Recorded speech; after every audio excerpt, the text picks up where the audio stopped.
Hello everyone, welcome to the channel. Before we start the story, I want to let you know that this video has no ads, so just sit back and enjoy. I hope you give this video a chance because I truly believe you won't find stories like these anywhere else. And before you get too comfortable, a like or a subscription would mean a lot to me, but only if you genuinely enjoy what I do here.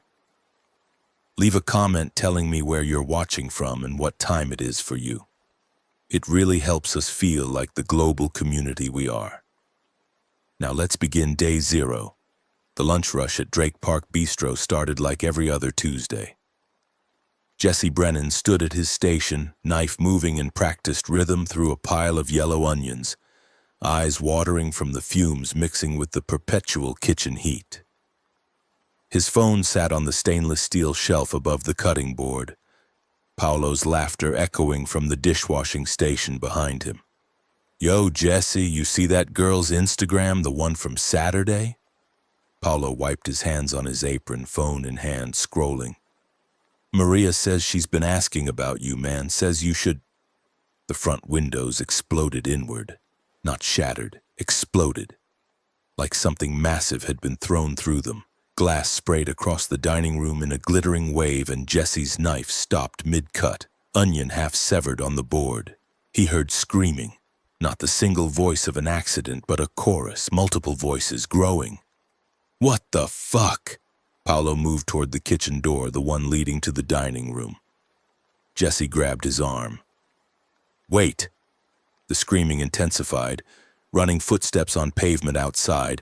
A car alarm started wailing, then another, then 5 more in a cascading symphony of panic. Through the pass-through window, Jesse could see their hostess Melissa backing away from the front door, her face white, mouth open but making no sound. Something hit the door hard enough to rattle the frame. "Jesse?" Paolo's voice had changed, higher, tighter. "Man, what's happening?" Jesse didn't answer because he didn't know, and then Melissa started screaming and the door burst open and 3 people stumbled inside and they weren't people anymore. Jesse had seen drunk tourists, had seen tweakers, had broken up fights in the alley, but this was different. These moved wrong, jerked and shambled like marionettes with tangled strings. Blood covered their clothes, their faces dripped from their mouths. The closest one grabbed Melissa and bit into her throat before she could finish screaming. "Oh, Jesus!" Paolo stumbled backward into Jesse, sending them both into the prep table. Pots clattered to the floor. "Oh, Jesus! Oh, fuck, Jesse!" "Move!" Jesse shoved Paolo toward the back of the kitchen, toward the office, the freezer, anywhere but here. More of them were coming through the door now, 6, 8, a dozen. The dining room was chaos, chairs overturning, their sommelier Marcus trying to climb over the bar, failing, something grabbing his leg and pulling him down. Jesse's brain kept trying to make sense of it. A flash mob, a prank, a terrorist attack, bath salts, something. Because people didn't just start eating each other on a Tuesday in Bend, Oregon at 1:30 in the afternoon while the lunch specials were still on the chalkboard, and the espresso machine was hissing and the fall sunshine was streaming through the windows that were now broken and covered in blood. "The back door!" Paolo was ahead of him, running, and Jesse followed on instinct, grabbing his chef's knife off the cutting board without thinking. Behind them, Melissa's screaming had stopped. Other screams replaced it. The kitchen door slammed open and 3 of them poured through, and Jesse saw with crystalline clarity that 2 of them had been their lunch customers. The woman who'd ordered the autumn squash soup. The man who'd asked if the risotto was gluten-free. Their eyes were wrong. Bloodshot, yes, but also empty. Present but not seeing. And there was something else. Dark veins visible beneath their skin, spider webbing out from their eyes, down their necks, pulsing. Paolo reached the back door first, slammed the push bar, and it didn't open. It's locked, Jesse, it's fucking locked." "Deadbolt," Jesse gasped, catching up, fumbling for his keys. His hands wouldn't work right. The keys slipped, clattered on the floor. He dropped to his knees, grabbed them. and something grabbed his collar and yanked him backward. The gluten-free guy, teeth snapping inches from Jesse's ear, breath hot and rotten. Jesse twisted, slashed with the knife purely on reflex, and felt it sink into soft tissue. The thing wearing the gluten-free guy's face didn't even slow down. Kept grabbing, kept biting at air, and Jesse stabbed again, higher, and the blade punched into an eye socket, and then it fell. Jesse! Paolo had the door open somehow, daylight flooding in. And Jesse scrambled to his feet and ran. The alley stank of rotting produce and hot asphalt and something else now. Copper and shit and decay all mixed together. They were everywhere. Dozens of them pouring from the street, from the building next door, from fucking everywhere. A woman in a business suit lurched toward them, her jaw hanging at the wrong angle. A teenager in a hoodie and headphones, skin gray, moved with that same jerking shamble. The parking garage, Jesse pointed. 2 blocks away, the concrete structure where staff parked. If they could get inside, get to cars, get where? Where the fuck were they supposed to go? They ran. Jesse had done CrossFit for exactly 3 months 2 years ago before giving up. His lungs burned after half a block. Paolo, who played soccer on weekends, was faster, pulling ahead, and Jesse wanted to call out for him to slow down but couldn't spare the breath. The street was a nightmare. Cars crashed into poles, into each other, doors hanging open. A man in a police uniform fired his gun at something Jesse couldn't see, missed, fired again. Glass crunched under Jesse's shoes. Someone's purse lay abandoned on the sidewalk, contents spilled, lipstick, keys, phone with a cracked screen showing a dozen missed calls. They turned the corner toward the parking garage and Paolo stopped so abruptly that Jesse crashed into his back. The entrance was blocked. Not barricaded, blocked. A writhing mass of those things, must have been 30 or 40 of them, all trying to get inside the garage where Jesse could hear screaming and see muzzle flashes and hear someone shouting about a gun jamming. Fuck, Paolo was crying. Jesse realized he was too, tears streaming down his face mixing with sweat. Fuck, Jesse, what do we... A hand clamped down on Paolo's shoulder. Jesse moved without thinking, brought the knife up in an arc and split the thing's skull open from eye to crown. It went down and Paolo spun and there were more behind it, so many more, and Paolo grabbed Jesse's shirt and they ran in the only direction left, south, toward the river, away from downtown, away from the parking garage, away from their cars and any hope of organized escape. They ended up in someone's backyard, climbing a fence with fingers that felt numb, landing hard on the other side in a garden full of wilting tomato plants. The house was dark, door locked, windows intact. Jesse pressed his back against the siding and tried to remember how to breathe. Paolo slid down to sit in the dirt, knees pulled up, face in his hands. His shoulders shook. Okay? Jesse's voice sounded wrong, too high. Okay, we're okay, we just need to... What the fuck, Jesse? Paolo looked up. His eyes were wide and red. What the fuck is happening? I don't know. Did you see them? Did you see their eyes? Yeah.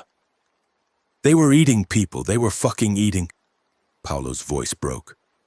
Melissa, Jesus Christ, Melissa. Jesse closed his eyes, saw it again, teeth in throat, blood spraying. Melissa's eyes going wide and then empty. He opened his eyes fast. We need to move. Find somewhere safe. Wait for... For what? The police? The army? Paolo laughed high and cracked.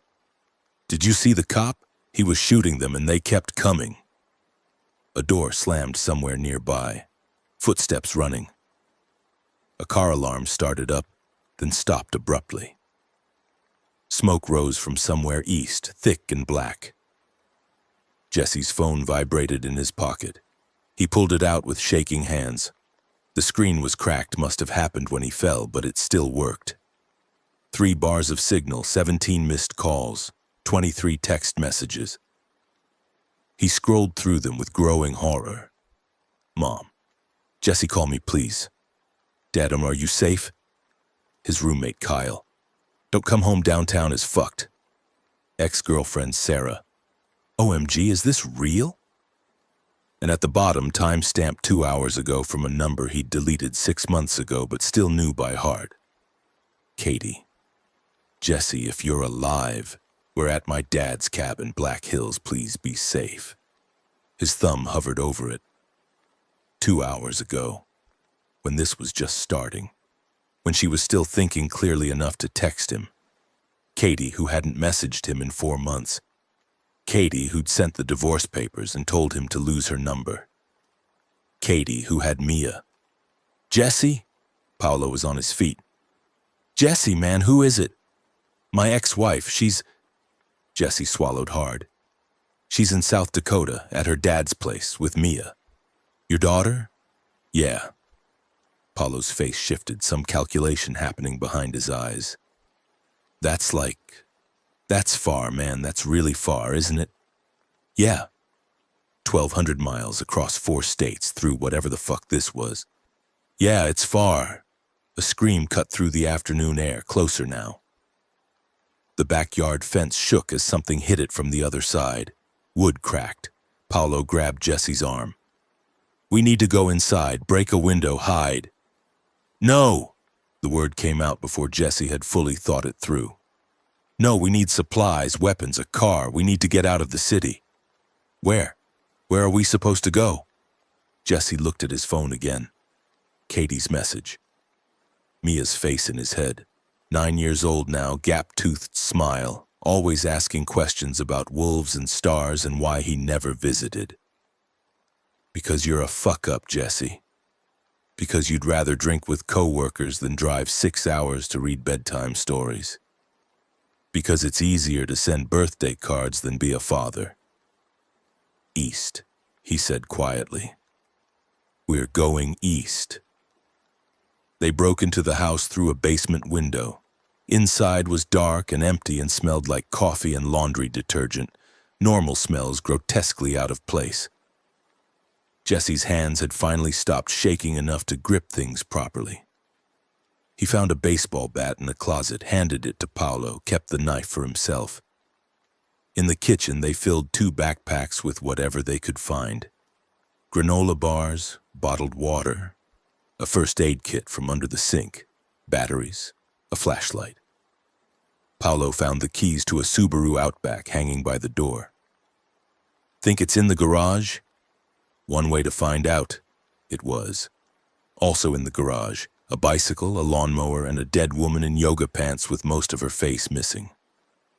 She moved when they turned on the light, trying to stand, and Paolo hit her with the bat before Jesse could say anything. Hit her again. And again. The 4th swing caved in what was left of her skull and she stopped moving. Paolo dropped the bat, bent over, vomited on the concrete floor. We good? Jesse kept his voice level even though his pulse was hammering in his ears. We need to move. Yeah. Paolo wiped his mouth with the back of his hand. Wouldn't look at the body. Yeah, I'm good, let's go. The garage door opener worked. Outside, the afternoon was dying into evening, shadows stretching long across the residential street. 2 houses down, someone was screaming. 3 houses up, a car sat with its driver's side door open, engine still running, no one inside. A dog barked frantically from somewhere hidden. The air tasted like smoke. Jesse got behind the wheel. Paolo climbed in passenger side, locked the door immediately. The Subaru started on the first try, small miracle, and Jesse backed out slowly, carefully, trying to remember driver's ed from 15 years ago. Don't panic. Check mirrors. Signal before turning. Insane advice for insane times. They made it 2 blocks before hitting traffic. Cars abandoned at crazy angles, doors open, some with bodies inside, some with bodies outside. Some with those things climbing through windows trying to get at whatever was still moving. Jesse laid on the horn and immediately regretted it as a dozen heads turned their direction. Eyes locking on, movement triggering some prey drive. Go, go, go, go! Paolo's hand on the dashboard, leaning forward like that would help. Jesse jerked the wheel right, jumped the curb, drove across someone's front lawn and through a wooden fence. The Subaru bucked and protested but kept going. He cranked it left, back onto pavement, weaving around an overturned minivan and accelerating hard. In the rearview mirror, figures lurched after them but already falling behind. Can't run fast, can't keep up with cars. File that information away as useful later if there is a later. Where are we going? Paolo had his phone out trying to get signal. I can't. Nothing's loading. No internet. Calls aren't going through. Out of the city, then east. Jesse, man, I got family in Portland. My kids. Portland's where it started. Jesse didn't know how he knew that, but somehow he did. The news broadcasts this morning before work, something about water treatment and riots and the National Guard. He'd been half listening while prepping vegetables. This started in Portland 2 days ago. It's going to be worse there. But my kids, where are they right now? Not Portland, right? Paolo was quiet for a long moment. School, Eugene. St. Mary's. Then they're safer than here. We get out of Bend, we figure out what's happening, we make a plan. Jesse had no plan. Had never had a plan in his life. Coasted on talent in the kitchen and charm at the bar and letting other people make the hard calls. But right now, this second, Paolo needed him to sound certain. They drove. Bend had 100,000 people. Had. Past tense probably applied now. The western side of the city was chaos. Fires spreading, more of those things than Jesse could count. Occasional gunshots that never seemed to stop the shambling hordes. But as they pushed east toward the high desert, it thinned out. Suburbs gave way to ranch land. Traffic disappeared. The sun was setting behind them, painting the Cascade Peaks orange and gold like the world wasn't ending, like this was just another autumn evening in Central Oregon. Jesse's hands ached from gripping the steering wheel. We need gas, Paolo said eventually, voice flat. We're at a quarter tank. There was a gas station ahead, one of those lonely highway stops with a mini-mart and a single clerk and prices 20 cents higher than in town. Jesse pulled in, cut the engine, and just sat for a moment listening to the engine tick as it cooled. No other cars, no lights on inside the building. The sun almost gone now, dusk settling in fast. Stay in the car, Jesse said. I'll check inside. Fuck that. I'm not sitting here alone. Fair point. They approached the mini-mart together, Jesse in front with the knife, Paolo behind with the bat. The door was unlocked.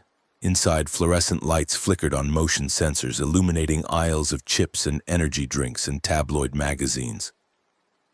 Behind the counter, a woman in a store vest sat slumped in a chair, head hanging down, dark stains down her shirt. She looked up when they entered. Her eyes were bloodshot, veins dark beneath the skin gray, mouth opening to show bloody teeth. She tried to stand and her legs didn't work right.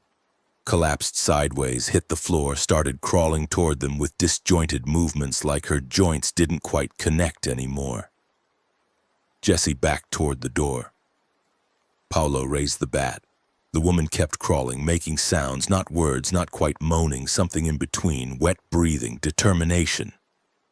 We should go, Jesse said. The gas, fuck the gas, go!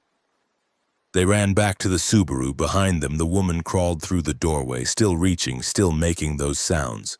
Jesse started the engine and floored it, spraying gravel as they fishtailed back onto the highway. In the rearview mirror, the gas station lights stayed on, fluorescence bright in the gathering darkness, and that crawling figure kept moving toward where they'd been. We need a plan, Jesse. Paolo's voice was steadier now, but tighter. We can't just drive east until we run out of gas and hope for the best. I know. Do you? Because it feels like you're just, reacting. We need to think. We need to... Paolo stopped. What's that? Jesse had been watching the road. Now he looked where Paolo was pointing. Ahead, maybe a mile, orange light flickered against the darkening sky. Not sunset, fire, big fire. And silhouetted against it, shapes moving on the highway. Lots of shapes. He slowed the Subaru, pulled onto the shoulder, turned off the headlights. They sat in darkness, watching. People. Had to be 50 or 60 of them shambling down the highway in a loose herd. No direction, just movement. Some faster than others. Some barely moving at all. Jesse recognized this behavior, had seen it on nature documentaries. Prey animals migrating, predators following the herd, the sick and weak at the back getting picked off first. Except these were the predators and prey simultaneously. Smith Rock, Paolo said suddenly. My cousin took his kids there last summer. State park, rock climbing. It's like 20 miles north of here, off the highway. So it's high ground. Visible approaches. If people are surviving anywhere, it'd be somewhere like that. Defensible. Jesse thought about it. Thought about Katie's text. Black Hills, South Dakota. 1,200 miles. Impossible distance through impossible circumstances. But also thought about the gas gauge. About the herd on the highway ahead. About the fact that it was now fully dark and driving without headlights on high desert roads was suicide even before the world ended. Okay, he said. Smith Rock. One night. We regroup, we figure out next steps.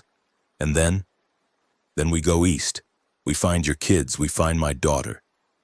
Jesse put the Subaru in reverse, backed up until he could turn around, then headed north on a 2-lane rural route that cut through darkness and sagebrush and land so empty it felt like the end of everything. We keep moving until we can't anymore. Smith Rock State Park sat in the high desert like a monument to geological violence. Volcanic spires and sheer cliff faces carved by ancient rivers, all of it glowing orange in the dying light. Jesse and Paolo approached carefully, headlights off, navigating by moonlight and the faint glow of what appeared to be campfires at the base of the rock formations. There were people here. Living people. At least 40 of them, maybe more, clustered around fires and cars and tents. A perimeter had been established, vehicles parked in a rough circle, gaps between them blocked with logs and camping equipment. Someone had spray-painted Smith Rock refugees on the side of an RV. Jesse parked outside the perimeter and killed the engine. His ears rang in the sudden silence. Through the windshield, he could see people moving around the fires, faces painted orange by flame, some talking in low voices, some just staring into the dark. We go slow, Jesse said. Keep the knife hidden but ready, we don't know. A flashlight beam hit them through the windshield, blinding. A voice, male and deep. Out of the car, hands where I can see them, slow. They obeyed. Jesse's legs almost gave out when he stood. Not fear, just exhaustion catching up all at once. His back hurt, his head hurt, his soul hurt. The flashlight beam stayed on them as a figure approached. Big guy, 6 feet easy. Military buzz cut going gray, moving with the careful balance of someone who'd done this before. He wore jeans and a flannel shirt and carried a rifle like it was part of his arm. How many in your group? The big guy stopped 10 feet away, rifle not quite pointing at them, but close enough. 2, Jesse said. Just us. Either of you bitten? No. Show me your arms. Roll up sleeves. They did. The big guy examined them from distance, then lowered the rifle slightly. I'm Leo, former Army before you ask. This is a refuge camp, not a free-for-all. We have rules. You follow them or you leave. Clear? Clear, Jesse and Paolo said together. Good. Rules are simple. No violence against other survivors. Share supplies. We pool resources, ration fairly. Everyone contributes, guard duty rotates. Anyone gets bitten or scratched, they're isolated immediately, no exceptions. Leo gestured toward the perimeter. Come on, I'll introduce you around. What are your names? Jesse Brennan, this is Paulo Mendez. Where you coming from? Bend, downtown. Worked at Drake Park Bistro. The fancy place with the seasonal menu? That's us. Leo grunted. Ate there once. Food was overpriced but good. He led them through a gap in the vehicle perimeter. Up close, Jesse could see this wasn't just random refugees, this was organized. Supplies stacked and covered with tarps. A medical station set up under an awning. Someone standing watch on top of an RV with binoculars. We started gathering here 2 days ago, Leo said, when things went to shit in Bend. Park was empty, good visibility, one way in and out. We've picked up stragglers every few hours. You're our newest. 2 days? Paulo stopped walking. This started 2 days ago? In Bend, yeah. Portland was 3 days before that. Radio says Seattle and Vancouver before Portland. Started somewhere in Portland, some kind of contamination in the water supply. Now it's everywhere, west of the Cascades and spreading east. Leo pointed to a cluster of people around the largest fire. That's our leadership group, I guess you'd call it. Angela Reeves, she's a teacher, keeps everyone from losing their shit. Reverend David Okonkwo, local minister, does the spiritual counseling stuff. Camilla Ortiz, trucker, knows roads and supply chains. And Mouse, don't know his real name, college kid, tech genius, keeps us up to date on what the radios are saying. They approached the fire. 5 people looked up. 4 Leo had named, plus a teenage girl sitting apart from the group, sharpening a knife with methodical precision. She had native features, black hair in 2 tight braids, and eyes that tracked Jesse and Paulo with predatory focus. New arrivals, Leo announced. Jesse and Paulo from downtown. I already gave them the speech. The woman Leo had called Angela stood. She was shorter than Jesse, stocky build, wearing cargo pants and a practical jacket and glasses held together with duct tape. Her face was kind but exhausted. Welcome. You both look like you've been through hell. Feels like it, Jesse admitted. We've got food, not much, but we're rationing it out. Have you eaten today? Jesse tried to remember. Breakfast felt like it had happened in another lifetime. No. I'll get you something. Sit, rest. We'll catch you up on what we know. Angela moved toward the supply area, calling over her shoulder. Mouse, fill them in on the radio situation. The kid Leo had called Mouse looked about 19, skinny, Asian American, wearing an anime hoodie that was crusted with dirt and worse. He had a small ham radio set up on a folding table, headphones around his neck, multiple notebooks filled with scribbled notes. Okay, so cell networks are mostly down. Internet's dead. Landlines still work some places, but not here. Ham radio's patchy, but better than nothing. I've been monitoring emergency bands, CB channels, whatever I can find. What are they saying? Paulo sat heavily on a log someone had dragged near the fire. Mouse flipped through a notebook. Government's saying it's a localized event. Stay in your homes. Don't go to hospitals. They're overwhelmed. Don't drink tap water.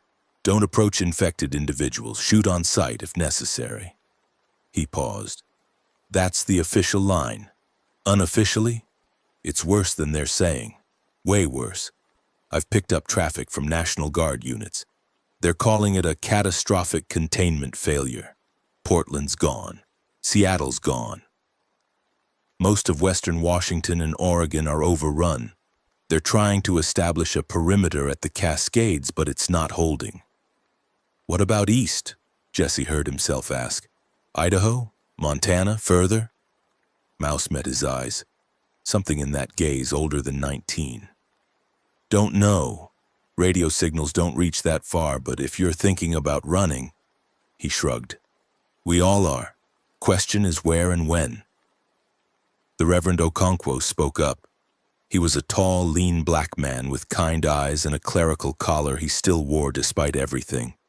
His voice was deep and measured, like he'd spent years learning to soothe troubled souls. There's been talk of a federal safe zone. Military rescue. They're broadcasting coordinates. Malheur National Wildlife Refuge. It's about 80 miles south of here. Supposed to be evacuating people out by helicopter. You believe that? Jesse asked. I want to, Okonkwo said carefully. But I'm not making any hasty moves. We're safe here for now. Visible from distance, defensible position, the infected can't climb. Until we have better information or our situation becomes untenable, I'm inclined to stay put. The teenage girl with the knife finally spoke. Her voice was quiet but carried an edge like the blade she was sharpening. Safe is relative. We've got maybe 3 days of food if we ration hard. Water's okay because of the river, but we need to boil it now. And every night more of them gather at the base of the rocks. She pointed into the darkness beyond the firelight. Can't see them now, but they're there. Waiting. Learning. Learning! Paulo's voice rose. What the fuck does that mean, learning? Watch your language, Okonkwo said gently. Fuck that. What does she mean? The girl, Jessie didn't know her name yet, looked at Paulo with something like pity. They hunt by sound and smell. First night they wandered randomly. Second night they started gathering near the access trail. Tonight some of them are testing the rock face, trying to find purchase to climb. They're not smart, but they're not completely mindless either. They adapt. A log in the fire popped, sending sparks spiraling into the night. Jessie watched them rise and disappear into darkness, and thought about Paulo's kids in Eugene, about Mia in South Dakota, about Katie's text that might already be hours old. How many people here are planning to stay long-term? Most, Angela said, returning with 2 bowls of something that smelled like canned soup and tasted like salvation. We're hoping for military extraction, for things to stabilize, for someone in charge to fix this. And if no one fixes it? Angela was quiet for a moment. The firelight painted shadows across her face, made her look older than she probably was. Then we adapt too. Figure out how to survive in whatever world we're waking up to. She paused. Why? You thinking of leaving? Jesse spooned soup into his mouth, barely tasting it, just needing the calories. Mia's face kept floating through his head. Gap-toothed smile. Purple everything. Last time he'd seen her was 14 months ago, a weekend visit he'd cut short because he had a hangover, and she kept asking questions about why he and Mommy didn't live together anymore, and it was easier to drop her off early and hit the bar than deal with being reminded of his failures.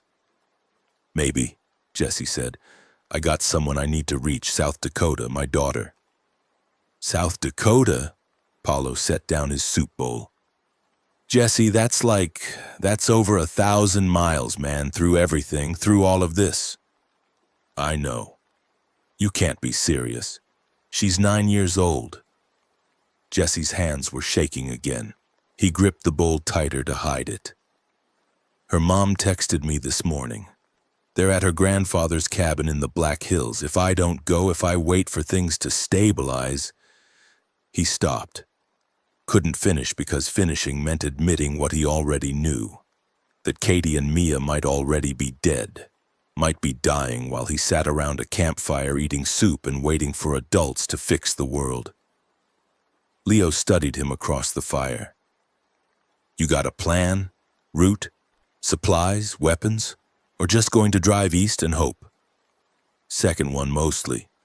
That's stupid. Yeah? But I respect it. Leo leaned back, rifle across his lap.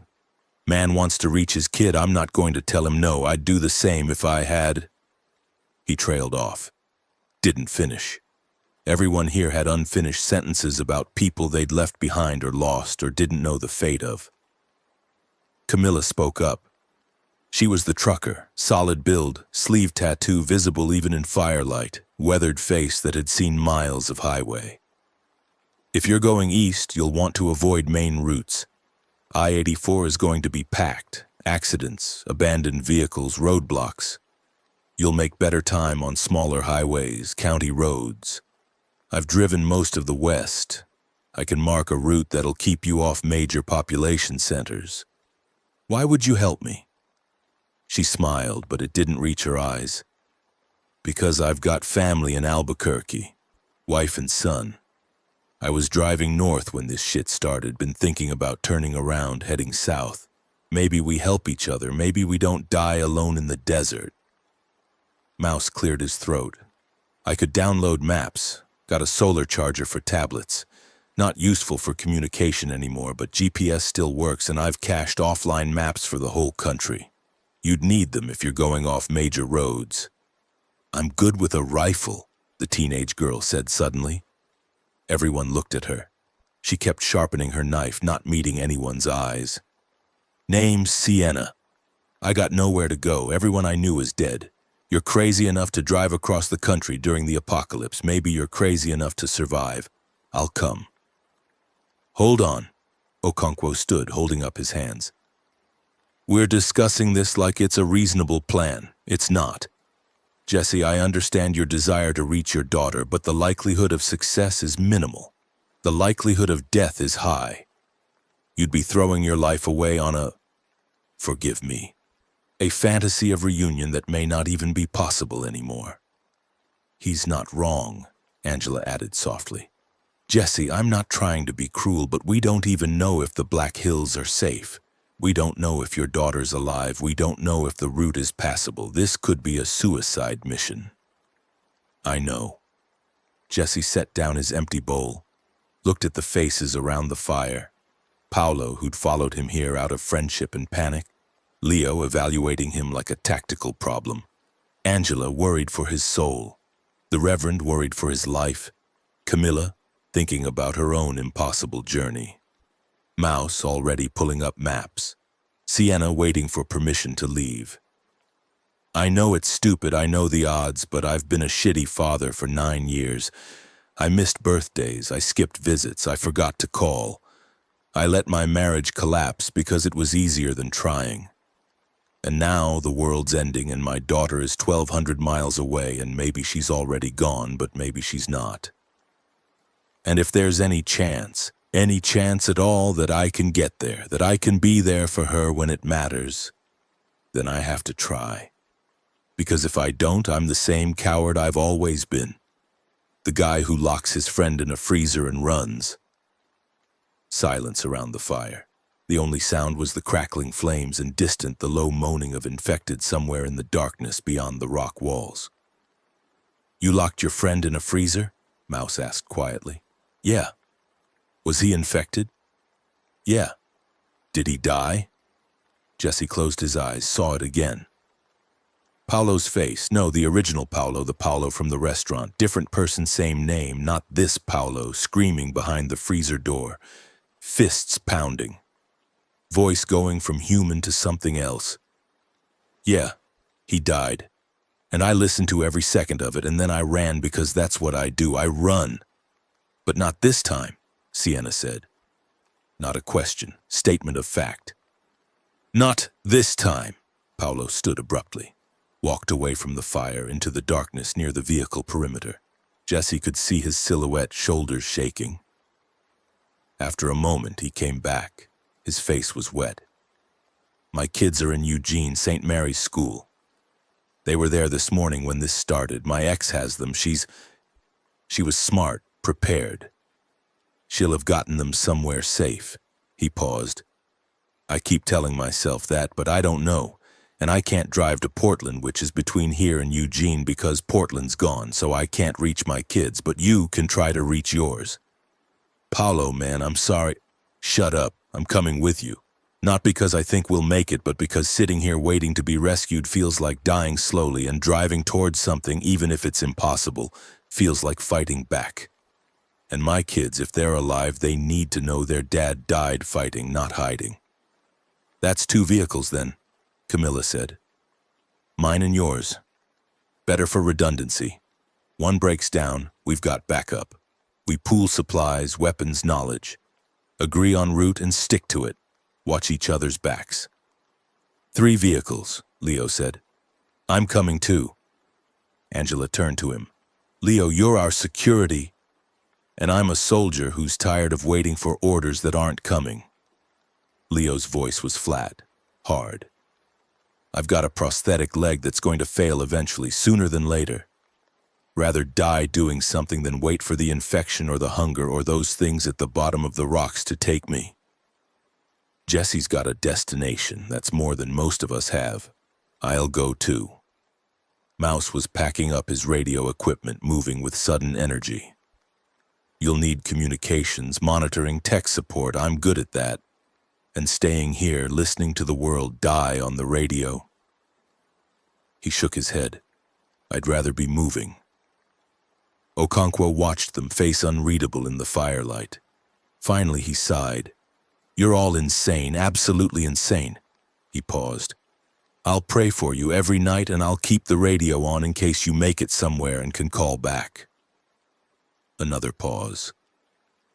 And if in a few days we don't hear military rescue and things get worse here, perhaps some of us will follow. You should come now, Jesse said. My congregation needs me, what's left of them. I can't abandon them to chase a dream across the wasteland. Okonkwo smiled sadly. But you go. You chase it.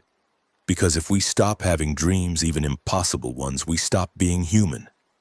And that's worse than death. They spent the night preparing.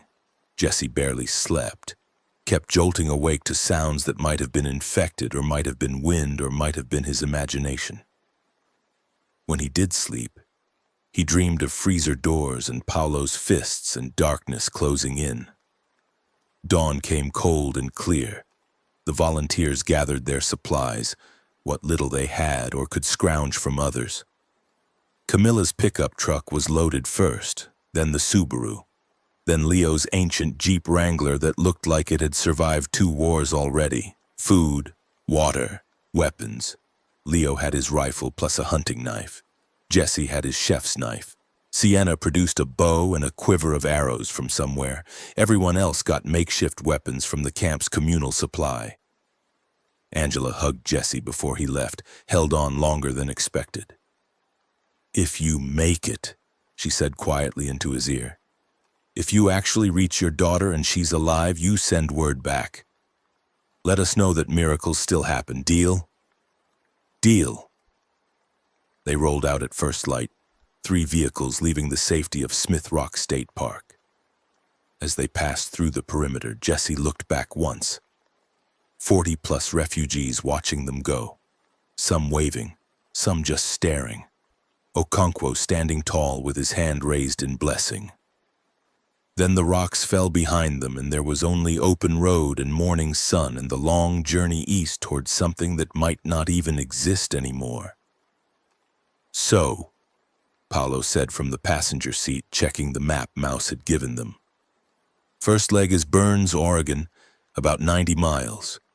Camilla says there's a fuel depot there we can raid if it's not already picked clean.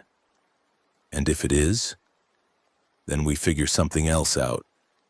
Paolo folded the map, looked at Jesse. We're really doing this, huh? Yeah. We're probably going to die. Yeah. Your daughter better be worth it. Jesse thought about Mia's last birthday, the one he'd missed because of work, even though work was just an excuse to avoid the 6-hour drive and the awkward conversations with Katie and the guilt of seeing what his absence was doing to his kid. He thought about the text message. Mia asks about you every day. She wants her father. She is, Jesse said quietly. She really is. They drove east into the sunrise, 3 vehicles carrying 9 souls toward a destination that might already be lost, and behind them the infected gathered at the base of Smith Rock and waited and learned and grew in number as the day warmed and the world kept ending 1 mile at a time. The highway was empty for the first 30 miles. Not just empty, pristine. Like the apocalypse hadn't reached this far yet.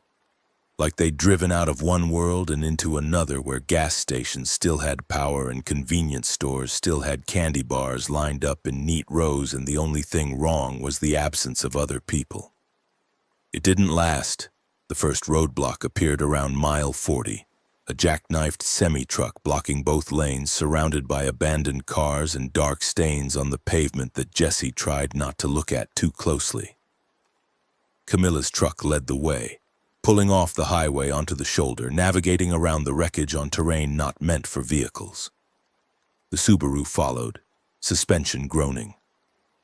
Leo's Jeep brought up the rear, and in the rear-view mirror, Jesse could see him scanning constantly, rifle visible through the windshield. "There," Paolo pointed, "on the truck. You see it?" Jesse did. Movement in the semi's cab. Something pale pressed against the window, smearing it. Hands, face, not trying to get out, just there, trapped, waiting. As they passed, it saw them. Started pounding on the glass. The sound carried even over the engine noise.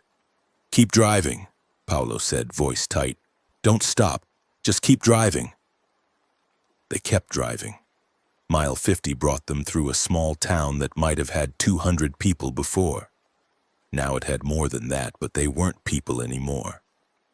Jesse counted at least 30 of them shambling through the streets, more visible in doorways and alleys. When the vehicles passed through, engines loud in the morning quiet, heads turned, tracked, followed. And then they started moving toward the sound, converging, and Jesse watched in the mirrors as the horde grew behind them, chasing but falling behind, unable to match even the slow speed Camilla was maintaining through the obstacles. "They're persistent," Sienna said from the back seat. She'd been quiet most of the morning, just watching the landscape roll past with those predator eyes. "Don't tire. Don't give up. Just keep following until they lose the trail." "How do you know?" Paolo asked. "Watched them. Back at Smith Rock. The ones at the base of the rocks. They'd chase sounds, movements. But if you stayed still and quiet long enough, they'd lose interest, wander off. Until the next stimulus." She paused. "They're not zombies from the movies.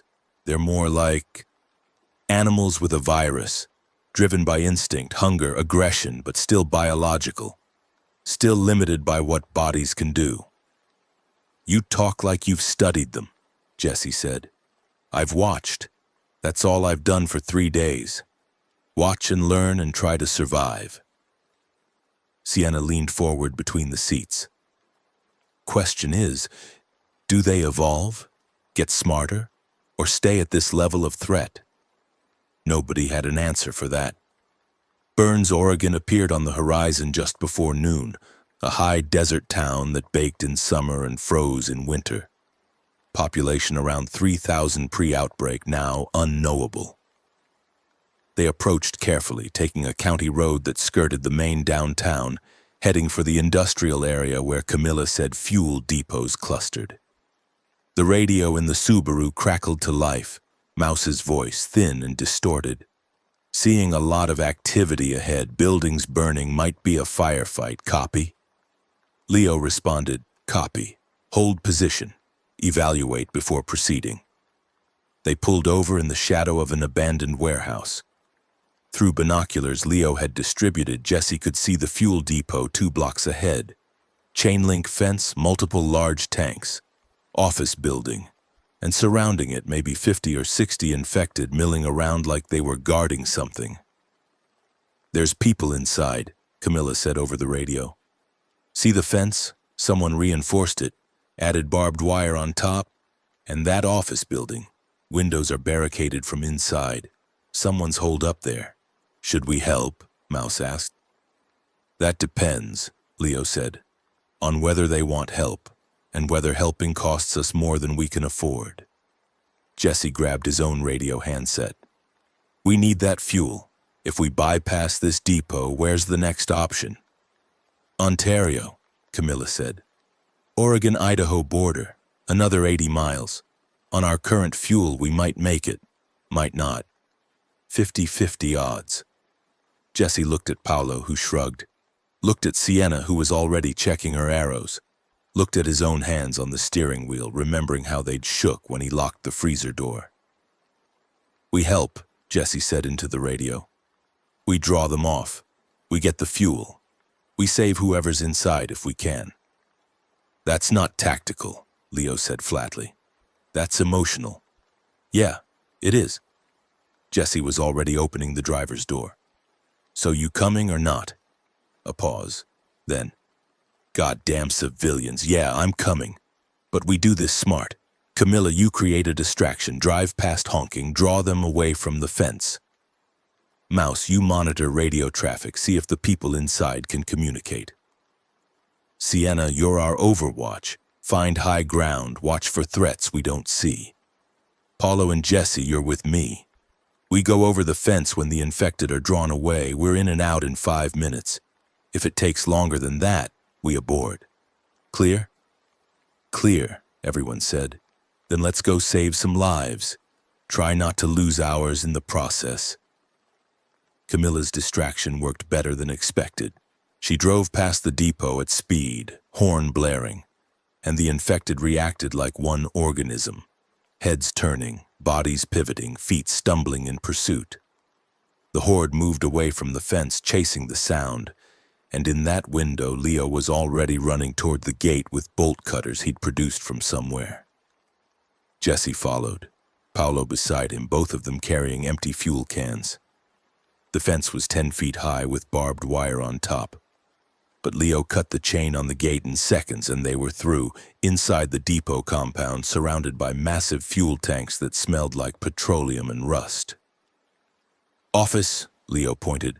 That's where survivors would hole up. Check it fast. The office building door was locked but not barricaded. Jesse pounded on it. Hello? Anyone inside? We're here to help. No response.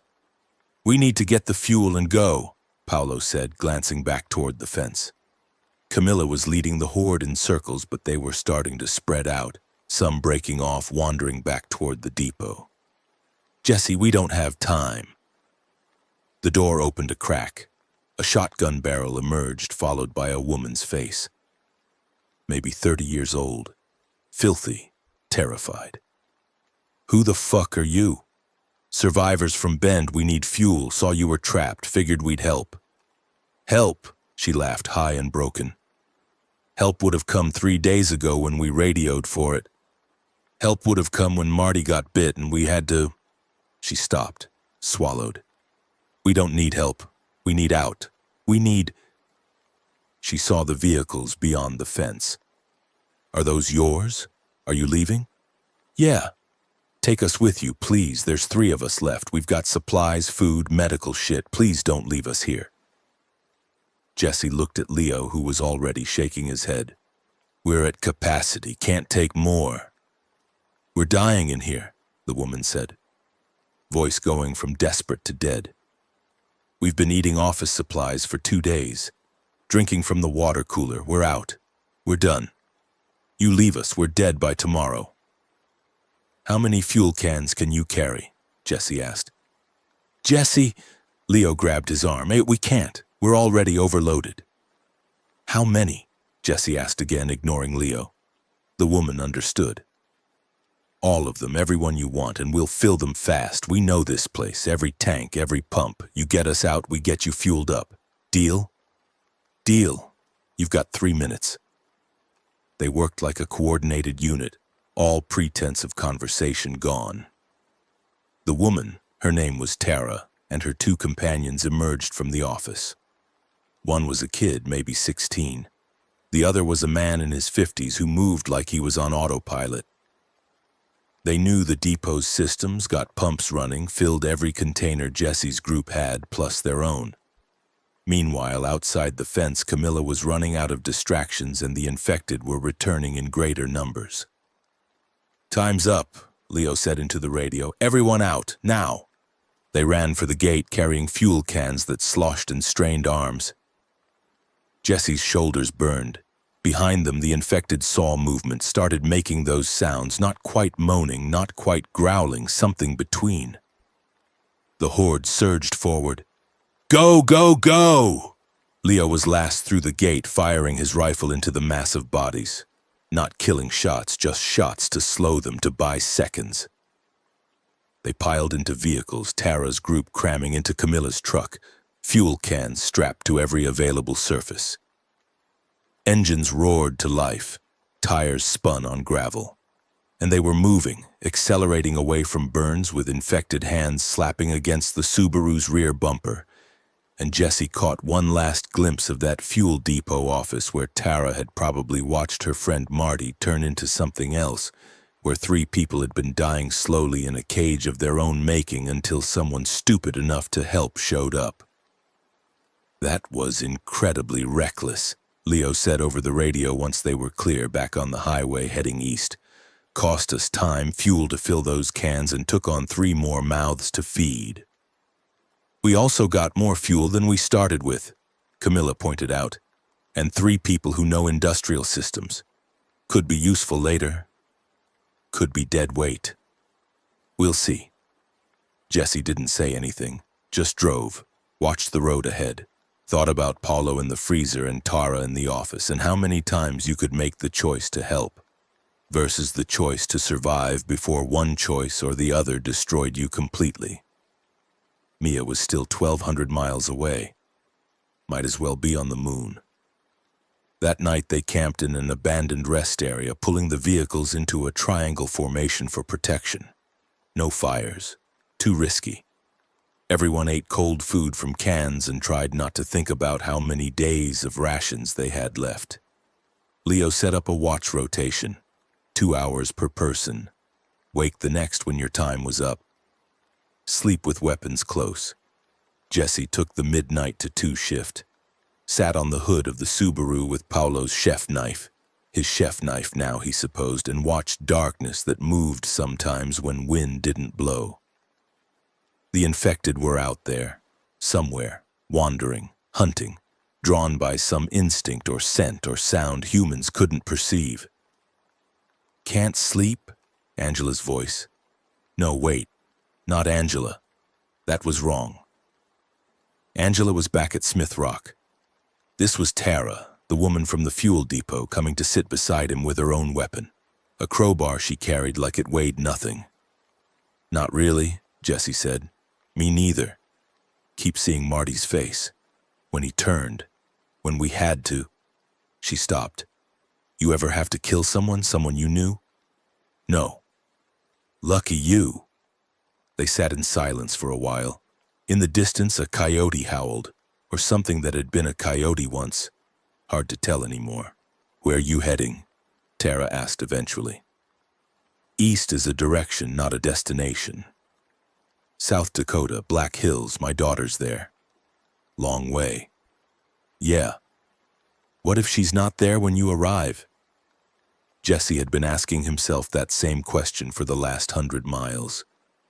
Hadn't found an answer he liked yet. "Then I'll have tried. That's more than I've ever done before." "Fair enough." Tara slid off the hood, stretched.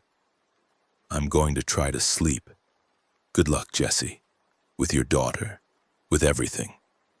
"You too." She disappeared into Camilla's truck. Jesse watched her go and wondered what she'd been before the world ended. Depot worker, clearly, but also mother? Daughter? Someone with dreams and plans and a future that stretched further than the next fuel stop. All of that erased now, reduced to survival, to crowbars and rest stops and cold beans from dented cans. His phone still had battery. Not much, but enough to open photos. He scrolled through them, mostly food pics from the restaurant, a few drunk selfies with co-workers, and at the bottom, saved and resaved and precious 3 photos of Mia. 9 years old. Gap-toothed smile. Holding a stuffed wolf she'd named Captain.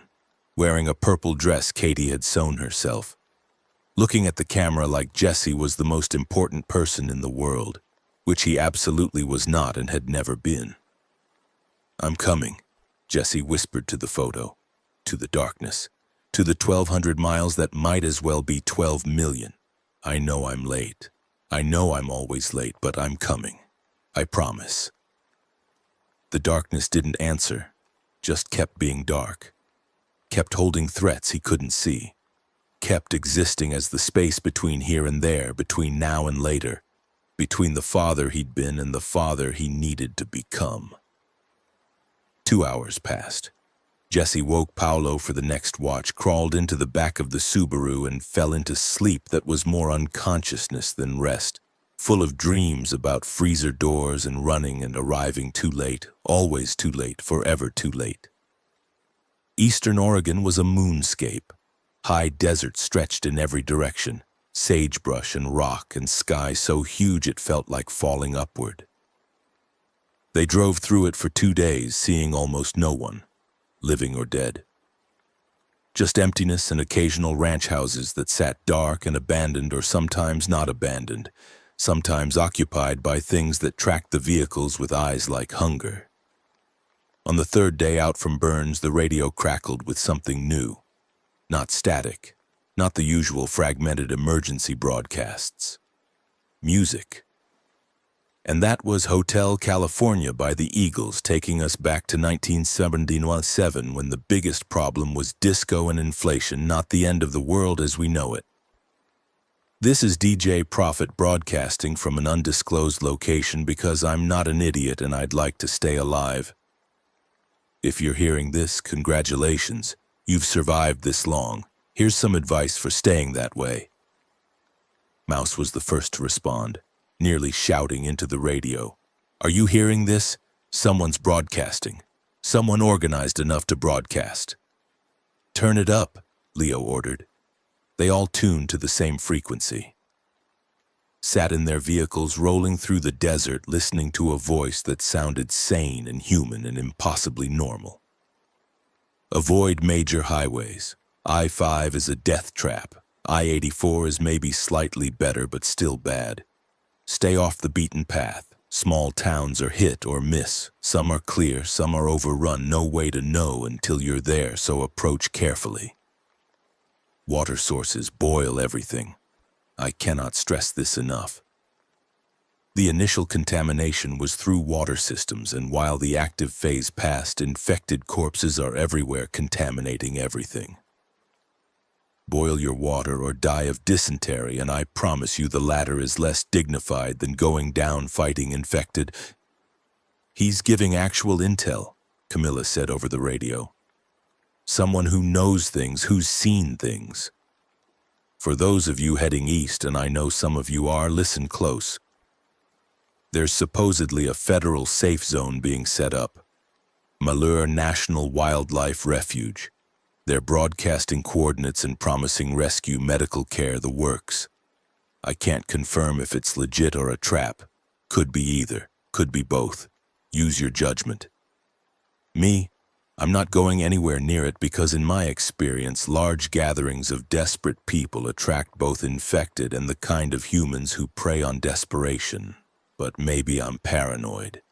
Maybe you're braver than me. Good luck out there, survivors. Stay smart, stay alive. And remember, the infected are the least of your worries once people start getting really hungry. Prophet out. Music resumed. Classic rock. Something about a highway to hell. Malheur, Paolo said from the passenger seat. That's the refuge Okonkwo mentioned. The place everyone at Smith Rock was talking about going. Could be real, Jesse said. Could be the trap Prophet thinks it is. Only one way to find out. They discussed it over lunch.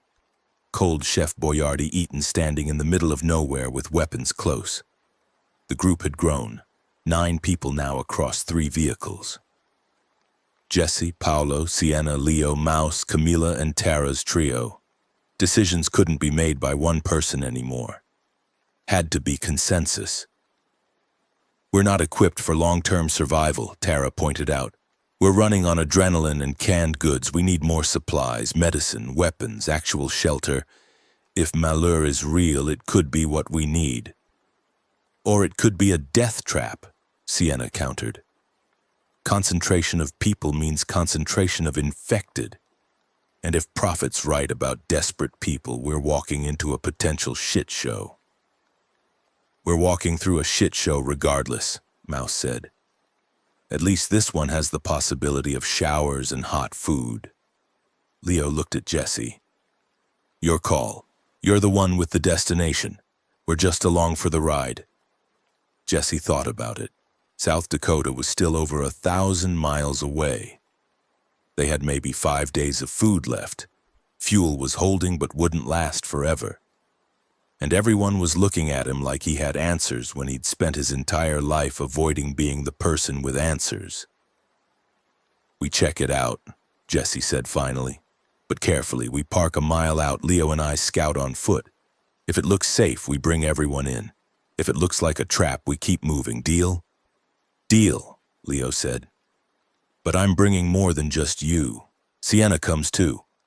3 scouts, 2 to watch while 1 reports back if things go sideways. Fine. When do we leave? Now. Malheur's maybe 40 miles south. We can be there by dusk. Scout in the morning when we can see what we're walking into.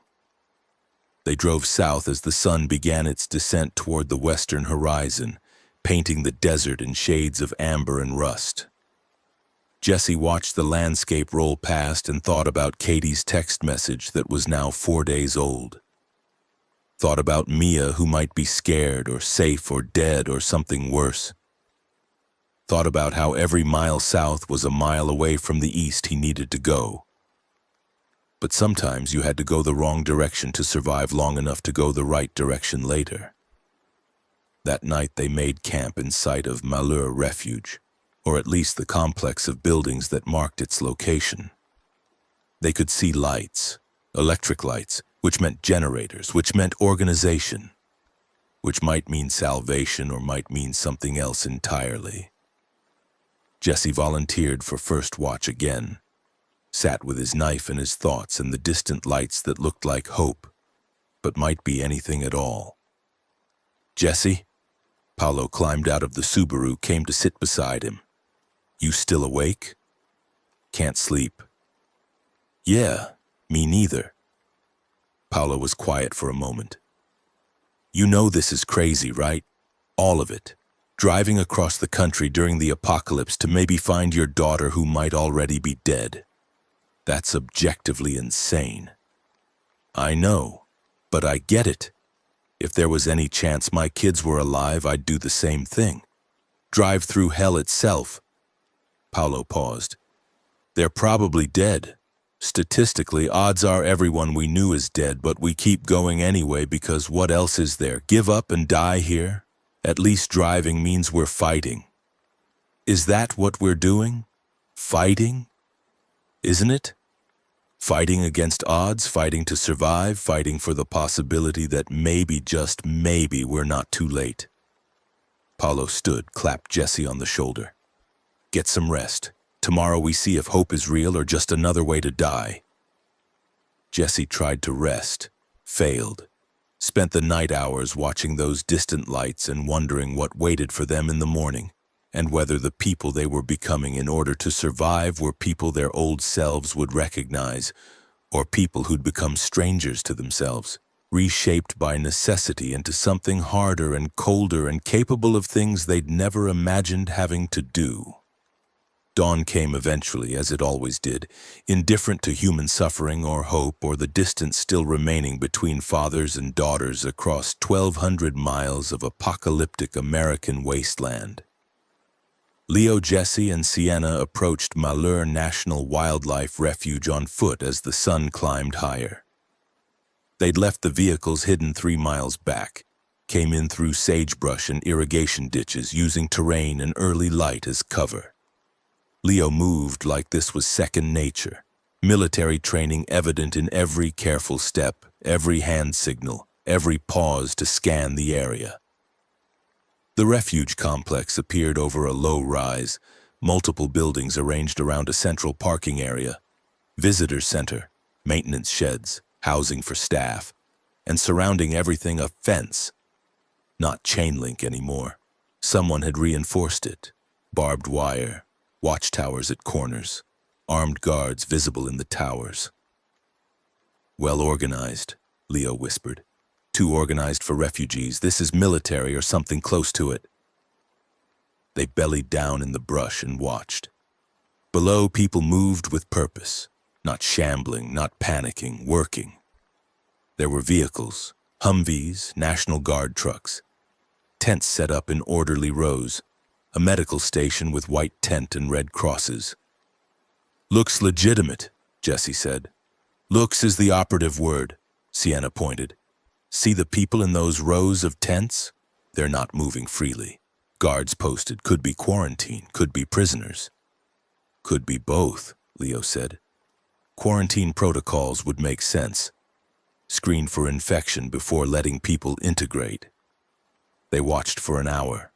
Patterns emerged. Schedules. Guard rotations.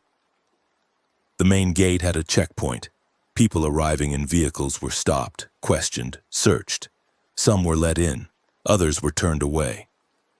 One group that arrived while they watched argued at the gate, voices carrying faintly across the distance. The guards didn't budge. Eventually the group left, but not before Jesse saw the guards raise weapons, saw the hostile body language, saw the message clear as day. "We'll shoot if you force it." "I don't like this," Sienna said. "Something's off. Can't put my finger on it, but my gut says run." "Your gut or your paranoia?" Jesse asked. "And what's the difference anymore?" "Fair point." They were about to withdraw and report back to the group when the front gate opened and a convoy exited. 3 vehicles. Military. They drove north toward the main highway, and something about their trajectory felt wrong. Purposeful. Like they knew where they were going. Like they were hunting. "We need to move," Leo said suddenly. "Now." "Why?" "Because those trucks are heading in the direction of our camp, and if they're not friendly, we just led them straight to our people." They ran. Not tactically. Not carefully. Just ran through the brush and dried irrigation ditches. Weapons bouncing, breath burning in throats. Jesse's lungs screamed. His legs felt like concrete, but he kept going because Paulo was back there, and Mouse and Camilla and everyone who'd followed him on this insane journey, and if he'd led them into a trap. Gunfire. Distant but unmistakable, coming from where their camp should be. "Faster!" Leo was in the lead now, prosthetic leg not slowing him down at all. "Jesse, can you—" "I'm coming!" Jesse forced his legs to move faster. Sienna passed him like he was standing still. Gymnast's body built for exactly this kind of sprint. She reached the rise overlooking their camp first, dropped prone, and what she saw made her swear in a language Jesse didn't recognize but understood perfectly. Their camp was under attack. The military trucks had surrounded the vehicles. Soldiers. No, not soldiers, Jesse realized as he got closer, just men in military uniforms, which wasn't the same thing. Had Paulo and the others at gunpoint. On their knees, hands behind heads. One of them was shouting orders. "Everything, supplies, weapons, ammunition, you comply, you live, you resist." One of Tara's companions resisted, tried to run, was shot in the back, fell, didn't move again. Fuck. Leo had his rifle up, sighting. 3 shooters, maybe 15 targets, bad odds. "We have to do something," Jesse said. "Like what? Run down there and get shot? We're outnumbered 5-1. "So we leave them? So we stay alive long enough to be useful." Leo lowered his rifle. "Look, they're taking supplies, not prisoners, which means they're raiders, not military, which means they'll take what they want and leave. If we stay hidden, if we don't engage, we can regroup after." "That's cold. That's tactical. Welcome to warfare, civilian." Below, the raiders stripped their camp bare, took every can of food, every weapon, every container of fuel, loaded it into their trucks while Paulo and the others knelt in the dirt with guns pointed at their heads. Jesse watched through a haze of rage and helplessness, hand gripping his knife so hard his fingers went numb. Then the raiders left. Just drove away, convoy heading back toward Malheur. The whole thing took maybe 10 minutes. 10 minutes to strip away everything they'd gathered. 10 minutes to reduce 9 people to 5 vehicles and empty hands and the corpse of Tara's companion whose name Jesse had never learned. He stood, walked into camp, His people looked up, Paolo bleeding from a split lip, Camilla with a rifle butt bruise spreading across her cheek, Mouse crying silently, Tara staring at her dead friend with a face like carved stone. "They took everything," Paolo said flatly. "Everything. We're done. We're not done. Jesse, man, we have no food, no weapons except what you're carrying, no fuel. They siphoned the tanks. We're fucked." Jesse looked at the body, looked at his people, looked back toward Malheur where lights still burned and organization still pretended to be salvation. "The broadcast was bait," he said quietly. "Lure in survivors, take their supplies, send them back out to die or stay and be, what? Slaves? Soldiers? It doesn't matter. That place isn't rescue, it's a trap." "So what do we do?" Mouse asked. Voice small, scared. Jesse thought about Katie's text, about Mia in South Dakota, about the 1,000 miles still remaining and the supplies they no longer had and the choice between giving up here in the dirt or finding a way forward that didn't exist yet but might if he was creative enough, desperate enough, ruthless enough to make it exist. "We go back to that refuge," Jesse said. "Tonight. We take back our supplies, and we take enough extra to reach South Dakota or die trying." Everyone stared at him. "That's suicide," Tara said. "Probably. They'll kill us. They'll try." "Jesse," Paolo stood, came close, voice low. "Brother, I'm with you. You know I am. But this isn't a kitchen. You can't just improvise your way through armed soldiers." "No," Jesse agreed, "but we can watch them, learn their patterns, wait until they're vulnerable, and hit them when they don't expect it. It's not improvisation, it's..." He paused, tried to find the word. "It's adaptation. It's doing what we have to do to keep moving east. Because if we give up here, we die. If we try this and fail, we die. But if we try and succeed, we live long enough to see what comes next. And that's worth the risk." "Worth it to you," Tara said. "You've got a daughter waiting.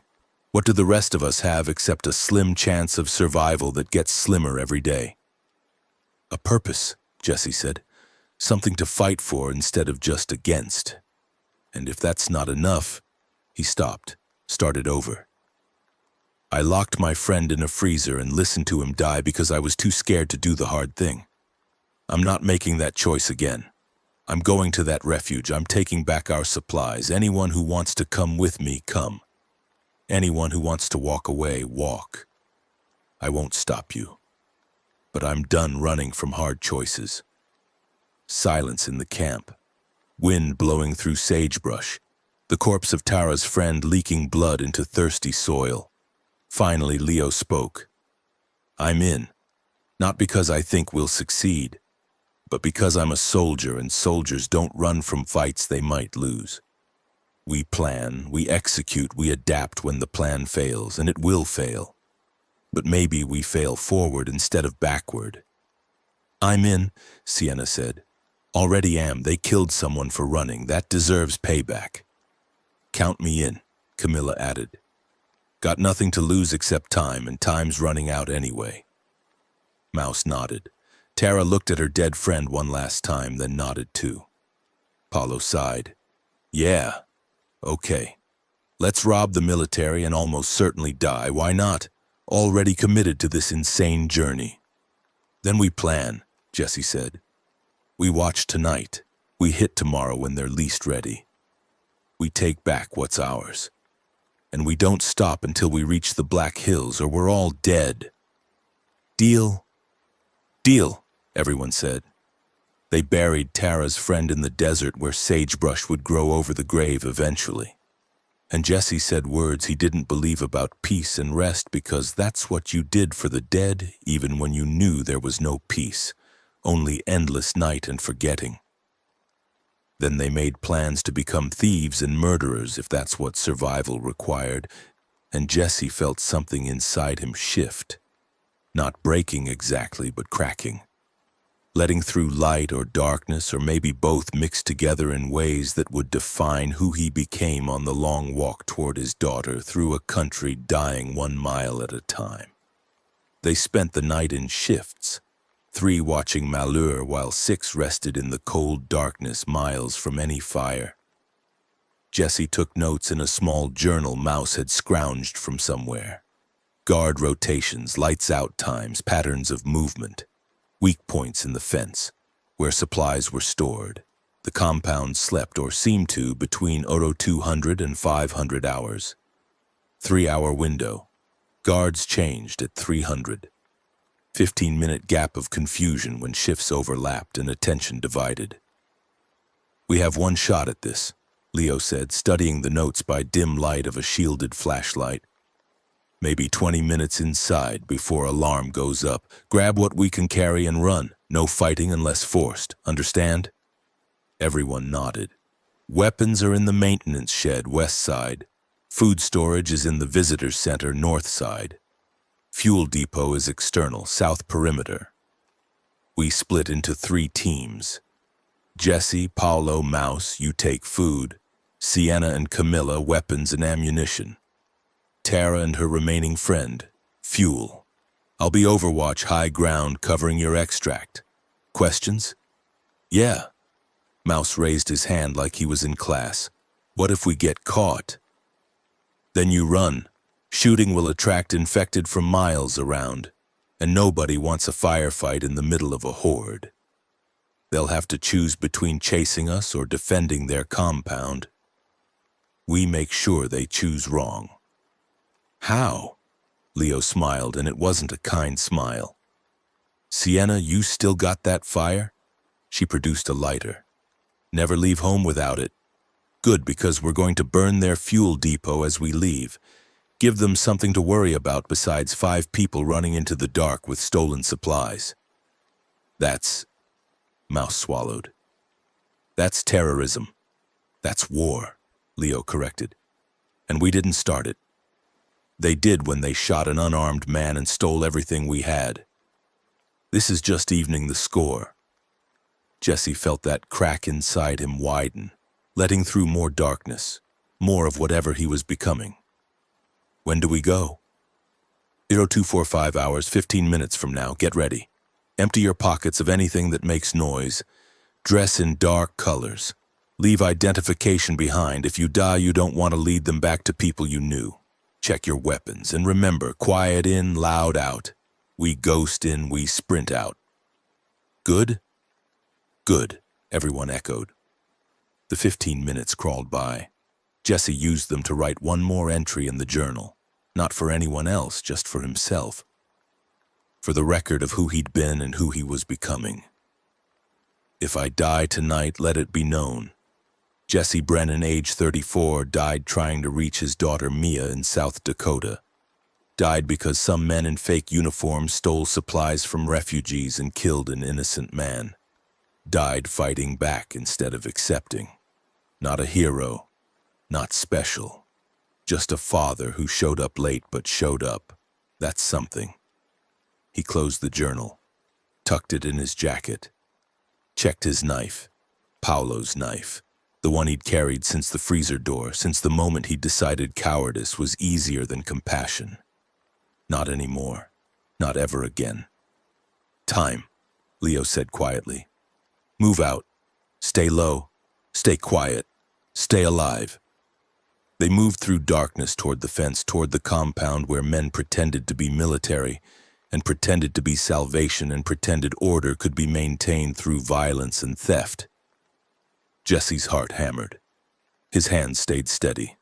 And somewhere 1,200 miles away, a 9-year-old girl might be safe or scared or dead. But either way, her father was coming, crawling through dirt toward a fence he'd climb and crimes he'd commit, because that's what love required when the world ended. And all that remained was the journey and the will to keep taking one more step east, always east. Until the steps ran out or the destination appeared or death claimed what had always been death's to claim. They reached the fence. Leo cut a hole. They slipped through. And the compound's false peace remained unbroken for 3 more minutes before Jesse's group became ghosts in the machine, stealing back what had been stolen, burning what needed burning, and escaping into a night that held both darkness and the distant promise of dawn if they could survive long enough to see it. The hole in the fence was barely wide enough.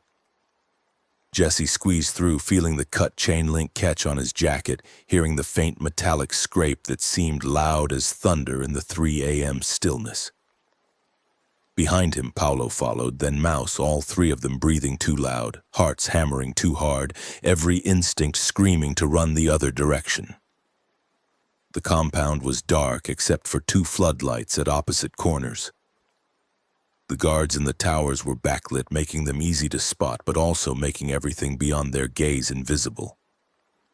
Jesse and his team stayed in that invisibility, pressing close to buildings, moving when clouds covered the moon, freezing when light spilled across their path. The visitors' center loomed ahead.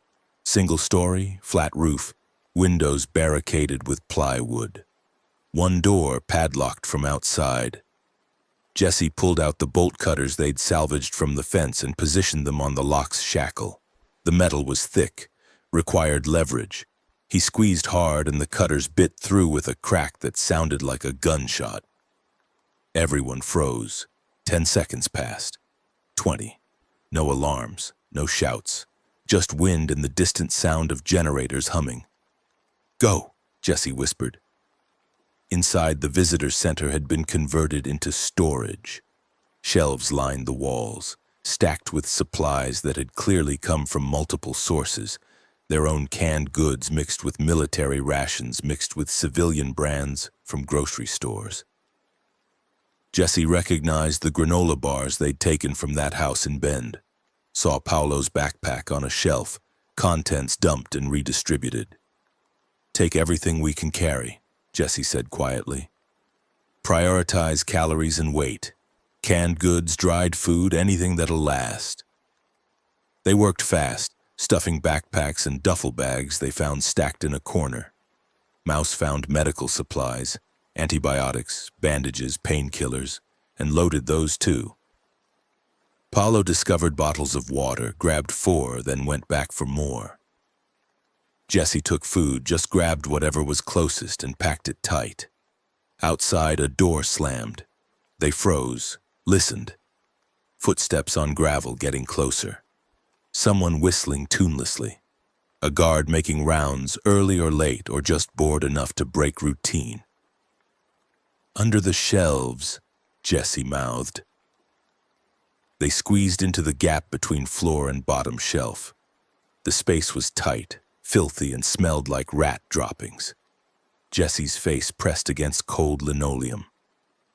Through the gap under the door, he could see boots approaching. Work boots, unlaced, dragging slightly. The footsteps stopped right outside. Jesse's hand tightened on his knife. If the guard came in, if he saw the cut lock, if he raised alarm, they'd have maybe 30 seconds before the compound erupted. 30 seconds to run or fight or die. The boots shifted. A lighter flicked. The smell of cigarette smoke drifted under the door. The guard was just standing there, smoking, taking a break in a spot that probably wasn't authorized but was dark and quiet and away from whoever was in charge. Time stretched. Jesse counted his heartbeats. Got to 60, 80, 100. His leg cramped. Paolo's breathing was too loud, rasping in the enclosed space. Mouse had his eyes squeezed shut like he could wish away reality. Finally, the boots moved, walked away. The whistling resumed, fainter now, heading toward the east side of the compound. They crawled out from under the shelves, grabbed their now full bags. Jesse checked his watch, Zo 258. They'd been inside 8 minutes. The guard rotation would happen in 2 minutes, and they needed to be gone before shift change brought fresh eyes and attention. They slipped back outside, left the cut lock hanging on the hasp. No way to hide it now, just had to hope nobody noticed until they were long gone. Across the compound, Jesse could see Sienna and Camilla emerging from the maintenance shed, arms full of weapons. Near the fuel depot, Tara and her friend were filling containers, working with practiced speed. Then the searchlights swung their direction. Jesse dropped flat, felt gravel dig into his palms. The beam swept overhead, paused, swept back. From the tower, a voice called out, "Hey, who's down there?" "Run," Jesse said, not a whisper anymore. "Run now." They ran. Behind them, the alarm went up. Not a siren. Just voices shouting, doors banging open, boots on pavement, flashlight beams cutting through darkness like searchlights hunting prey. Jesse sprinted for the fence, weighted down by the pack, Paolo beside him, Mouse falling behind and gasping. "Mouse!" Jesse skidded to a stop, turned back. The kid was on his knees, pack spilled open, trying to gather supplies with hands that shook. "Leave it!" Jesse grabbed him, pulled him up. "Just run!" Gunfire. Not aimed at them yet, just warning shots, or maybe shots at Sienna and Camilla, Jesse couldn't tell. More voices, an engine starting, headlights stabbing through the compound. They reached the fence. Dove through the hole Leo had cut. Jesse's jacket caught again, tore free. They were outside, past the perimeter, but the compound was awake now and angry, and the fuel depot exploded. Jesse was 50 yards away when it went up. The shockwave hit him like a physical force, knocked him forward into sagebrush. Heat washed over his back. Light painted the desert orange and white and terrible. He rolled, looked back, and saw fire climbing into the sky, black smoke boiling, secondary explosions as fuel tanks cooked off one by one. "Jesus Christ," Paolo breathed. Leo appeared out of the darkness, rifle slung, face grim. "That's everyone's cue to leave. Move. They'll be disorganized for maybe 5 minutes. We use all of it." They moved. Not running now, couldn't sustain that, just fast walking through terrain that wanted to trip them, snap ankles, punish every step. Behind them, the compound was chaos, people shouting, fire spreading. The crack, crack, crack of ammunition cooking off in the heat. Sienna and Camilla caught up, both loaded down with weapons. "Got rifles, handguns, and about 200 rounds," Sienna reported, voice steady despite the sprint.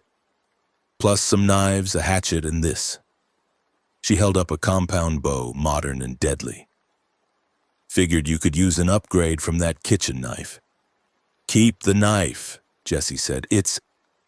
He couldn't finish.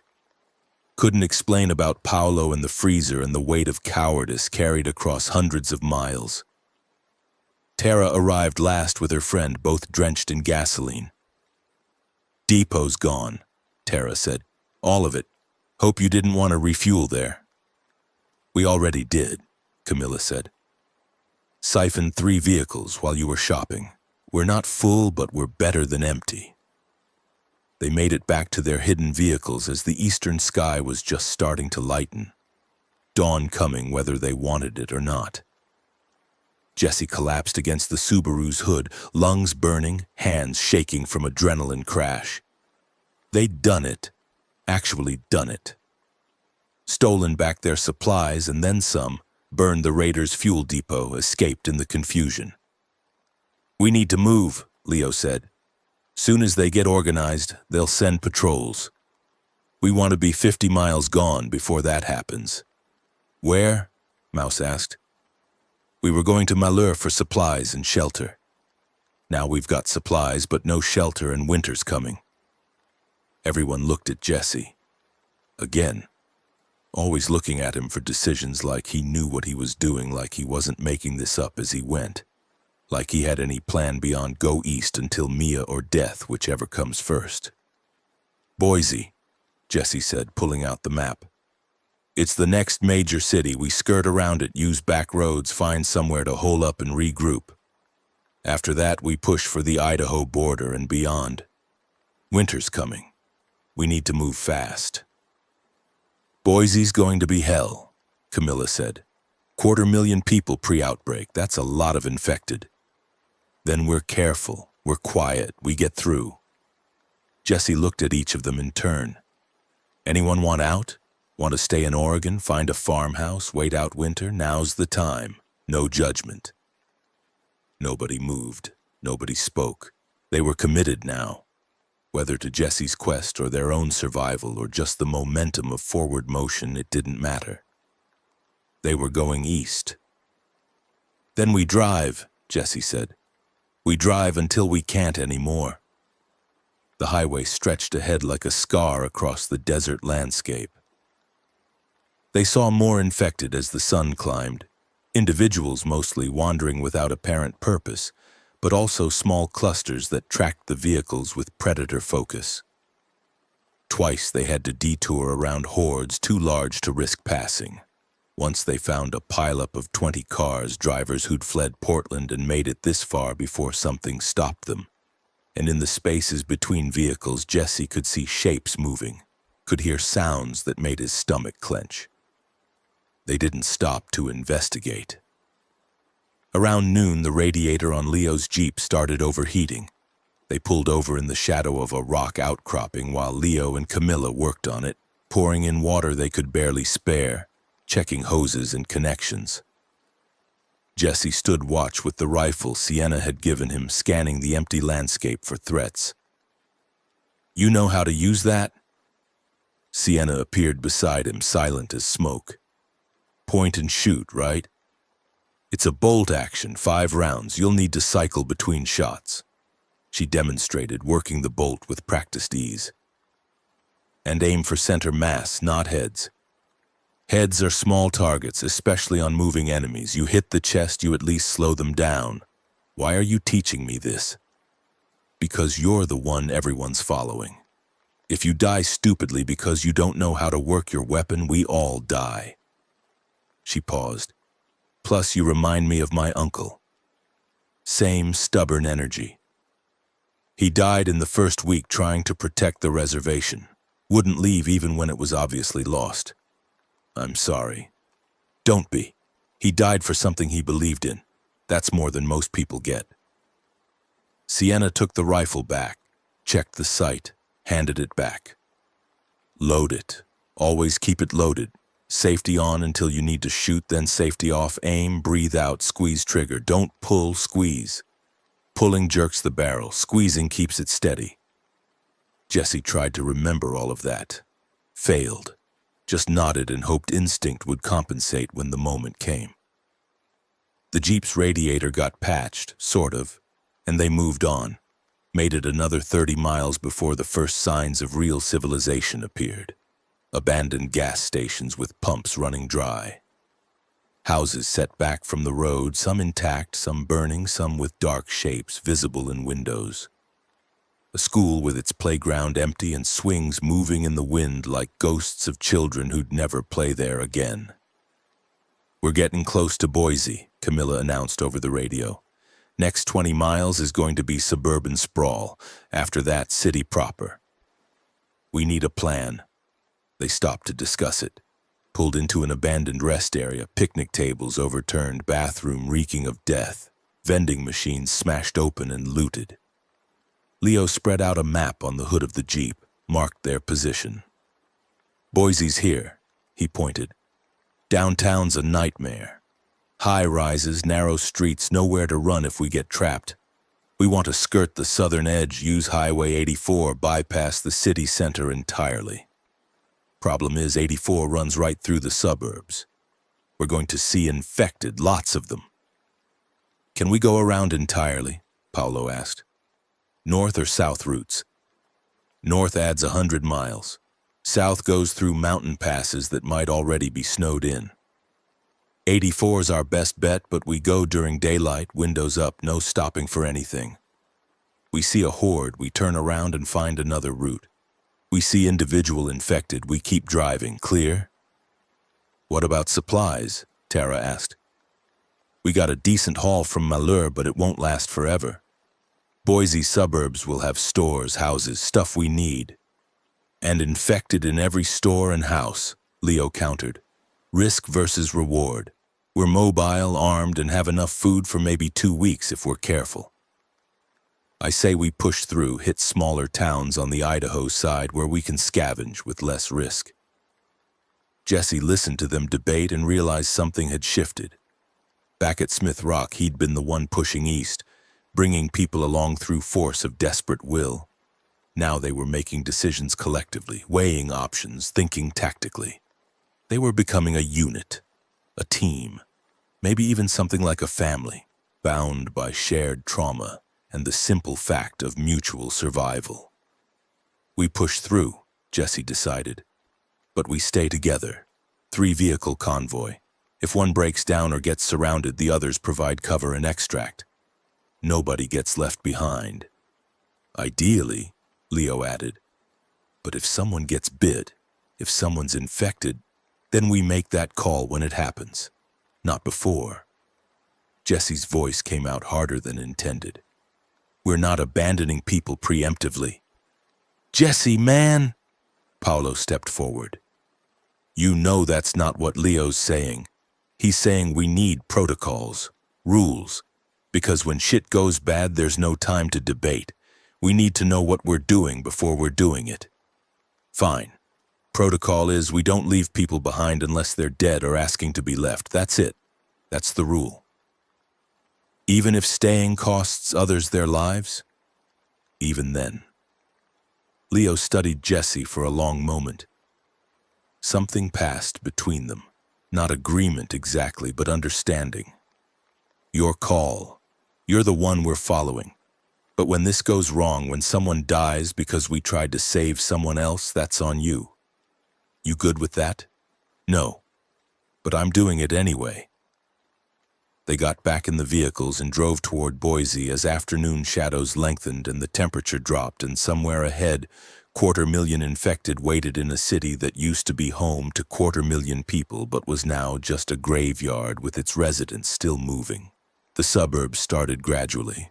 Houses appearing one at a time beside the highway, then clusters, then packed together in developments with names like Sunset Ridge and Mountain View Estates. The infected appeared with them, standing in driveways, wandering through yards, clustered at intersections like they died waiting for traffic lights that would never change again. Jesse drove with his hands cramping on the wheel, hyper-aware of every movement outside the windows. Most of the infected ignored them, too slow to catch up, too focused on nothing to care. But some turned, tracked the vehicles, and a few started following. Not running. Just that shambling pursuit that never tired, never gave up, just followed and followed until distance or obstacles broke line of sight. Don't slow down, Leo's voice crackled over the radio. They're behind us, but not catching up. Keep steady speed, steady course. The highway curved through what had been a commercial district. Strip malls with broken windows. Fast food restaurants with drive-thrus full of cars and drivers and passengers who died waiting for food that never came. A church with its doors hanging open and bodies visible inside. Stacked like cordwood, or maybe arranged by survivors who'd tried to bring dignity to the dead before giving up or dying themselves. Mouse's voice came over the radio, shaky. There's so many. How are there so many? Population density, Camilla answered. Cities are death traps. Always were going to be. Too many people in too small a space. Infection spreads fast, resources run out faster, and you get this, mass casualties and no cleanup crew. We're almost through, Leo said. Another 5 miles and we're clear of the metro area. Stay focused. But 5 miles was a long time when every mile brought new horrors. They passed a hospital where thousands of infected crowded the parking lot, drawn by some instinct or memory to the place where healing used to happen. Past an elementary school with children's artwork still visible in windows, crayon drawings of families and houses and suns that would never shine quite the same way again.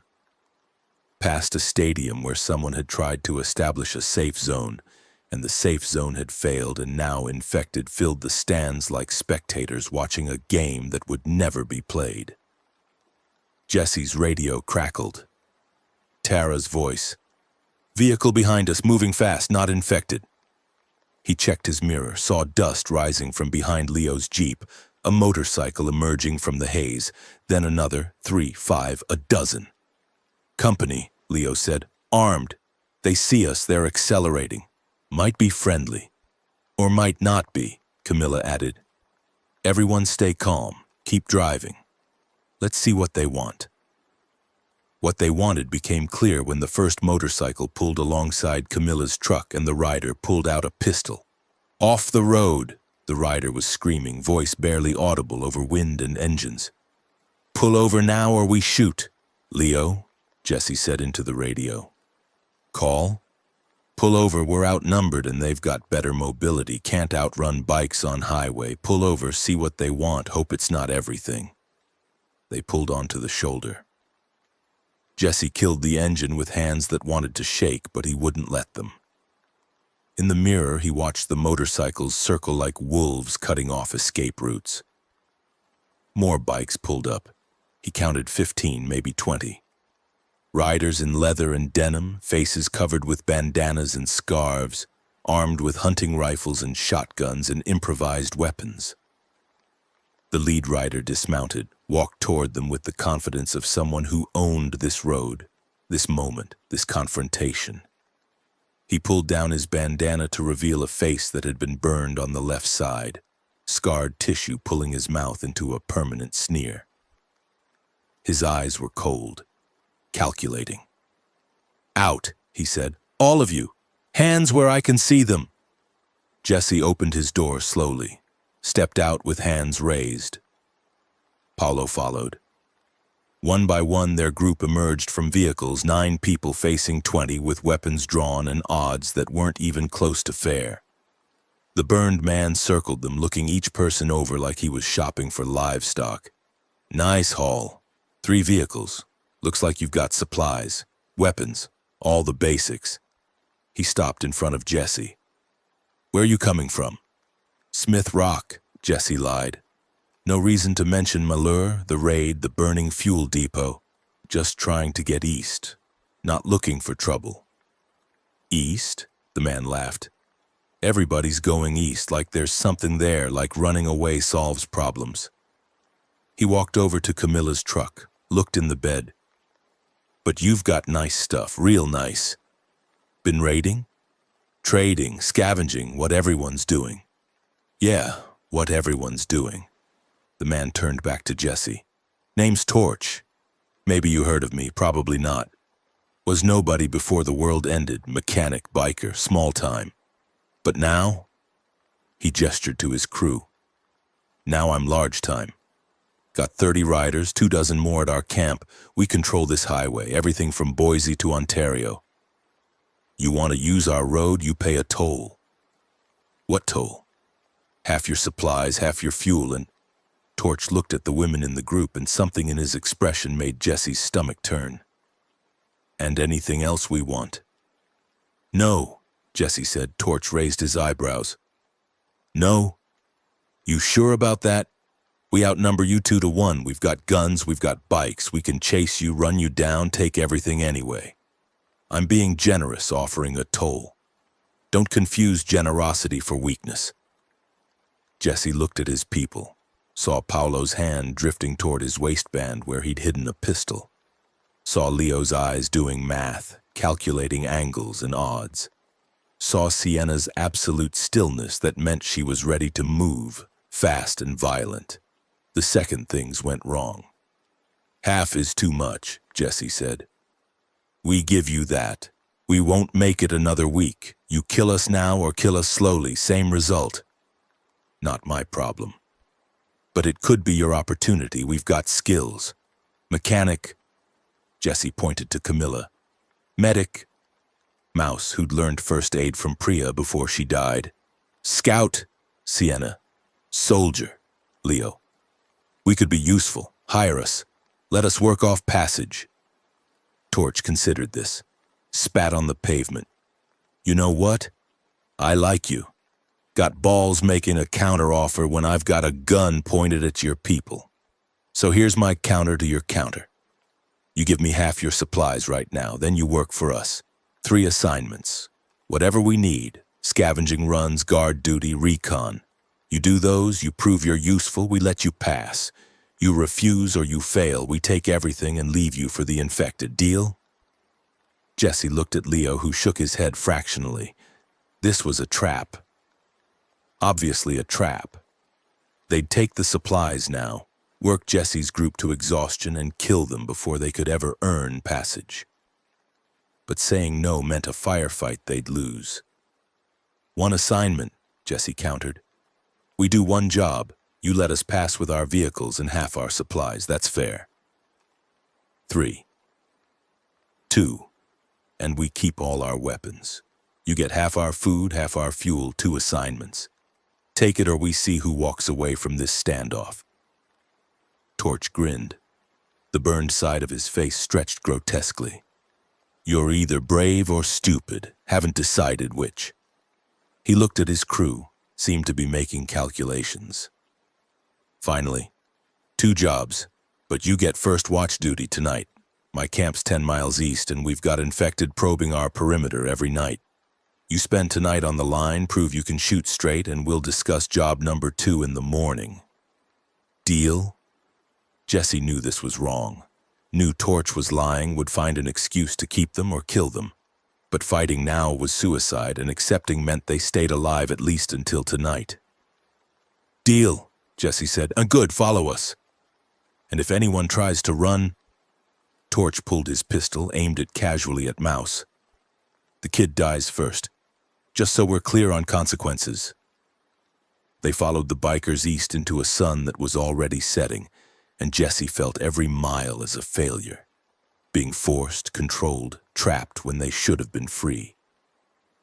The crack inside him widened further, let in more darkness, more of whatever he needed to become to get through this, get past this, get to Mia before time and distance and men like Torch took away every chance he had left. Torch's camp was a fortress built from highway debris. 18-wheelers arranged in a circle, gaps between them barricaded with cars and concrete barriers. Generator running somewhere inside, lights strung on poles. 30-plus people visible, bikers mostly, but also civilians who'd attached themselves to the group or been captured by it. Hard to tell the difference in the firelight. They were escorted inside.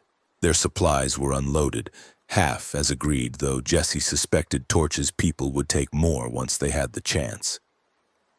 Their weapons were inventoried, which meant held by Torch's men with promises they'd be returned. Yeah, right. "You're on North Perimeter," Torch told them, pointing to a section of the circular defense. "Infected come at us from that direction most nights. You see movement, you shoot. You let them breach, you die. Simple enough?" "What about ammunition?" Leo asked. "Use your own. It's part of the toll." They were given no food, no water, no relief shifts, just pointed to their position and left to figure it out. The 9 of them spread along 50 yards of defensive line, too few people for too much space, but complaining would achieve nothing. Night fell, the temperature with it. Jesse's breath steamed in the cold air. He'd taken position between Paolo and Sienna, rifle loaded and ready, watching darkness that seemed absolute beyond the camp's lights. "This is bad," Paolo whispered. "We're not going to last the night, and if we do, Torch isn't letting us leave. You know that, right?" "I know. So what's the plan?" "I'm working on it. Work faster." An hour passed. 2. Jesse's feet went numb. His fingers ached even in gloves. The rifle felt like it weighed 50 pounds. Behind them in the camp, he could hear voices, laughter, the sounds of people who weren't standing watch in the freezing dark, waiting for shambling death to emerge from shadows. "Movement," Sienna said quietly. 11 o'clock, maybe 100 yards.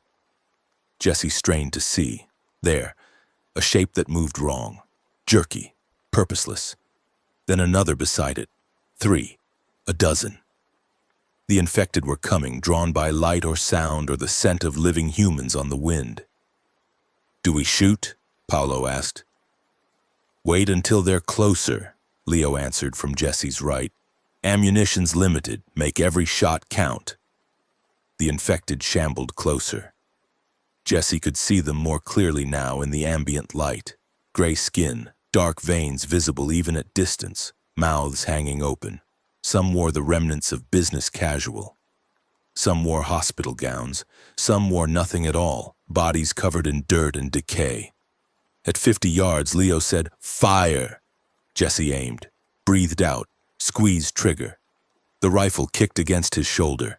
Downrange, one of the infected stumbled but didn't fall. He'd missed center mass, clipped it somewhere non-vital. He cycled the bolt, aimed again, fired. This time, the infected went down. All along the line, gunfire erupted. The infected didn't scatter, didn't take cover, just kept coming through the gunfire like it was rain. Jesse fired again. His fifth shot and the rifle was empty. He fumbled for the spare rounds in his pocket, hands clumsy with cold and adrenaline. "Reload faster," Leo was shouting. "They're not stopping." More infected emerged from the darkness, 20, 30. It wasn't an attack, just a migration that happened to intersect with the camp. But to people behind the perimeter, it probably looked like a siege. "Fall back," Torch's voice from somewhere behind them. "Fall back to secondary line." "What secondary line?" Mouse yelled. "Just fall back." They retreated toward the center of camp, still firing when they could, watching the infected reach the perimeter and start climbing over cars, squeezing through gaps, following prey with single-minded determination. The entire camp was in motion now. People running, shouting, some heading for the vehicles, some for the generators, some just running in circles waiting for someone to tell them what to do. "This is our chance," Camilla said into Jesse's ear. "Chaos, confusion, we grab our stuff and run. They'll shoot us. They're shooting infected. They won't notice us until we're gone." Jesse looked around. She was right. Torch's people were focused on the breach, on containing it, on preventing the infected from overrunning the camp. His own group was together, more or less, near their vehicles, which were parked along the eastern edge. "Go," Jesse decided. "Everyone to the vehicles. Grab whatever supplies are closest.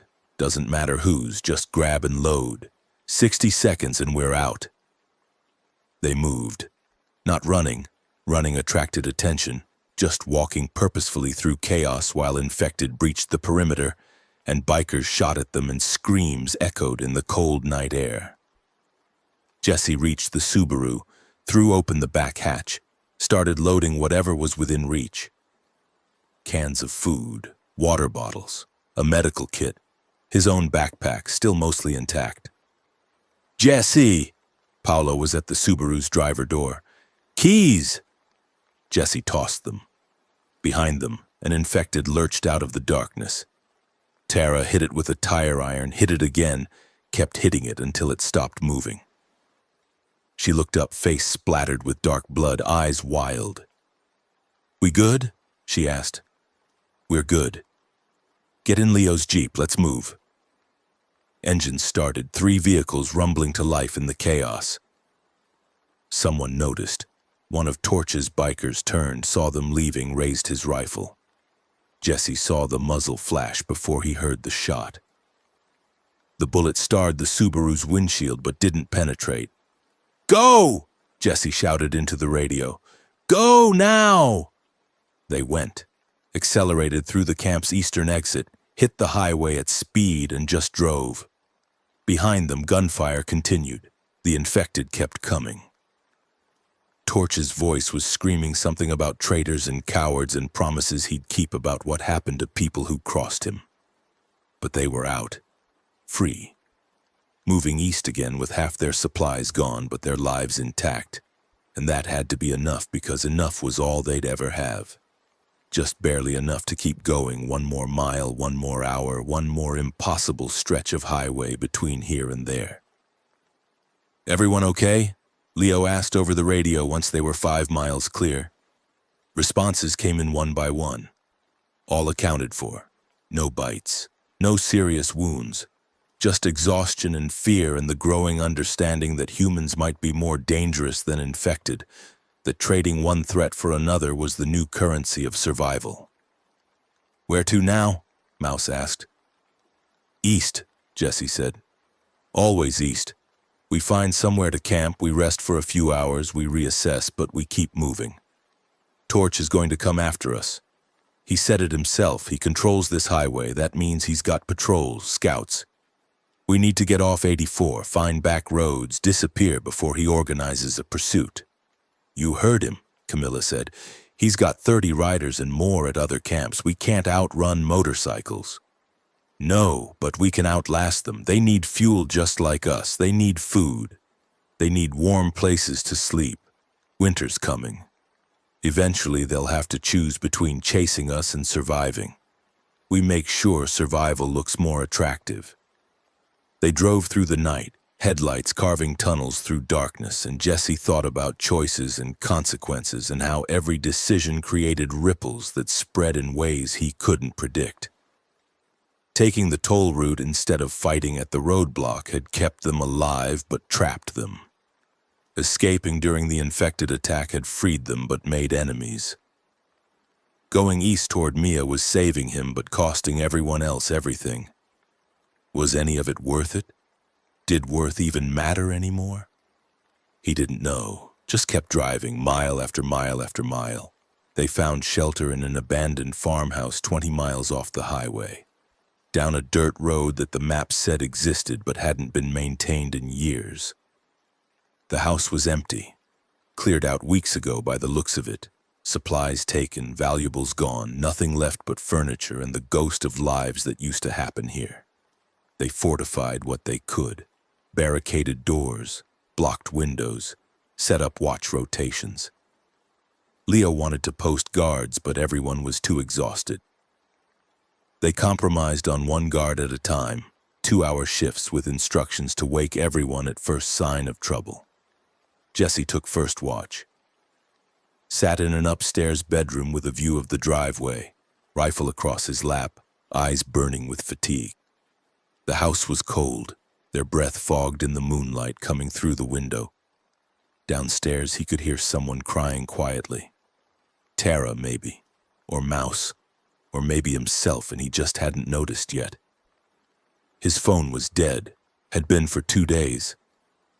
But he could still see the last message from Katie if he closed his eyes. Jesse, if you're alive, we're at my dad's cabin, Black Hills. Please be safe. How many days ago now? He'd lost count. A week? 10 days? Time was doing strange things, stretching and compressing, some hours lasting forever while entire days passed like moments. But he knew it had been too long. Knew every delay was another chance for Katie and Mia to die, to be overrun, to become part of the landscape of horror that America had become. You still awake? Angela's voice. No, not Angela. Wrong person. That was the woman from Smith Rock, the teacher who'd stayed behind. This was, he searched his exhausted brain, Tara. Tara from the fuel depot. Yeah, Jesse said, can't sleep anyway. Me neither. Keep thinking about Marty, about how we watched him turn, about how he begged us to help and we couldn't do anything except wait for him to stop being Marty and start being one of them. And then, she trailed off. You did what you had to do. Did I? Or did I do what was easiest, which was nothing, absolutely nothing, just waited for the problem to solve itself through death? Tara sat down on the floor beside Jesse's chair. You ever wonder if we're the problem? Humans, I mean.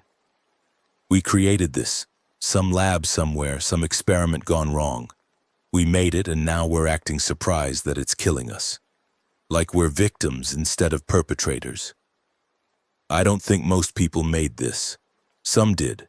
Most are just trying to survive what others created. Isn't that always the case? The powerful make decisions and the powerless live with consequences. She laughed without humor. Sorry, I'm getting philosophical. Happens when I'm tired and scared and grieving. You don't have to listen. I don't mind. Better than sitting here alone with my thoughts. They sat in silence for a while. Outside, nothing moved. No infected, no bikers. Just darkness and cold and the weight of miles still remaining. Why are you doing this? Tara asked eventually. Really? Your daughter's probably dead. The odds of her being alive after, 2 weeks of this, are minimal. You know that. We all know that. So why are you dragging 9 people across the apocalypse on what's basically a suicide mission? Jesse didn't answer right away. Tried to formulate words that would make sense to someone else when they barely made sense to him. Because I have to. Because if there's any chance at all, I have to take it. I've failed her every other way.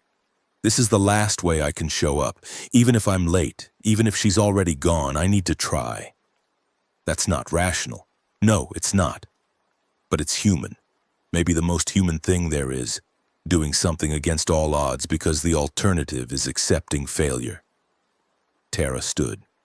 I hope you find her, Jesse. I hope when you get to South Dakota, she's alive and waiting and everything you're doing matters. Because if it doesn't, if we're all dying for nothing... She didn't finish. Just walked back downstairs, leaving Jesse alone with his thoughts again. He stayed awake until Paulo came to relieve him. Went downstairs to sleep on a couch that smelled like mildew and old books. Closed his eyes and immediately dreamed of freezer doors and Katie's voice and arriving at a cabin to find nothing but empty rooms and evidence that he'd been too late, always too late, forever too late. Woke to Paulo shaking his shoulder. Jesse, wake up, we've got a problem. The problem was visible from the upstairs window. Down the dirt road, maybe half a mile distant, 3 motorcycles were parked. Men standing beside them looking toward the farmhouse with binoculars. Torch's crew. Had to be. How long? Jesse asked. Spotted them 10 minutes ago. They're not approaching, just watching like they're waiting for something. Reinforcements, Leo said from across the room. They found us, but they're not sure what we've got for defense. So they're waiting for more bikes, more guns. Then they'll come in force. How much time do we have? Maybe an hour, maybe less. Depends how far the nearest camp is, how fast they can mobilize. Jesse looked at his people. 9 faces showing various degrees of fear and exhaustion and resignation. They'd escaped one trap only to drive into another. His fault, his choices, his obsessive need to go east no matter the cost. We can defend here, Leo said. House has good sight lines, solid walls, we've got weapons, ammunition. We make them pay for every inch. And then what? Camilla asked. They take the house eventually, we're outnumbered. All we'd accomplish is dying slower. Could run, Mouse suggested. Load up, go out the back, find another road. They've got bikes. They'll catch us on any road within 5 miles, and we don't know the terrain. Could dead-end ourselves or run into more of them. Everyone looked at Jesse again, waiting, always waiting for him to pull a solution out of nowhere like he'd been doing this his whole life instead of 3 weeks. We need an edge, Jesse said. Something they're not expecting. Something that makes them reconsider. Like what? Paulo asked. Jesse thought, looked at the map spread on the floor. They were 20 miles from the highway in rural farmland with infected scattered throughout the area but not concentrated. Torch's crew knew where they were but hadn't attacked yet because they were being cautious. Cautious meant they could be scared. Infected, Jesse said suddenly. We lead infected to this location. Create a situation where Torch has to deal with them instead of us. How? They don't follow commands? Can't herd them like cattle? No. But they follow sound and movement, and we've got vehicles that make plenty of both. Jesse was working through it as he spoke. 2 of us take a vehicle, drive through the area making noise, gathering every infected within earshot. We lead them here. Make Torch choose between chasing us and surviving a horde. That's insane, Tara said. You have a better idea? Silence. Who drives? Sienna asked. Jesse and Paulo looked at each other, spoke simultaneously. I'll go. No, Leo said flatly. This is a military operation. You need someone who can drive under pressure, someone who can shoot while driving if necessary, and someone who won't panic when infected are trying to climb through windows. That's me and Camilla. We take the Jeep. It's built for rough terrain if we need to go off-road. Rest of you load up the other 2 vehicles, head east, and wait 5 miles down the highway. We'll draw the horde here, slip past in the chaos, catch up with you." "And if you don't catch up?" Jesse asked. "Then you keep driving to South Dakota and tell your daughter her father died trying to reach her. That's more than most kids will get. The truth about what happened to their parents." Jesse wanted to argue, wanted to say no, wanted to keep everyone together, but Leo was right. This was tactical, not emotional. And tactical meant using the best people for the job, even if it meant splitting up. "Okay," Jesse said, "but you've got 3 hours. If you're not back by then, we come looking." "Don't. If we're not back, we're dead. Respect that and keep moving." Leo checked his rifle, grabbed extra magazines. Camilla was already outside, starting the Jeep. "Everyone else, load up, move out. 5 miles east off the highway, someplace with visibility. We'll find you." They loaded fast. Jesse kept watching the bikers down the road, expecting them to notice the activity, to attack before the plan could work. But they just waited. Watched. Confident in their numbers and their time. The Subaru and Tara's truck rolled out first, heading northeast through fields, bouncing over terrain not meant for vehicles. Jesse drove, knuckles white on the wheel, checking the mirror constantly. Behind them, Leo and Camilla headed in the opposite direction. West, toward an area the maps showed as more populated, more likely to have infected wandering. "This is going to work, right?" Paolo asked from passenger seat. "Jesse, tell me this is going to work." "It's going to work," Jesse lied. They found their rendezvous point 3 miles east of the farmhouse, an abandoned fruit stand beside a county road, surrounded by dead orchards and rust-colored dirt. Pulled the vehicles behind the building where they couldn't be seen from the road and waited. 1 hour passed. Jesse kept the radio on, listening for Leo's voice.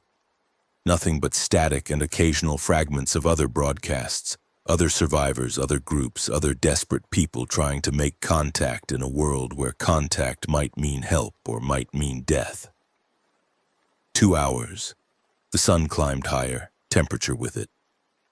Jesse got out, paced, checked his rifle, checked it again. Beside him, Sienna sat perfectly still, eyes closed, breathing controlled. Some meditation technique or just accepting that worry accomplished nothing. "Where are they?" Mouse asked. "They should be here by now." "Give them time," Tara said. "Gathering infected takes—" The radio crackled. Leo's voice broken and strained. "About 20 of them following, going to lead them to house, then around, if you're static, east." "Leo." Jesse grabbed the handset. "Leo, say again, you're breaking up." Static, then faintly. "EU on." "Ide, Jesse."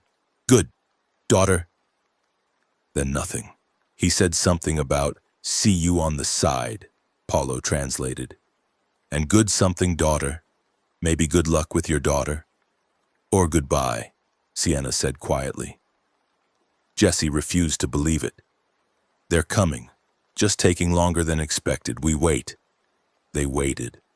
The sun continued its arc. 3 hours became 4. 4 became 5. No Leo, no Camilla, no Jeep appearing from the west with infected in pursuit. "Jesse," Tara put her hand on his arm. "We have to go. It's past sunset. If we stay here, we're vulnerable. And if they were coming—" "They're coming. Then they'll catch up. They have the maps. They know we're heading east. But we can't wait here anymore. It's not safe." Jesse wanted to argue. Wanted to wait all night if that's what it took. But she was right, and he knew it. Staying here risked everyone for 2 people who might already be dead. "Okay," he said finally. Each word felt like swallowing glass. "We go, but we mark this location. We leave a sign, so if they come through later, they know which way we went." They spray-painted an arrow on the fruit stand's wall. Big, obvious, pointing east. Added the date, November something Jesse had lost track, and the word push in letters 3 feet high. Then they left. 2 vehicles now instead of 3, 7 people instead of 9. The math of survival getting worse with every mile. That night they made camp in an empty church, the kind of small rural building that seated maybe 50 people on its best Sunday ever. The pews were still arranged in neat rows. The altar still had candles and a Bible open to Psalms. Someone had written on the wall in marker, "Where is God now?" Jesse sat in the front pew and read the open Bible by flashlight. Psalm 23. The Lord is my shepherd, I shall not want. He makes me lie down in green pastures. He leads me beside still waters. Bullshit, Jesse said to the empty church. To God or whoever was listening or not listening. Bullshit, all of it. There's no shepherd, no green pastures, no still waters, just us and infected and people like Torch and the whole world dying while your book sits here promising comfort that never comes. You done? Sienna appeared from the darkness. She'd been on watch outside, came in to warm up for a moment. Or you got more to yell at the ceiling? Sorry, didn't mean to. Don't apologize, anger's healthy, better than shutting down. She sat beside him. You know they're probably dead, right? Leo and Camilla? It's been 8 hours, they're not catching up. I know. But you're still going east. Yeah. Even though every choice you make gets people killed, even though we're down to 7 and we started with, what, 50 at Smith Rock? Sienna looked at him. In the flashlight's glow, her face was all hard angles and shadows. At what point do you decide your daughter isn't worth everyone else's lives? Jesse had been asking himself that same question. Hadn't found an answer he could speak aloud. Would you give up if you had someone waiting for you? I did have someone waiting, my whole family, and they're dead. All of them. Died in the first week. I was at a gymnastics competition in Portland, competing while my family was dying on the reservation. By the time I got back... She stopped. Point is, I don't have anyone waiting anymore. Haven't since this started, so following you is just following. No skin in the game. Then why stay? Because going alone is death. And because maybe your daughter is alive. Maybe miracles happen, and if they do, I want to be there when it happens. Want to see proof that fighting matters. She stood, went back outside, left Jesse alone in the church with his anger and his guilt and a Bible that promised comfort while delivering only silence. He must have fallen asleep because Paolo was shaking him awake and daylight was streaming through the stained glass windows and someone was screaming outside. Jesse grabbed his rifle, ran for the door. Outside, Tara was backing away from the tree line, pointing, voice high with fear. There's something in there, not infected, something else. What do you mean, something else? Jesse raised the rifle, sighted on the trees. Movement in the shadows. Fast movement, too fast. It came out of the forest at a sprint, not shambling, not lurching, sprinting, like an Olympic runner, like prey fleeing a predator. Except this was the predator and they were prey. Runner! Sienna shouted. Get inside now! The thing was on them before anyone could move. Jesse saw it clearly in the morning light. Infected, yes, but wrong. Too coordinated, too fast. Skin gray but not rotted. Eyes bloodshot but aware, tracking, hunting. It wore the remains of a tracksuit. Might have been an athlete before. Was definitely something beyond normal infected now. It grabbed Mouse. The kid had frozen, couldn't process what he was seeing, and pulled him down, teeth going for the throat. Jesse fired without aiming, just pointed and pulled trigger. The bullet hit the runner somewhere in the torso. It flinched but didn't let go. Sienna was moving, bow drawn, arrow knocked. She fired from 10 feet away. The arrow punched through the runner's skull and that dropped it. Finally, permanently. Mouse scrambled backward, checking himself frantically. Did it bite me? Did it? You're clear, Paolo said, examining him. It grabbed you but didn't break skin. You're okay. What the fuck was that? Tara demanded. Evolution, Jesse said quietly. He was staring at the body, At the athletic build, the minimal decay, the wrongness of something that moved like a living person but was absolutely, definitely dead. The infected are changing, getting faster, smarter, more dangerous. There could be more, Sienna said. She was already scanning the tree line. Runners hunt in pairs sometimes. We need to move. They loaded up, left the church behind, got back on the road and drove east through a morning that felt colder than it should, darker than it was, more dangerous than it had been yesterday because the rules kept changing, and what had been true last week might be lethality today. We're in Idaho. Not Camilla, she was gone. Tara. Tara was driving the truck now, had taken over when they redistributed after losing the Jeep. Crossed the border about 5 miles back. That's state number 2. How many more to South Dakota? Jesse checked the map. Wyoming, and then we're there. Just 2 more states. Just another 1,000 miles. Tara laughed, a sound with no humor in it. Easy. What could possibly go wrong? Everything, Jesse thought, but didn't say. Everything could go wrong, and most of it already had, and they were still going because stopping meant dying, and dying meant Mia would never know her father had tried, had come so close, had died reaching for her across a distance that kept growing no matter how many miles they drove. His phone was dead. Katie's message was memory now, fading with time and trauma. But he could still hear it if he closed his eyes. Please be safe. I'm trying, Kate, he thought.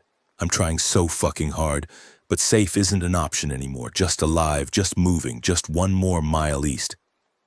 They spent 3 days crossing southern Idaho. Flat country mostly. High desert giving way to agricultural land gone fallow. Small towns that had died quiet or died violent depending on how fast the infection had spread. They scavenged where they could, avoided where they couldn't, and kept pushing east with the kind of grim determination that came from having no other options.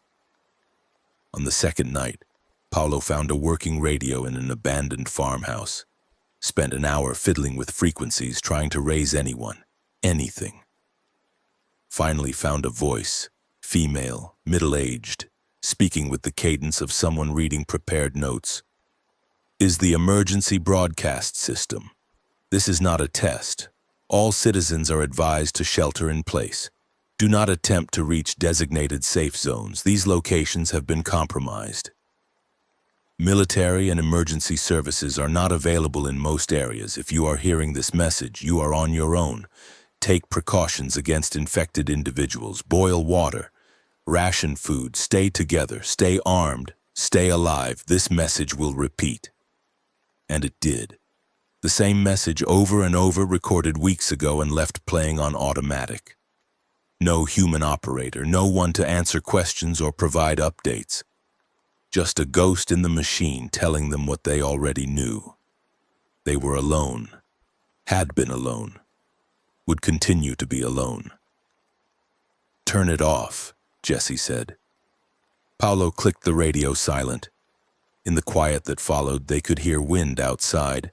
Nothing else. No infected sounds, no human voices. Just wind and darkness and the space between here and there stretching wider with every passing hour. We should talk about supplies, Tara said. She'd taken to carrying a notebook, tracking their inventory like she was still managing a depot instead of surviving an apocalypse. We've got maybe 7 days of food left. That's rationing hard. 1 meal a day, nothing wasted. Water's better. We can refill from streams and boil it. But food's becoming critical. There'll be more towns, Jesse said, and more infected in those towns. More risk every time we stop to scavenge. We need to start thinking strategically. Maybe find somewhere to hole up for a week or 2. Hunt, forage, build reserves before pushing farther east. No. The word came out harder than Jesse intended. We don't have time. Winter's coming. Every delay is another chance for Katie and Mia to... He stopped. Couldn't finish. To die, Tara finished for him. Say it. Every delay is another chance for them to die. And every mile east is another chance for us to die. Those aren't opposing goals, Jesse. They're the same goal. We're all trying to survive, but you're prioritizing 2 people you haven't seen in months over 7 people who are here. Now dying slowly from exhaustion and hunger and exposure. That's not fair. Fair? Nothing about this is fair, but it's true. Tara stood, closed her notebook. I'm not saying we abandon your quest. I'm saying we're human. We have limits, and pushing past those limits kills us just as surely as infected do. We need to rest. Really rest. Somewhere safe for more than one night. Or we're not going to make it to Wyoming, let alone South Dakota. Jesse wanted to argue, wanted to say they'd rest when they reached the Black Hills, when Mia was safe, when all of this meant something. But looking at his people, Paulo with dark circles under his eyes, Mouse coughing more every day, Sienna moving like every step hurt, even Tara, despite her strength showing the edges of breaking, he knew she was right. Okay, he said, we find somewhere, not permanent, just a few days. We rest, we hunt, we build supplies back up. Then we keep moving. Deal? Deal, Tara said. They found their temporary haven 2 days later, an old mining town called Silver Creek, population 0, buildings mostly intact because it had been abandoned decades before the outbreak for economic reasons rather than biological ones. The main street had a general store, a bar, a church, a dozen houses in various states of decay. And it was empty. Not a single infected, not even bodies. Just quiet and cold and the ghost of a town that had died long before the world ended. We'll stay here, Jesse decided. 3 days, rest, hunt, scavenge the buildings, then we go. 3 days, Tara agreed. They settled into the least damaged house. 2 stories, solid roof, windows that could be barricaded, made it defensible. Set up a watch rotation that actually allowed people to sleep more than 2 hours at a time. Started breathing again, deeper than survival allowed. On the second morning, Jesse woke to find Paulo sitting on the front porch, staring at a photograph. His kids, 2 boys, maybe 7 and 5, grinning at the camera with missing teeth and superhero shirts. You never talk about them, Jesse said, sitting beside him. What's to say? They're in Eugene. I'm here. They're probably dead. Paulo's voice was flat, empty. I tell myself stories about how they're alive, how Sarah got them somewhere safe, how they're waiting for me, but I'm lying to myself just like you're lying to yourself about Mia. Maybe. No, maybe. We're both chasing ghosts. Difference is you've got a destination. I'm just following you because following is easier than facing the truth. Paulo put the photo away. But I'm glad I came. Because at least this way, if I die moving, die trying.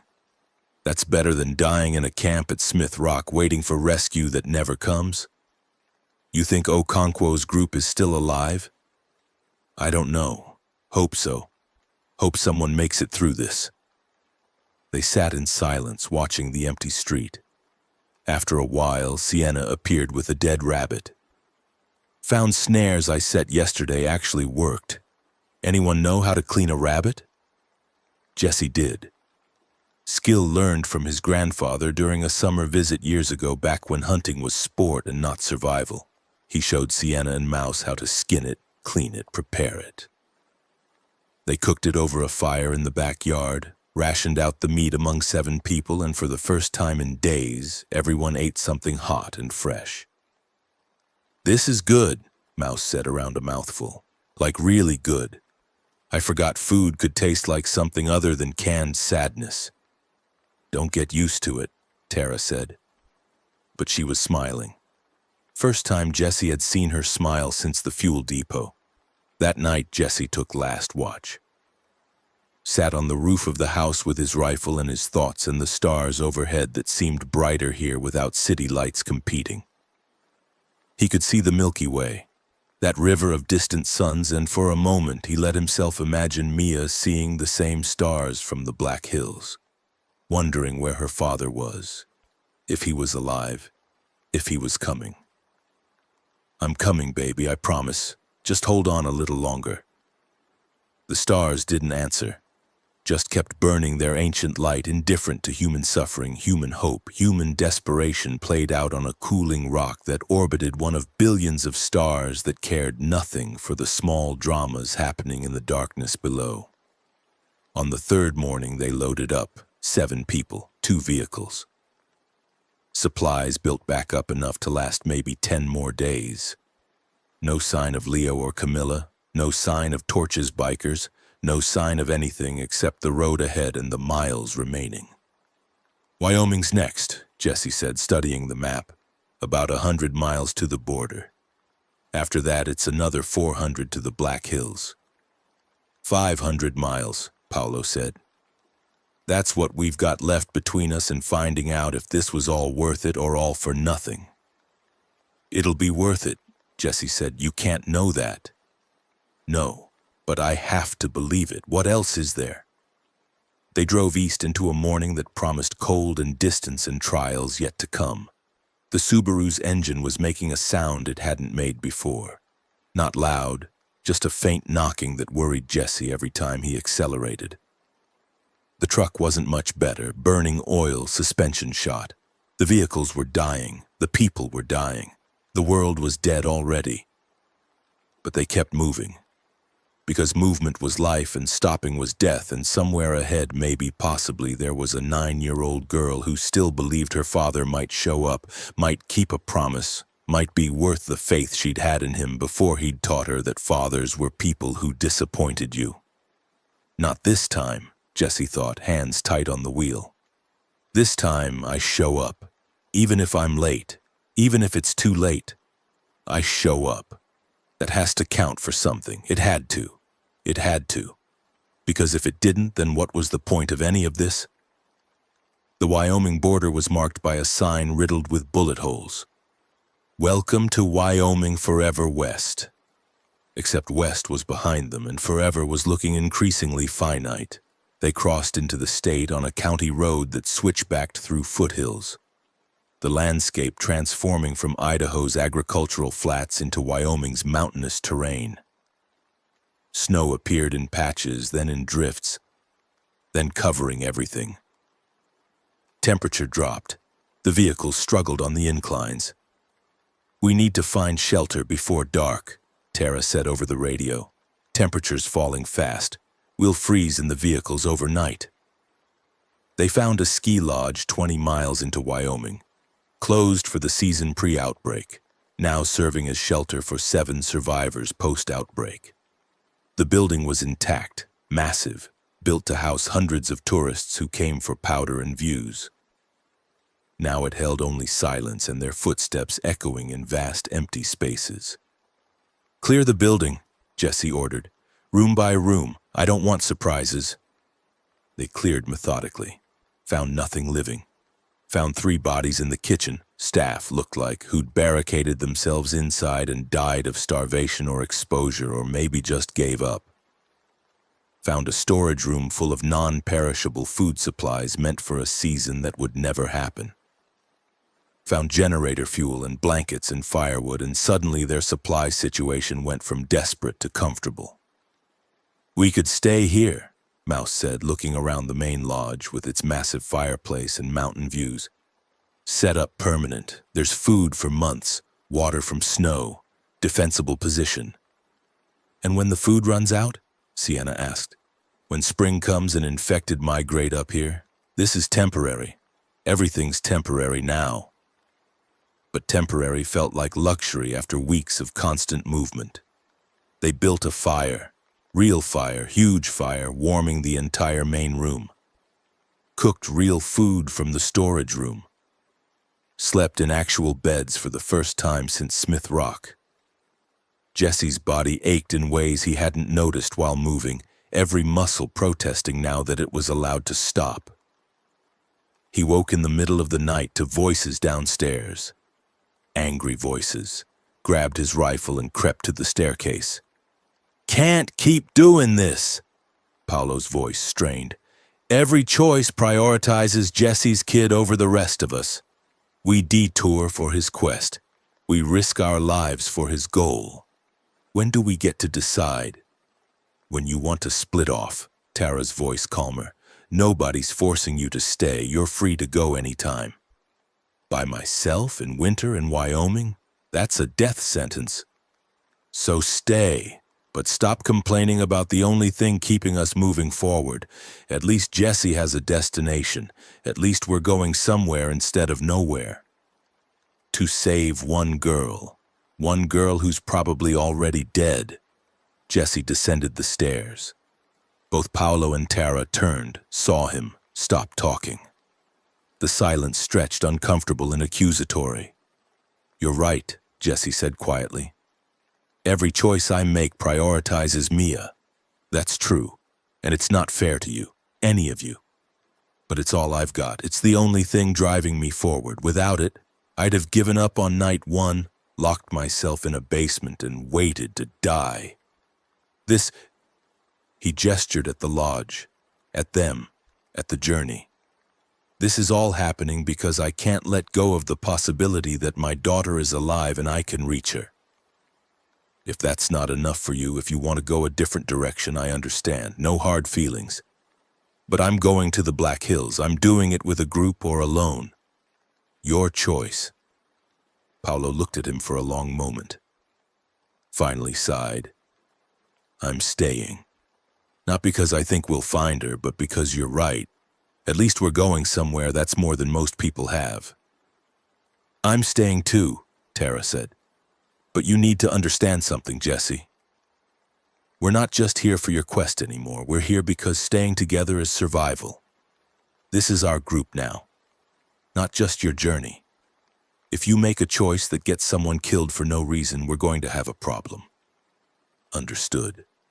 They went back to bed. Jesse stayed up, watching the fire die down to coals, thinking about leadership and responsibility and how every choice he made rippled out in ways he couldn't predict or control. He'd never wanted to lead, had spent his whole life avoiding exactly this kind of responsibility. But circumstances didn't care what he wanted. Circumstances had made him the man with the destination, and that made him the leader whether he liked it or not. Morning brought fresh snow and the decision to stay another 2 days. The supplies were too good to leave immediately. They needed rest, needed to repair vehicles, needed to prepare for the push across Wyoming, which Tara's map showed as 400 miles of mostly empty terrain between here and the Black Hills. On the second day, Sienna found something in the lodge's office, a ham radio better than Mouse's portable unit. Mouse got it working after an hour of tinkering. Started scanning frequencies. Most of what they found was static. Some was automated messages like the one they'd heard in Idaho.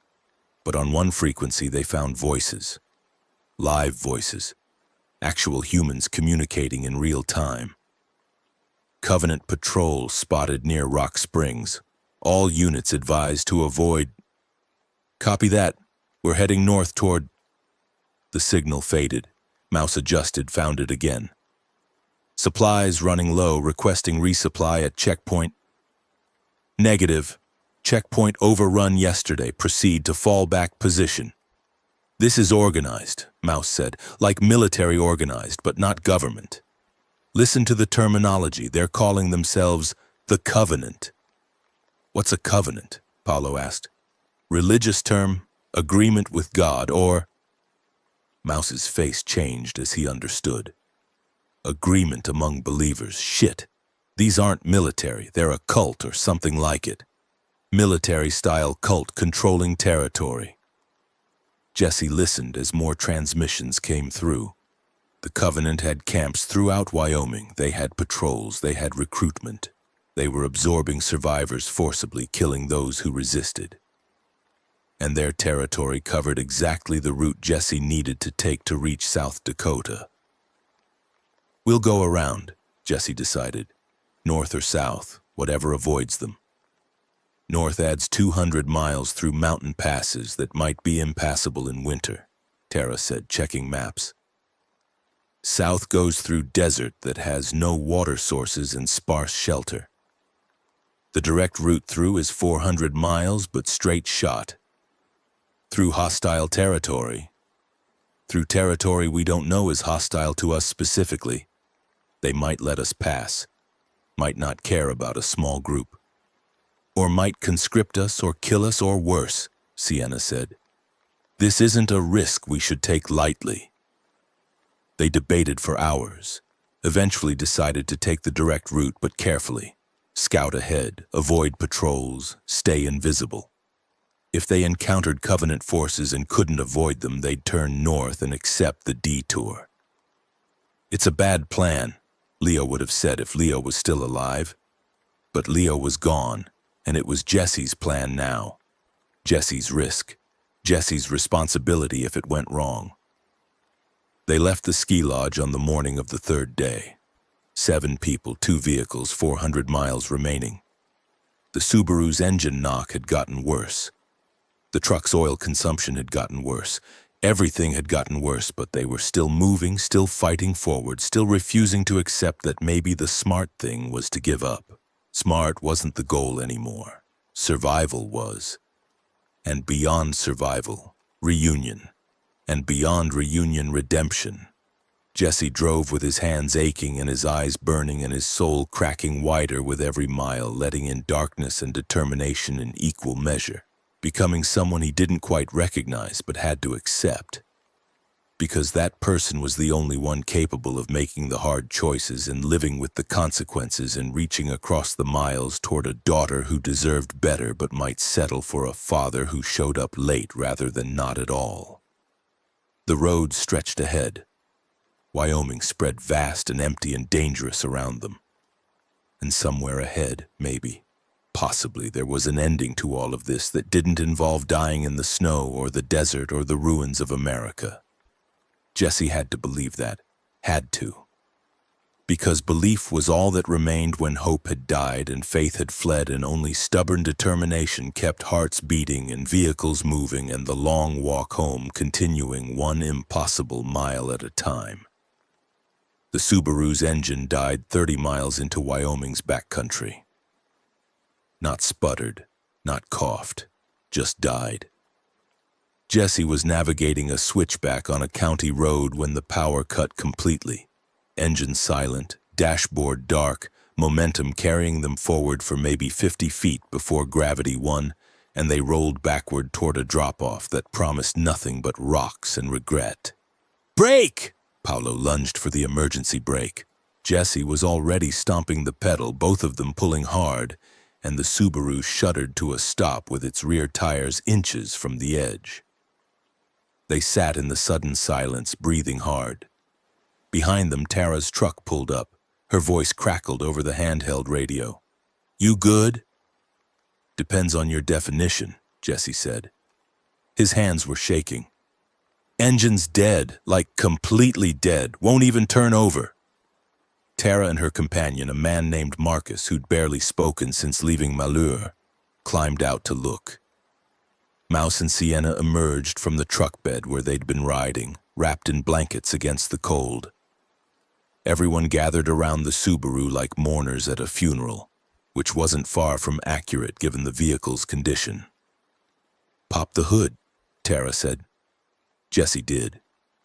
Tara leaned in, poked at things, made the kinds of sounds mechanics make when diagnosing terminal conditions. Alternators fried, batteries dead, and I think, yeah, timing belt's gone too. That knocking sound, that was pieces of your engine eating themselves. Can you fix it? With what? I'm a depot manager, not a mechanic. And even if I was, we'd need parts we don't have. Tools we don't have, time we don't have. She straightened. "This vehicle's done. We strip what we can carry and move to single vehicle.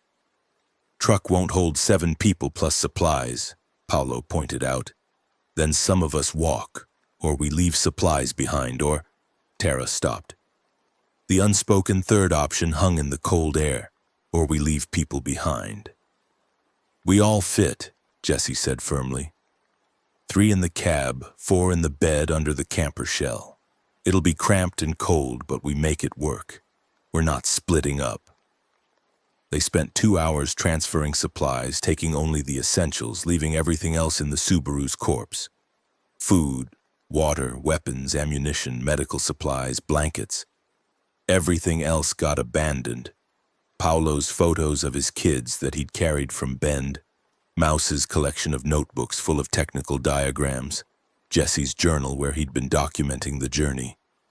All of it sacrificed to the math of weight and space. Feels like we're leaving pieces of ourselves behind, Mouse said quietly, watching Jesse place the journal on the Subaru's passenger seat. We are. That's what survival costs. You shed everything that doesn't serve immediate need. Jesse closed the door, looked at the vehicle that had carried them from Oregon through Idaho into Wyoming. Thanks for getting us this far. They piled into Tara's truck, her and Marcus and Paolo in the cab, Jesse and Mouse and Sienna in the covered bed surrounded by supplies. It was cramped. It was cold. The truck bed had no insulation and the temperature was dropping as afternoon faded toward evening. But they were moving, and moving meant not dying, so discomfort was just the price of admission. The truck struggled with the extra weight, climbed the mountain passes at maybe 15 miles per hour, engine screaming, transmission grinding. Twice Marcus had to get out and push while Tara drove, and Jesse wondered how long before this vehicle died too. And they were all on foot in the Wyoming wilderness with winter closing in. Jesse! Mouse was huddled in the corner, teeth chattering. Can I ask you something? Yeah. Do you really think your daughter's alive? Like, honestly, no bullshit, no hope, just probability? Jesse thought about lying. Decided Mouse deserved truth. No. Probably not. Odds are she died in the first week, or second week, or last week. Odds are we're driving across the country for nothing. Then why are we still going? Because probably isn't definitely. And because even if she's dead, I need to know, I need to see. I can't spend the rest of my life, however long that is, wondering if I could have made it if I'd just tried harder. That's not logical. No, it's human. Mouse was quiet for a moment. Then, my parents were in Seattle when this started. I haven't mentioned them because talking about it makes it real, but they're probably dead. And I didn't even try to go back. Just ran east with you because running felt better than facing the truth. You were in Bend. Seattle was already overrun. You couldn't have reached them. Yeah, but I didn't try. Didn't even consider it. Just let them die while I saved myself. Mouse's voice cracked. So I guess what I'm saying is I'm glad you're trying, even if it's pointless, because at least you're trying. That's more than I did. Jesse didn't know what to say to that. Just reached over and gripped Mouse's shoulder. Held on until the kid stopped shaking. The radio traffic got worse as they pushed deeper into Wyoming. The Covenant wasn't just present. They were everywhere. Mouse picked up patrol reports, checkpoint communications, recruitment broadcasts. It painted a picture of an organization that controlled hundreds of square miles of territory with military precision. They're not raiders, Mouse said, listening through headphones. They're not random. They've got structure, hierarchy, ideology. What ideology? Sienna asked. Survival of the committed. They keep saying it, like it's a motto. And they talk about cleansing and integration and evolution through adversity. It's, Mouse pulled off the headphones, it's cult shit. Definitely cult shit. Can we avoid them? Jesse asked over the radio to Tara in the cab. Maps show their checkpoints every 40 miles along the main highway. We're taking back roads to avoid those, but back roads are slower, worse condition, more prone to being impassable. We're trading speed for stealth. Do it. Speed doesn't matter if we're captured. They navigated through terrain that got progressively worse. Dirt roads that were barely roads.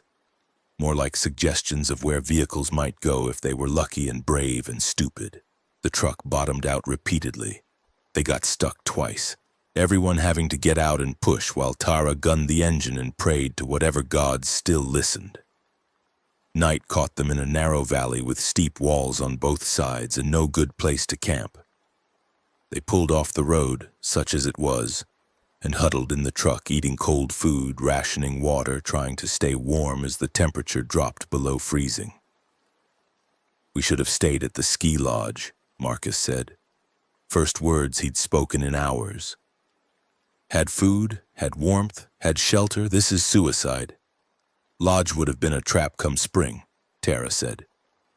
"Isolated, no way out if infected migrated up there. This is hard, but it's movement. Movement is life. Movement is freezing to death in a truck bed. You want to go back? Go, walk. It's only about 60 miles. Marcus didn't respond. Just pulled his blanket tighter and stared at nothing. Jesse took first watch from the truck bed, sitting with the rifle across his lap and a view of the road behind them. The valley was dark. No moon, stars hidden by clouds, just blackness and the sound of wind through rocks and the knowledge that anyone, infected, Covenant raiders, anyone, could be approaching and he wouldn't see them until they were right on top of them. His phone was dead and had been for over a week. Battery finally gave out somewhere in Idaho, but he could still remember Katie's message. Could recite it from memory. "Jesse, if you're alive, we're at my dad's cabin, Black Hills. Please be safe." How long ago now? He'd lost count. 3 weeks? A month? Time was doing strange things. Some hours felt like seconds, some seconds felt like hours. But he knew too much time had passed.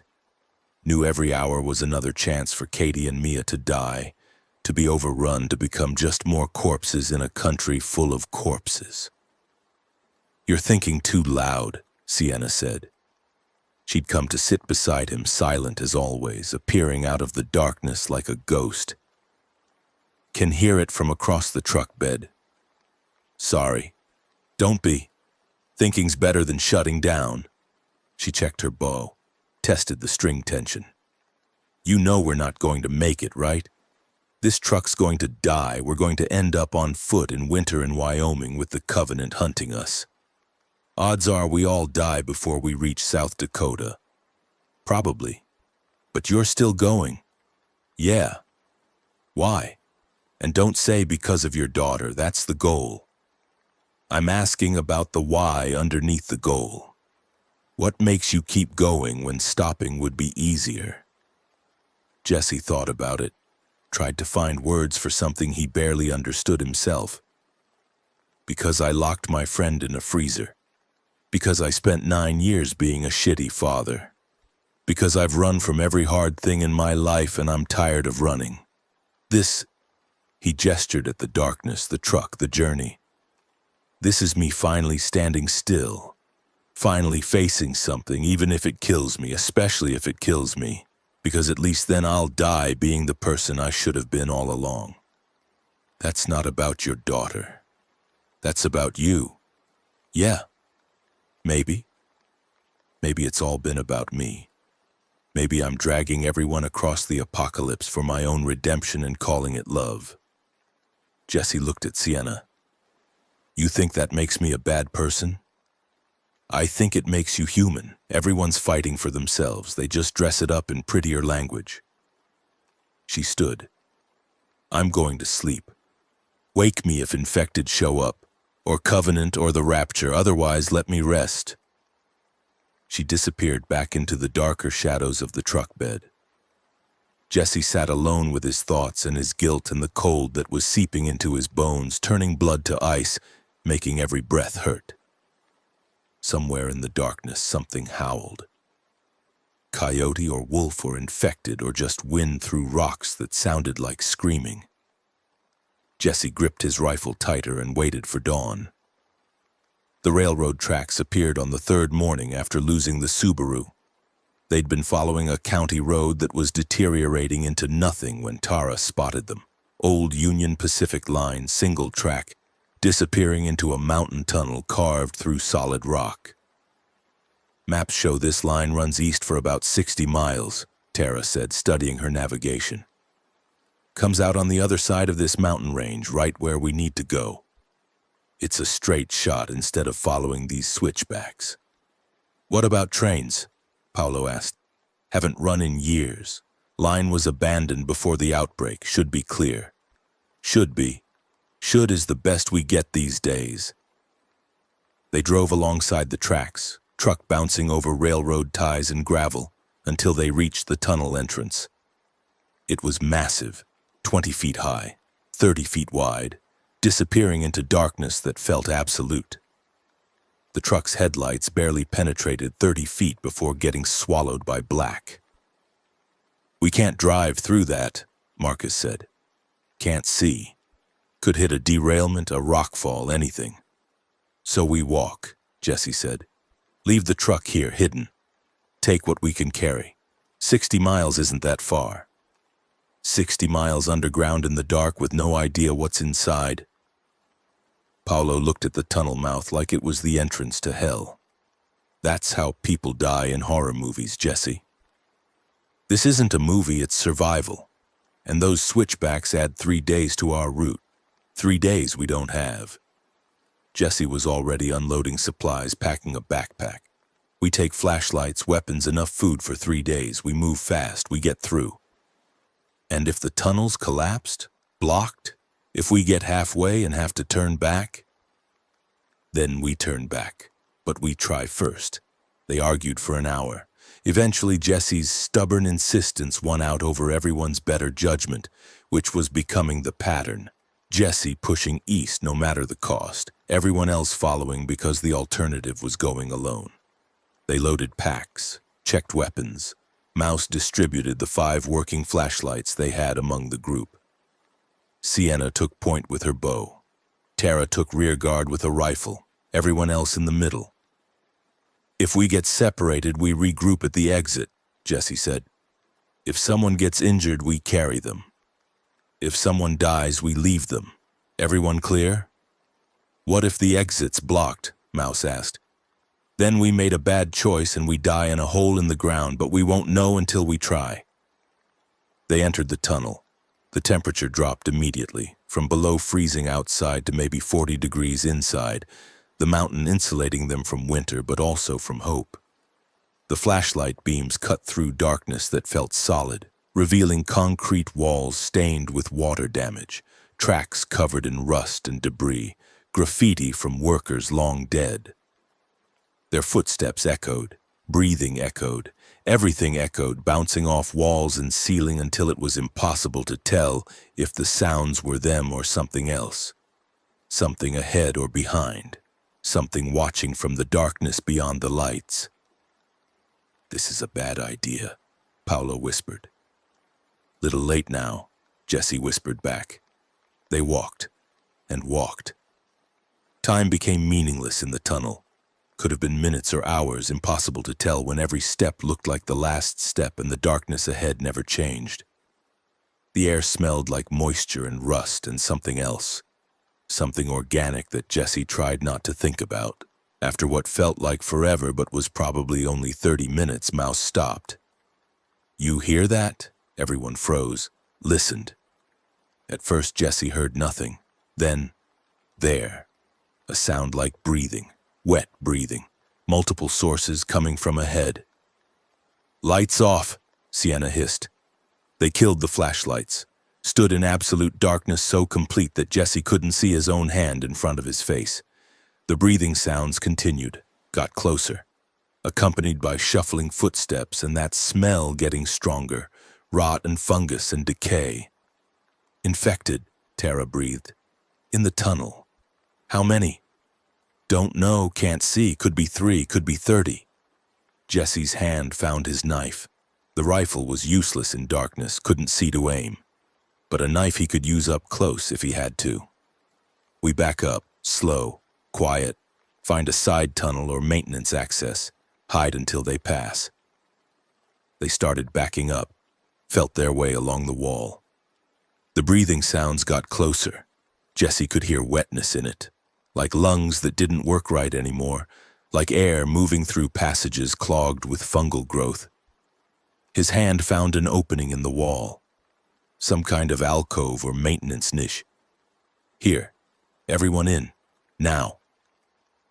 They squeezed into the space, barely big enough for 6 people, bodies pressed together, trying not to breathe, trying to become part of the wall. Jesse was in front, could feel the tunnel air on his face, could smell the rot getting stronger. Then he saw them. Not clearly, just shapes visible by their own faint bioluminescence. The fungal growths on their bodies glowing with a dim, sickly orange light. Bloomers, the variant that grew massive fungal colonies. Jesse counted 6, maybe 7, shambling past the alcove in single file.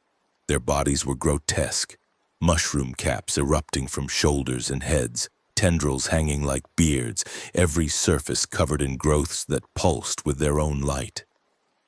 One of them stopped right in front of the alcove. Jesse held his breath. Behind him, he felt everyone else doing the same. The bloomer stood there, swaying slightly, fungal tendrils moving in some air current Jesse couldn't feel. It was sniffing, or whatever passed for sniffing when your nose was buried under layers of fungal growth. Trying to detect prey by scent in the darkness.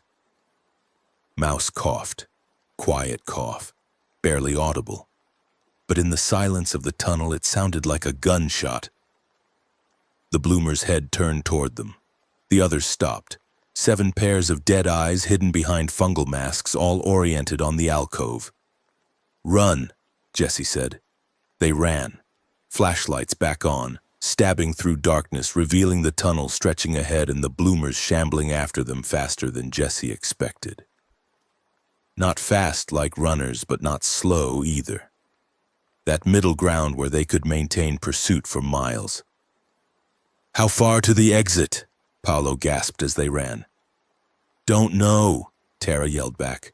"Could be miles, could be—" Something grabbed Jesse's backpack. He spun, knife out, and saw a bloomer right behind him. It had caught up somehow, moved faster than the others. Jesse slashed at its arm.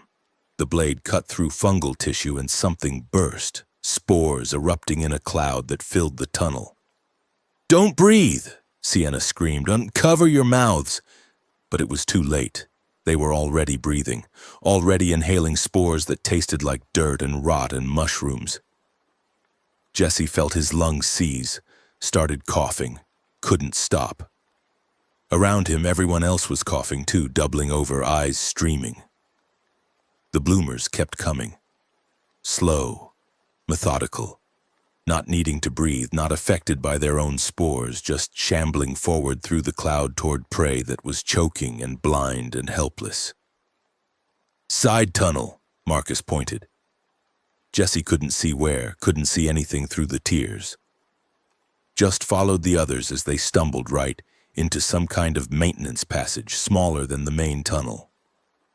The bloomers tried to follow, but their fungal bulk made them too wide. They got stuck in the entrance, reaching through with arms that ended in clawed hands covered in orange growths. "Keep moving!" Jesse shoved Paolo forward. The maintenance tunnel sloped downward. They half ran, half fell down the incline, coughing, gasping, flashlights bouncing and creating disorienting patterns of light and shadow. The tunnel opened into a larger chamber, some kind of equipment room from when the railroad was active, rusted machinery, old tools. And in the corner, stacked neatly against the wall, dozens of boxes labeled with corporate logos Jesse didn't recognize. "What is this place?" Mouse asked between coughs. Tara was already at the boxes, pulling one open. Inside, documents, folders, USB drives sealed in plastic. She pulled out a folder, opened it, and her face went pale in the flashlight beam. "Nexogen Biotech," she read. "Classified Research Materials, Project CRD-19. "What's CRD-19? Sienna asked. Tara kept reading. Her hands started shaking. "It's the outbreak. These are the research files from the company that created it. They stored them here in this tunnel like a backup cache." She looked up at Jesse. "This tells us everything. Where it came from, how it started, why." "Why what? Why any of this happened?" Tara's voice had gone flat, dead, Because it wasn't an accident, Jesse. They did it on purpose. They spent 2 hours in that equipment room reading documents by flashlight, while somewhere above them the bloomers probably still searched. The files painted a picture that made Jesse's stomach turn. Nexogen Biotech, Portland, Oregon. Developing a cancer treatment using modified cordyceps fungus spliced with rabies virus proteins. Revolutionary immunotherapy. Human trials starting. Then one subject, patient 0, name redacted but designated as Epsilon 7, showed unexpected results. The treatment worked. Tumor gone. But neurological changes started. Aggression. Loss of higher cognition. Enhanced prey drive. They knew, Tara said, reading another folder. They knew he was changing. They documented it, day by day, watching a human being transform into the first infected. And they kept testing, kept pushing, because the cancer cure worked and that was worth the risk. When did the containment breach happen? Jesse asked. There wasn't one, not accidentally. Tara found another document, read it twice like she couldn't believe what she was seeing. The CEO, Dr. Ellen Cade, she authorized a controlled release. Wanted to see how the infection would spread in a real population. Thought they could contain it, study it, refine it. She had some theory about human evolution, about forcing adaptation through exposure to the fungal viral hybrid. She released it on purpose, Mouse said quietly. She killed the world on purpose. For science, for progress, for the future of humanity. Tara threw the folder against the wall. Millions dead because one woman thought she knew better than everyone else. Jesse picked up another file. This one had maps. These show facility locations, labs, storage sites, and... He stopped, pointed. South Dakota, Black Hills. There's a facility marked here. Mount Rushmore National Memorial. Why would they have a lab at Mount Rushmore? Continuity site. Says so right here. Continuity site Bravo 3, Mount Rushmore Presidential Facility. It's a backup location in case the main Portland facility fell. Jesse kept reading. She's there, Dr. Cade. This is dated 3 weeks after the outbreak started. She fled Portland with research team and security personnel, set up in Mount Rushmore's underground complex. That's where you're going, Sienna said. That's where your daughter is. Same location. Yeah. So we're not just walking into the apocalypse. We're walking into the source of the apocalypse, the woman who caused all of this. Looks that way. Everyone was quiet. The weight of the revelation settling like physical mass. The outbreak wasn't random, wasn't an accident, was deliberate, was caused by a single person's hubris, and that person was still alive, still doing research, still in the exact location Jesse needed to reach. We should take these files, Mouse said. Evidence, proof. If we ever find other survivors, if humanity rebuilds, they need to know what happened. Need to hold someone accountable. Accountable? Marcus laughed high and broken. Who's going to hold anyone accountable? There's no government, no courts, no justice, just survival and revenge, and neither of those bring back the dead. Then we share it anyway. Let people decide what to do with the truth. Mouse started loading documents into his backpack. Help me. We take as much as we can carry. They loaded up. Files, USB drives, anything that looked important. Turned that equipment room into their own personal archive site. Stealing the evidence of humanity's greatest atrocity to carry it across what remained of America. We should go, Tara said. Been here too long. Need to keep moving. The maintenance tunnel continued past the equipment room, angling upward. They followed it, leaving the bloomers behind, climbing toward what they hoped was another way out.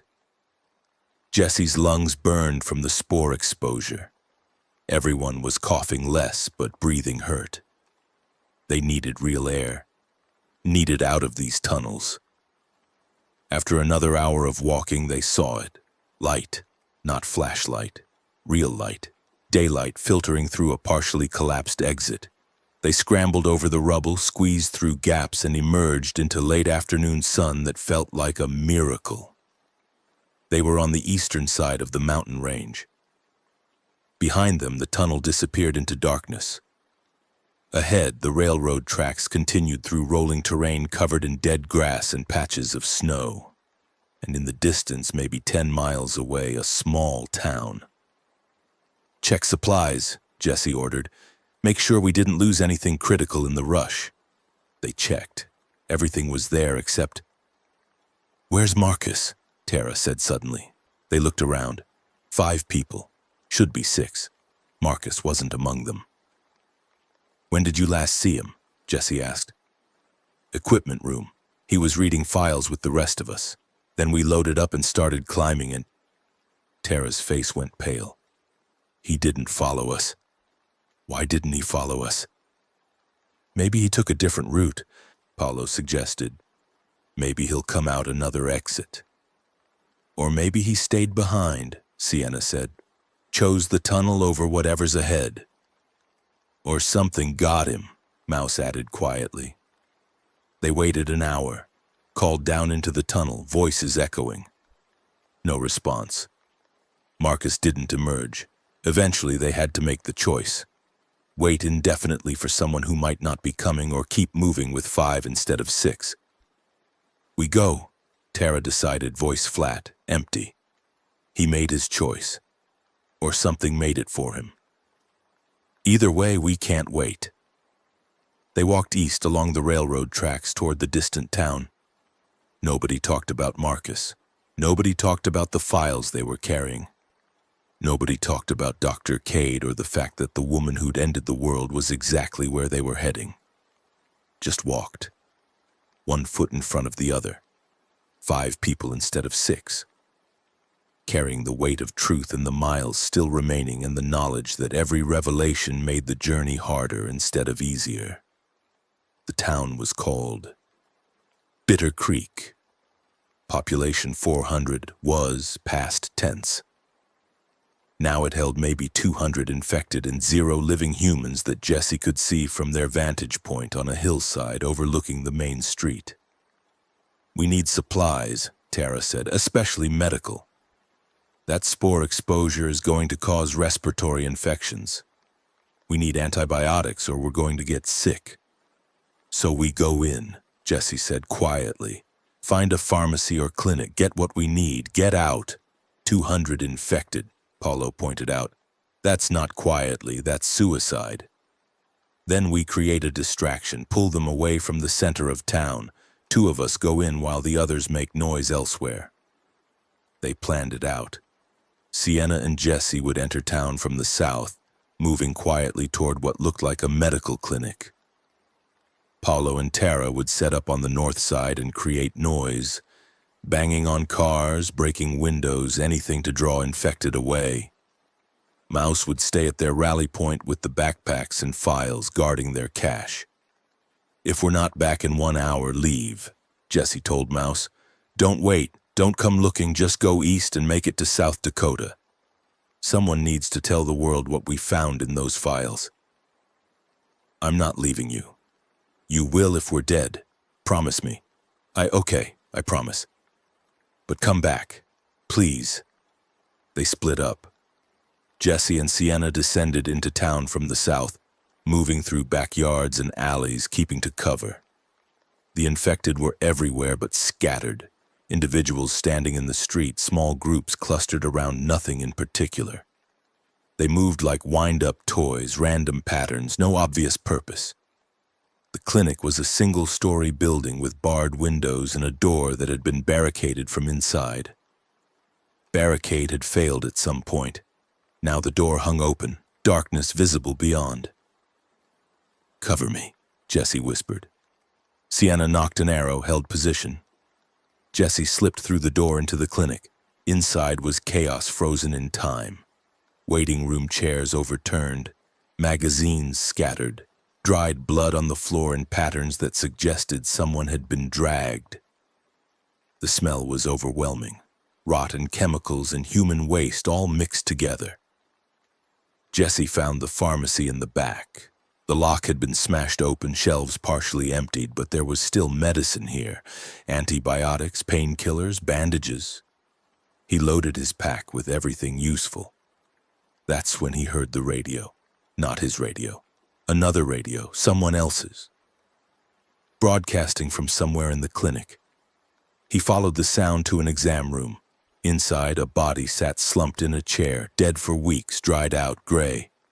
And on the table beside the body, a ham radio still running on backup battery, transmitting on a loop. Is Dr. Sarah Chen. If anyone's receiving this, I'm at Bitter Creek Medical Clinic. I have information about the outbreak, critical information. The infection originated in Portland from Nexagen Biotech. It was not accidental. I repeat, it was not accidental. Dr. Ellen Cade authorized a controlled release of CRD-19 fungal viral hybrid. I have documentation. I have proof. If you're listening, please. The message started over. Jesse stared at the corpse. Dr. Chen had died here alone, still trying to warn people about the truth. Still fighting even as she was dying. Jesse! Sienna's voice from outside, urgent. We've got movement, multiple contacts. They heard something. Jesse grabbed the radio, yanked the battery out, shoved it in his pack along with the medicine. Ran for the door. Outside, Sienna was backing away from the clinic as infected converged from multiple directions. Not shambling anymore. Moving with purpose, like they'd been called. North side, Sienna said. Paolo must have started the distraction early. They ran. Infected saw them, started following. Jesse and Sienna sprinted through the town, infected pursuing from behind, more appearing from side streets and buildings. The horde was gathering, converging, becoming one mass of reaching hands and gaping mouths. They reached the rally point to find Mouse alone with the packs. Where's Paolo and Tara? Don't know, they were supposed to create distraction, but I haven't heard anything.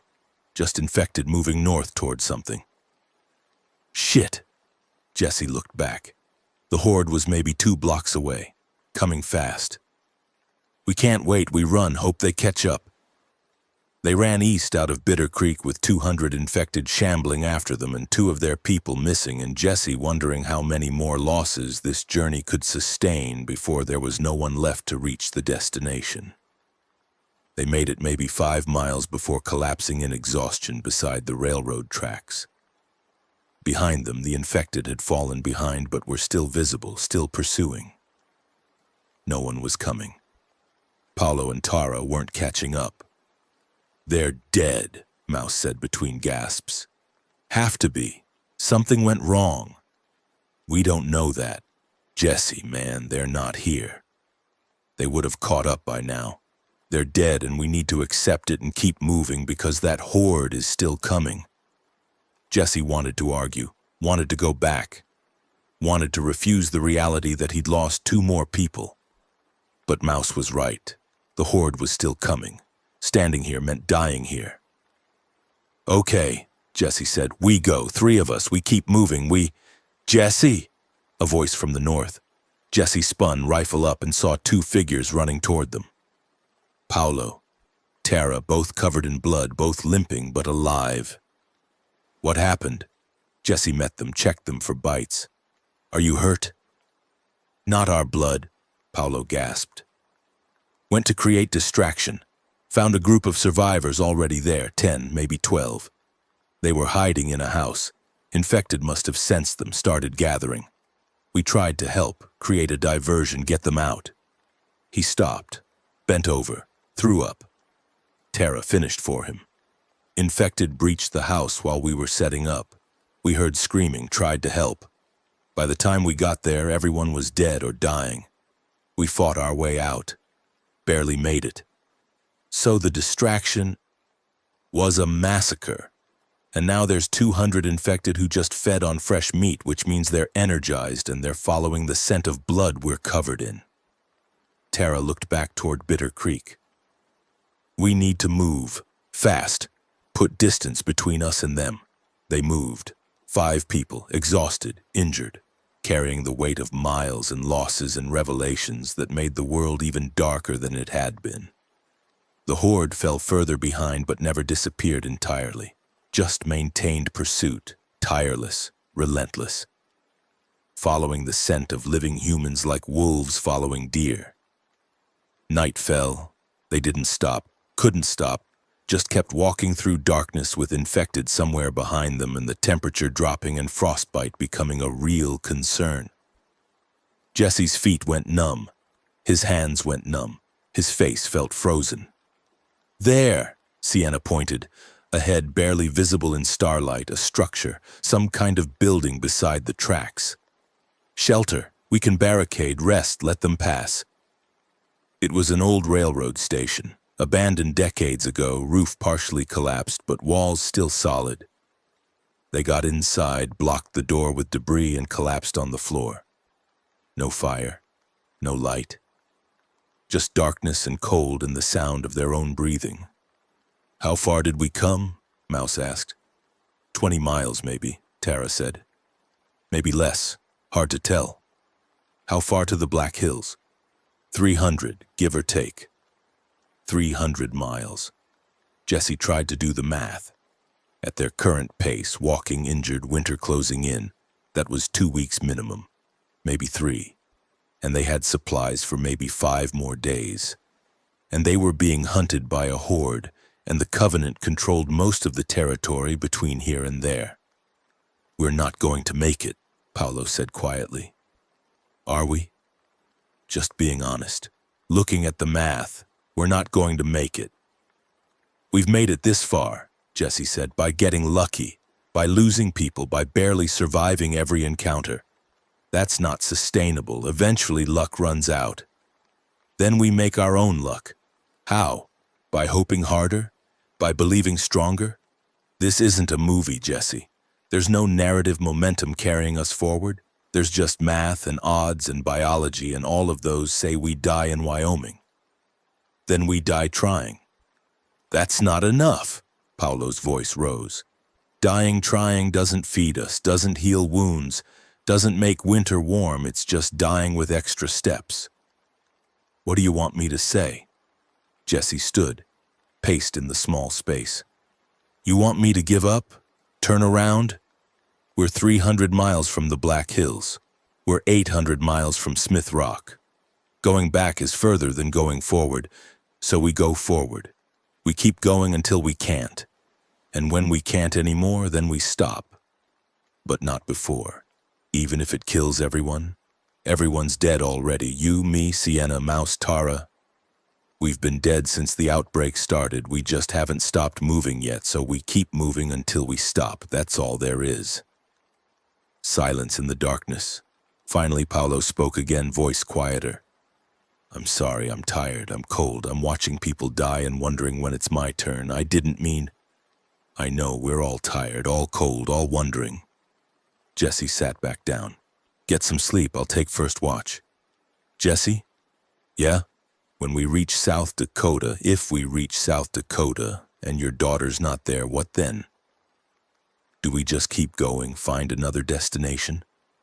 Another reason to keep walking?" Jesse didn't have an answer. Just sat in the darkness watching shadows that might have been infected or might have been nothing, and waited for dawn to come or not come, depending on whether the universe had any kindness left to spare. The horde passed during the night. Jesse watched from a crack in the wall as hundreds of infected shambled past the station, following some scent or sound or instinct east. They didn't stop, didn't investigate the building, just passed like a river of the dead, moving through darkness toward destinations only they understood. Morning brought weak sunlight and the realization that their food was running critically low. 3 days left, maybe 4 if they rationed hard. Water was less of a concern, they could melt snow, but food was becoming critical. "We need to hunt," Tara said. "Set snares, find something, anything." "We're on railroad tracks in winter," Paolo pointed out. "There's no game here. Animals aren't stupid enough to hang around where there's no food." Then we scavenge, find another town, take the risk. After yesterday? No, we're not doing that again. They argued while Jesse studied the maps. The railroad tracks continued east for another 100 miles before reaching Rock Springs. Major town, definitely Covenant territory. They couldn't stay on the tracks, had to detour around, but detouring meant going through wilderness in winter with no supplies and diminishing strength. There, Jesse pointed, 20 miles north. Maps show a place called Shoshone Falls. Was a hydroelectric facility, might still have supplies, might have shelter, worth checking. 20 miles off our route, Tara said. 20 miles that might save our lives. We're out of options. We try or we starve. The vote was quick. Everyone was hungry enough to take the risk. They loaded up, left the railroad station, and started north through terrain that got progressively worse. Hills giving way to canyons, snow getting deeper, cold getting meaner. They made maybe 10 miles before sunset forced them to stop. Camped in a cave, more like a shallow depression in the rock, but it blocked wind, and that was luxury. They ate the last of their food, 1 can of beans split 5 ways. Barely enough to count as calories, but it was all they had. Tomorrow we reach the falls, Jesse said. Get supplies, rest, then push for South Dakota. If the falls have supplies, Mouse said, and they will. How do you know? Because they have to. Because we're out of other options. Because the universe owes us something after taking everything else. Sienna laughed softly. The universe doesn't owe anyone anything. But I admire the optimism. That night Jesse dreamed of Mia, 9 years old, gap-toothed smile, purple dress, standing in the snow outside a cabin waving. He ran toward her, but the distance never closed. Just kept running through snow that got deeper, heavier, pulling him down, until he was wading through it, then crawling, then stuck completely while Mia kept waving and fading and disappearing into white. He woke to Tara shaking him. "Jesse, wake up, we've got company." He sat up fast, grabbed his rifle. Outside the cave, visible in the pre-dawn gray, figures were moving. Not infected. People, riding motorcycles, maybe 10 of them. Circling the area like sharks. "Torch's crew," Paolo whispered. "Has to be. They found us." "How? We've been off the highway for days." "Doesn't matter how, they're here." Tara checked her rifle. "What do we do?" "We don't have enough ammunition for a firefight, can't outrun bikes on foot, can't hide. They've obviously seen us or they wouldn't be circling." Jesse thought fast. "We talk. Try to negotiate. Hope they're more interested in recruitment than revenge. That didn't work last time. Last time we had vehicles and supplies. Now we have nothing they want except our lives. Maybe that changes the equation." They emerged from the cave with hands raised. The motorcycles stopped circling. One rider dismounted, not Torch. Different person, woman, maybe 40. Hard eyes, face scarred from the cold or the fighting or both. "You're a long way from nowhere," she said. "Where you headed?" "East," Jesse said. "Just passing through. We're not looking for trouble." "Trouble's already found you. You're in Covenant territory. That means you follow Covenant rules or you die. Simple as that." "We didn't know. We'll leave. Go round. No problem." The woman laughed. "You think it's that easy? You think you just walk out of our territory after we've already seen you? We can't let that happen. You might tell others about our positions, our numbers, our weaknesses. Can't have that. So what do you want? You join us. Submit to testing. If you survive, you're in. If you don't, you were weak anyway. Either outcome serves the Covenant." "Testing?" Mouse asked. "What kind of testing?" "The kind where we throw you in a room with infected and see if you can survive. Trial by fire. Proves you're strong enough to be worth keeping." Jesse felt his stomach drop. This was the Covenant's recruitment process. The thing the radio broadcasts had talked about. Forced trials. Darwinian selection, survival of the strongest through literal life or death testing. We're not doing that, Jesse said. Then you're not leaving here alive. The woman pulled a pistol. The other bikers did the same. 10 guns against 5 exhausted survivors with maybe 30 bullets among them. Wait, Tara stepped forward. What if we have something you want? Information. About the outbreak. About where it came from. About who caused it. The woman's eyes narrowed. We know where it came from. Portland. Everyone knows that. But do you know who? Do you know why? Do you know there's a facility in South Dakota where the person responsible is still conducting research? You're lying. I'm not. We have proof, documents, USB drives, everything. We found it in a cache in the railroad tunnel. If you let us go, if you let us pass, I'll tell you where the cache is. You can verify. You can see for yourself. The woman considered this, looked at her companions. One of them shrugged. Could be useful, intel on the source. Colonel Voss would want to know. Fine. The woman lowered her gun slightly. You tell us where this cache is. We send someone to verify. If it's there, if it's real, we let you pass. If you're lying, we shoot you. Deal? Tara gave them the location. Detailed directions. The woman sent 2 bikers back to check. We wait here. If they're not back in 6 hours with confirmation, you all die. So they waited. Sat in the cold with guns pointed at them, watching the sun climb and wondering if they'd made the right choice or just delayed the inevitable. 4 hours later, the 2 bikers returned. They had documents, USB drives, proof that Tara had told the truth. It's real, one of them confirmed. Everything she said. Nexigen Biotech, Dr. Ellen Cade, Mount Rushmore facility, it's all there. The woman studied the documents. Her face changed as she read, anger building, jaw clenching. This woman, this Dr. Cade, she did this? All of this? Yes, Tara said, and she's in South Dakota at Mount Rushmore. According to those files, yes, the woman looked at Jesse. You're going there, aren't you? That's why you're heading east. You're going to find her. I'm going to find my daughter, who happens to be in the same location. Then we're coming with you. The woman holstered her gun. I'm Lieutenant Sarah Voss, Covenant Special Operations, and you've just given us the best intelligence we've had since this started. The person who ended the world is alive and in a known location. That changes everything.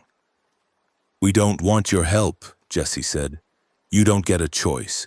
You're in Covenant territory. You follow Covenant orders. Colonel Voss, my father, will want to meet you.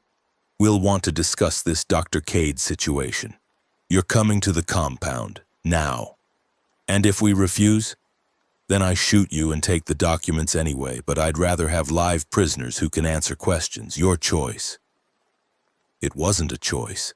They were surrounded, outnumbered, outgunned. Jesse looked at his people. Paulo exhausted, Mouse scared, Tara resigned, Sienna calculating odds and finding none good. Okay, Jesse said, we'll come. We'll meet your father. But we're not joining your covenant. We're not staying. We're passing through.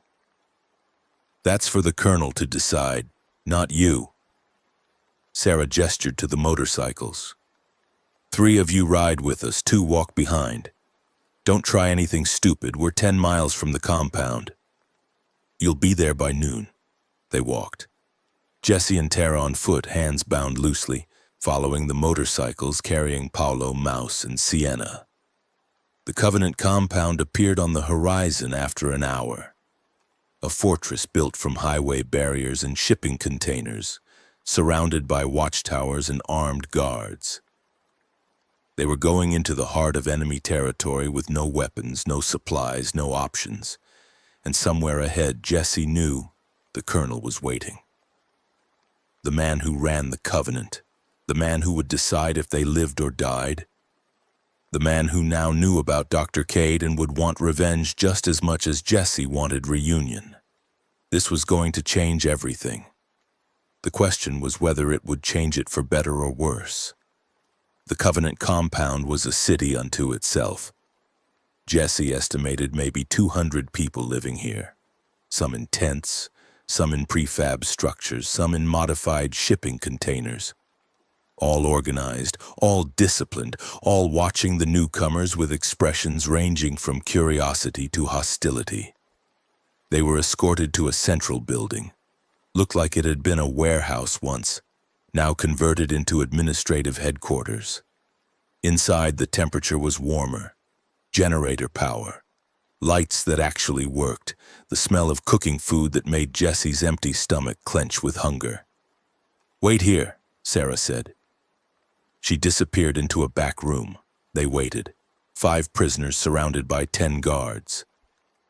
Jesse looked at his people. Paolo meeting his eyes with a look that said, "This is bad." Mouse trying to appear small and unthreatening. Tara studying the guards, calculating odds. Sienna utterly still, coiled tension waiting for opportunity. Sarah returned. "The colonel will see you. Just you." She pointed at Jesse. "The rest stay here under guard. I'm not leaving them." "You don't have a choice?" Jesse looked at Paolo. "If I'm not back in an hour..." "I know. Do what we have to do." Paolo's hand moved slightly. Jesse saw he'd palmed something, a piece of metal, sharpened. If it came to fighting, Paolo was ready. Jesse was led deeper into the building through hallways lined with maps and supply lists and duty rosters. Everything organized, everything controlled. The Covenant wasn't playing at survival. They were building something, a new society, a new order. And they were doing it through force and ideology and ruthless efficiency. The colonel's office was at the center of the building. Jesse was ushered inside. Colonel Marcus Voss was maybe 55, military straight posture, gray hair and a severe buzz cut, wearing a uniform he'd probably worn in the National Guard before the outbreak. He stood behind a desk covered in maps, studying Jesse with eyes that had seen combat and found it acceptable. "Jesse Brennan," Voss said, not a question. He already knew. Traveling from Oregon to South Dakota, looking for his daughter, leading a group of survivors across hostile territory. "Interesting. Tell me why." "Because she's my daughter. That's reason enough." "Is it?" "Your daughter's probably dead. You know that. Everyone knows that. Odds of anyone surviving this long in populated areas are minimal. You're chasing a ghost. Maybe, but I have to know." "Noble. Foolish, but noble." Voss sat, gestured for Jesse to sit. Jesse remained standing. Voss smiled slightly. "Defiant, good. The Covenant values strength. Defiance is a form of strength. I'm not joining your Covenant. Everyone says that at first. Then they see what we've built. Order from chaos. Purpose from meaninglessness. Survival through unity and strength. They see it and they understand. This is how humanity survives.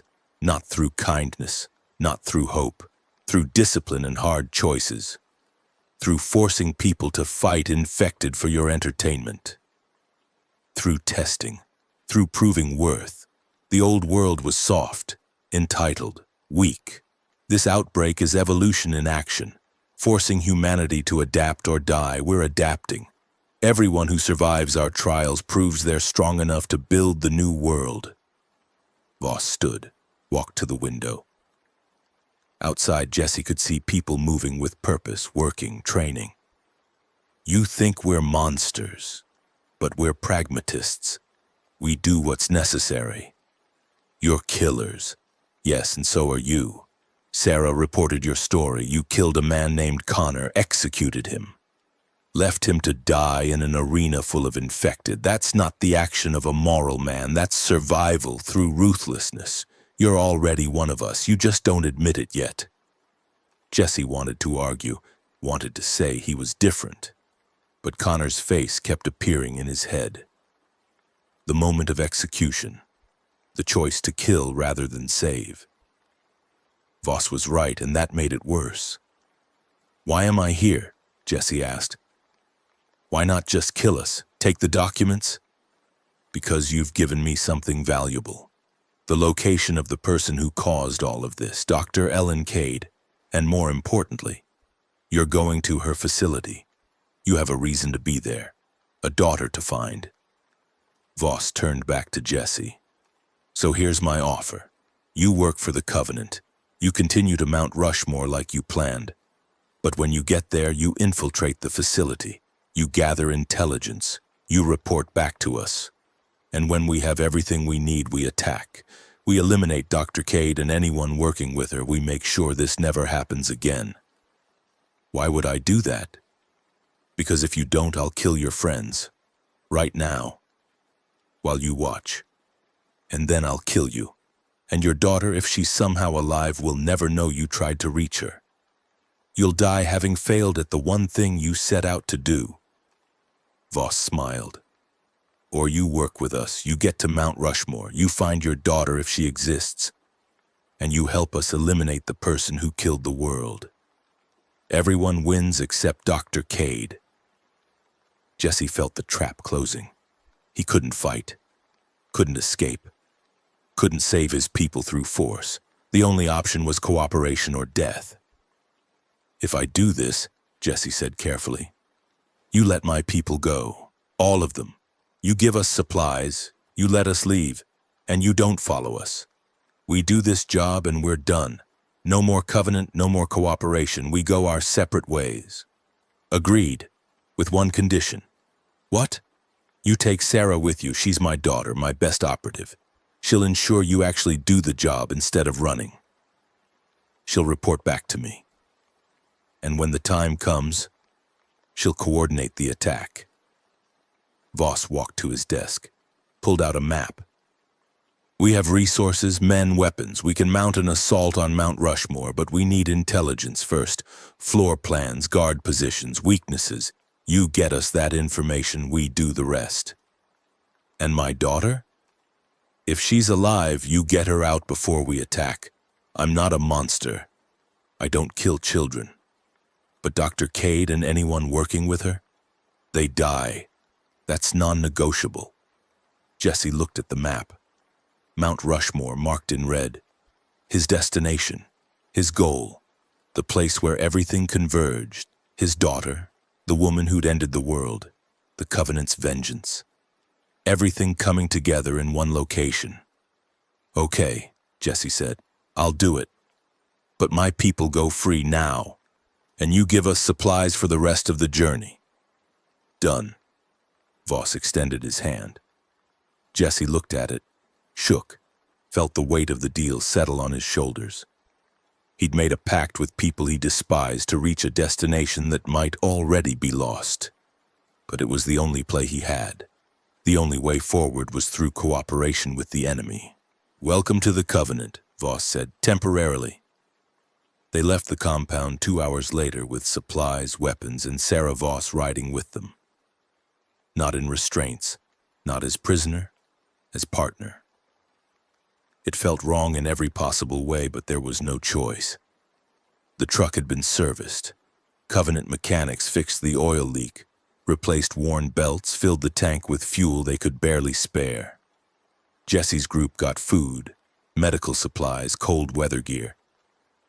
Everything they needed for the final push to South Dakota. But they also got Sarah, armed, trained, loyal to her father and the Covenant. A spy embedded in their group to ensure compliance. She's going to get us killed, Paolo whispered as they loaded supplies. You know that, right? First chance she gets, she'll betray us to her father. This whole deal is a trap. Maybe. But it's a trap that gets us supplies and safe passage through Covenant territory.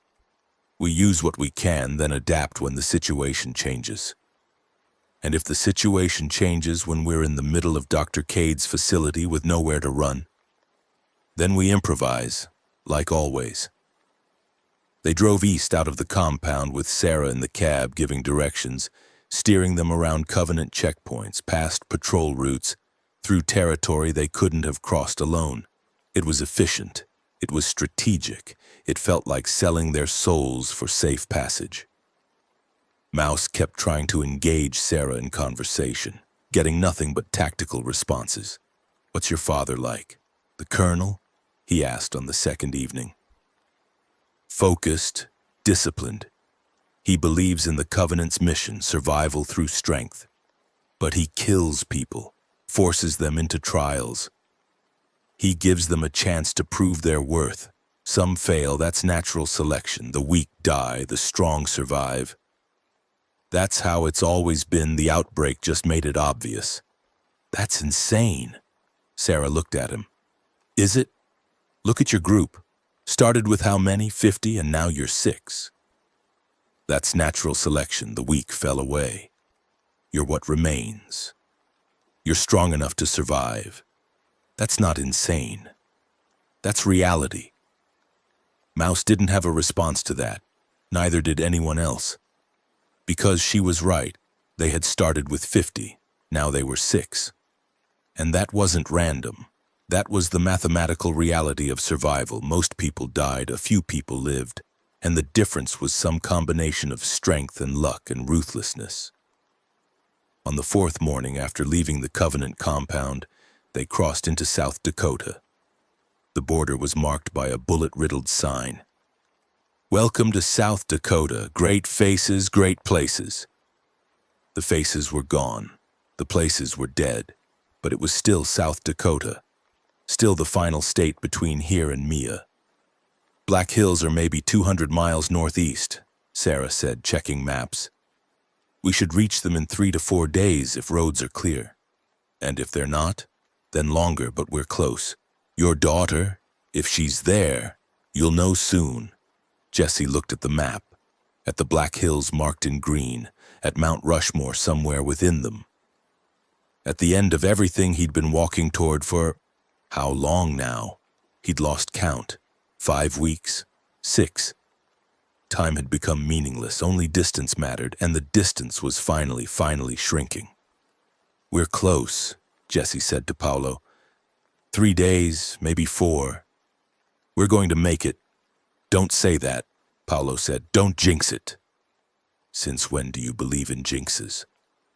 "Since the world ended and nothing makes sense anymore. Everything's superstition now. Everything's ritual. We keep moving because moving has worked so far.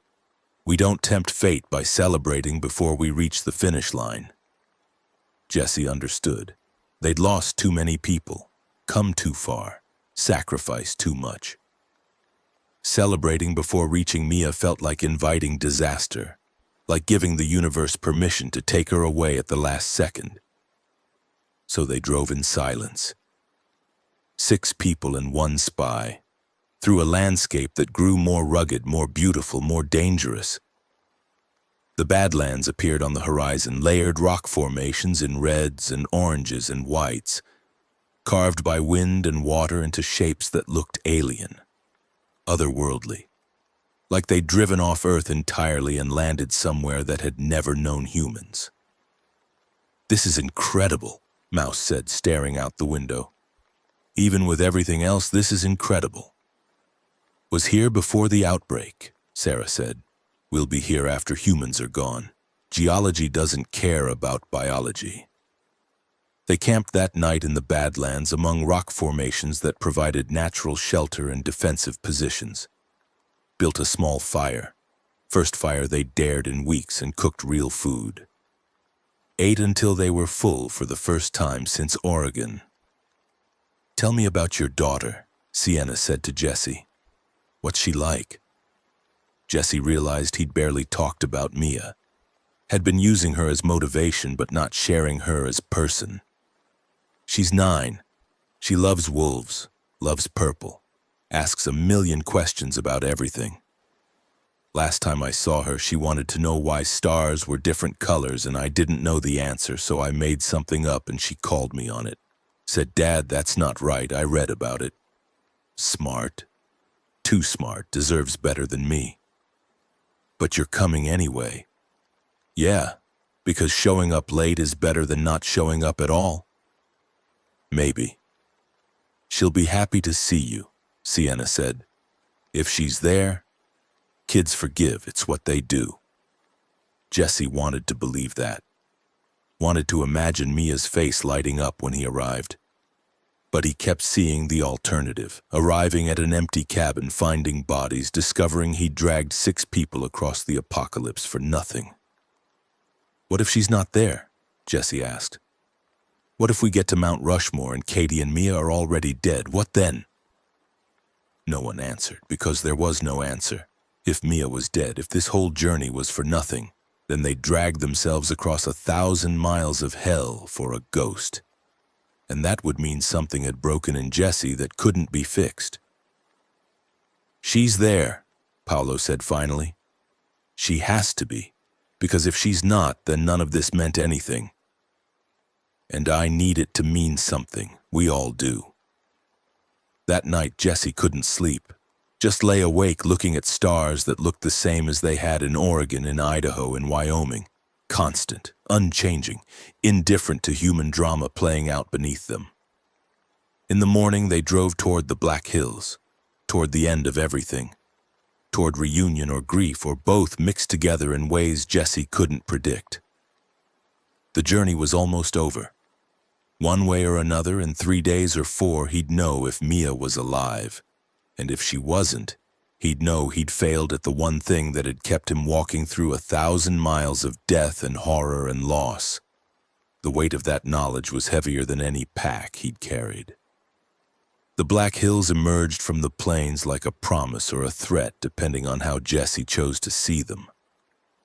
Dark slopes covered in pine trees rising against a pale winter sky. Somewhere in those hills, Katie's last message had said was her father's cabin. Somewhere in those hills maybe was Mia. They'd been driving for 6 hours when Sarah called a halt. We need to talk about approach strategy. Mount Rushmore facility is in the northern hills. Your daughter's location, if it exists, is supposedly in the southern hills near Custer. We're coming from the west. We need to decide which target we hit first. Mia first, Jesse said immediately. Then we worry about your father's mission. That's not tactically sound. Cade's facility has resources, intelligence, potentially supplies we'll need. We scout that first, gather information, then proceed to your personal objective. My personal objective is why we're here. Is the only reason I agreed to work with your father. We go to the cabin first. I confirm if Mia's there. Then I help you with Cade. Sarah studied him. You know she's probably dead. The cabin, your ex-wife, your daughter. It's been over a month since the outbreak started. Nobody survives that long in populated areas without serious resources. The cabin isn't populated area. It's remote, mountain property. Katie's father was military, prepared. They had a chance. Had. Past tense. They had a chance. That chance is gone now. Sarah's voice wasn't cruel, just factual. But fine. We check the cabin first. When you find it empty, when you confirm they're dead, we move to the real objective. Deal. Deal, Jesse said, even though hearing it stated so baldly made his stomach clench. They continued east. The terrain changed as they entered the Black Hills proper. Roads becoming narrower, steeper, winding through forests that blocked sight lines and created ambush opportunities everywhere. Jesse drove with hands tight on the wheel, hyper-aware of every shadow between trees. This area's infected density is unclear, Sarah said, checking notes. Radio traffic suggests scattered groups, not concentrated hordes. But the terrain makes tracking difficult. Could be hundreds hiding in these woods, and we wouldn't know until we drove into them. Comforting, Paolo muttered from the back. They saw their first infected around noon. Individuals standing beside the road, watching the truck pass with dead eyes. It didn't pursue, just watched, like it was waiting for something. More infected appeared as they drove deeper into the hills. Always individuals, always watching but not attacking. It felt wrong. Infected were supposed to be aggressive, pursuing, hunting. These were just observing. They're different here, Mouse said quietly. Look at them. They're not acting like infected. They're acting like sentries, Sienna said. Like they're reporting back to something. To what? Infected don't coordinate. The convergence does, Sarah said it matter-of-factly. Covenant intelligence suggests the mass variants can coordinate normal infected within a certain radius. Create something like hive behavior. If there's a convergence in these hills, then we're being watched and reported, Jessie finished. Great. Anything else I should know? Yes. Mount Rushmore facility had security forces pre-outbreak. Private military contractors, well-armed, well-trained. They'll have maintained some structure. We're not just dealing with Dr. Cade and scientists. We're dealing with professional soldiers who've had a month to fortify their position. Your father knows this? Of course. That's why he wants intelligence before attacking. Assaulting a fortified position without reconnaissance is suicide. Sarah checked her weapon. Which is why you're going in first. Civilian group looking for a lost child. They might let you in, might talk to you, might reveal information they'd never give to Covenant forces. You want me to use Mia as bait. I want you to use the truth as cover. You are looking for your daughter. That's not a lie. If they believe you, if they let you in, you gather intelligence while you search. Everyone gets what they want. Jesse wanted to argue, wanted to say he wouldn't use his daughter as part of some military operation. But Sarah was right. The truth was the best cover. He was looking for Mia. Everything else was secondary. How far to the cabin? Jesse asked. About 30 miles south of Custer up a mountain road. Maps show it as private property, 40 acres, main house, and outbuildings. Sarah pulled out a photograph. Aerial view. Looked like satellite imagery from before the outbreak. Your ex-wife's father was Colonel Richard Vaughn, Air Force, retired. He bought this property in 2010, built the main structure himself. Self-sufficient. Solar panels, well water, greenhouse. If anyone could survive the outbreak, he had the resources. Jesse stared at the photograph. Somewhere in those buildings, maybe. Mia was alive, or Mia was dead, or Mia had never made it here at all. Every possibility felt simultaneously true and impossible. We should reach it before dark, Sarah said. Approach carefully. If there are survivors, they'll be defensive, might shoot first. We need to announce ourselves, make sure they know we're not hostile. And if there are no survivors, Paolo asked, then we search, confirm, and move on to the real mission. They drove through the afternoon as the sun angled lower and the shadows between trees grew longer. Jesse's heart was hammering. Every mile closer felt like approaching the edge of a cliff where he'd either find solid ground or fall forever.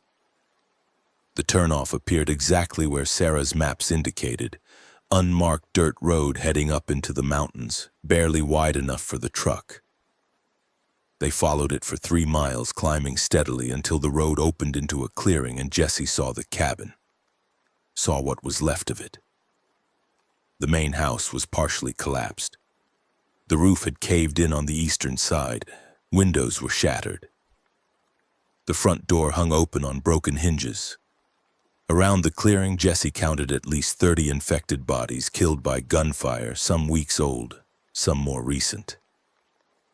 Shell casings littered the ground. Blast marks on the walls. There had been a battle here, a long battle, and whoever had been defending had eventually lost. Jesse, Paolo's hand on his shoulder. I'm sorry, man. Jesse couldn't speak, just climbed out of the truck, rifle in hand, and walked toward the cabin. His legs felt disconnected from his body. Everything felt disconnected. This couldn't be real. Couldn't be the end. Not after everything. He reached the front door, called out, "Hello? Katie, Mia, anyone?" No response. Just wind through broken windows and the creak of damaged structure settling. Jesse stepped inside. The interior was destroyed, furniture overturned, walls pocked with bullet holes, dark stains on the floor that could be blood or could be anything but were almost certainly blood. Evidence of desperate fighting, evidence of last stands, evidence of death. "Jesse, over here," Sienna's voice from outside. Jesse returned to the clearing. Sienna was pointing to the ground near the tree line. More bodies, 2 human bodies, not infected. Recently dead, maybe 3 or 4 days. Jesse approached, forced himself to look. One was male, maybe 60, military build even in death. Dressed in tactical gear, multiple gunshot wounds. He died fighting, rifle still clutched in hands that had frozen in rigor mortis. This was Colonel Vaughn. Had to be. Katie's father, the man who'd promised to keep them safe. The other body was female, 30-something. Jesse recognized the jacket. He'd bought it for Katie 3 Christmases ago. She'd complained it was too expensive. He'd insisted she deserved nice things. Now she was wearing it in death. Katie, his ex-wife, the woman he'd failed, the woman who'd forgiven him in a message he'd never be able to return. Dead in the snow with an empty rifle and evidence she'd fought until she had nothing left to fight with. Jesse fell to his knees beside her. Couldn't cry, couldn't scream, couldn't do anything except stare at what remained of someone he'd loved once.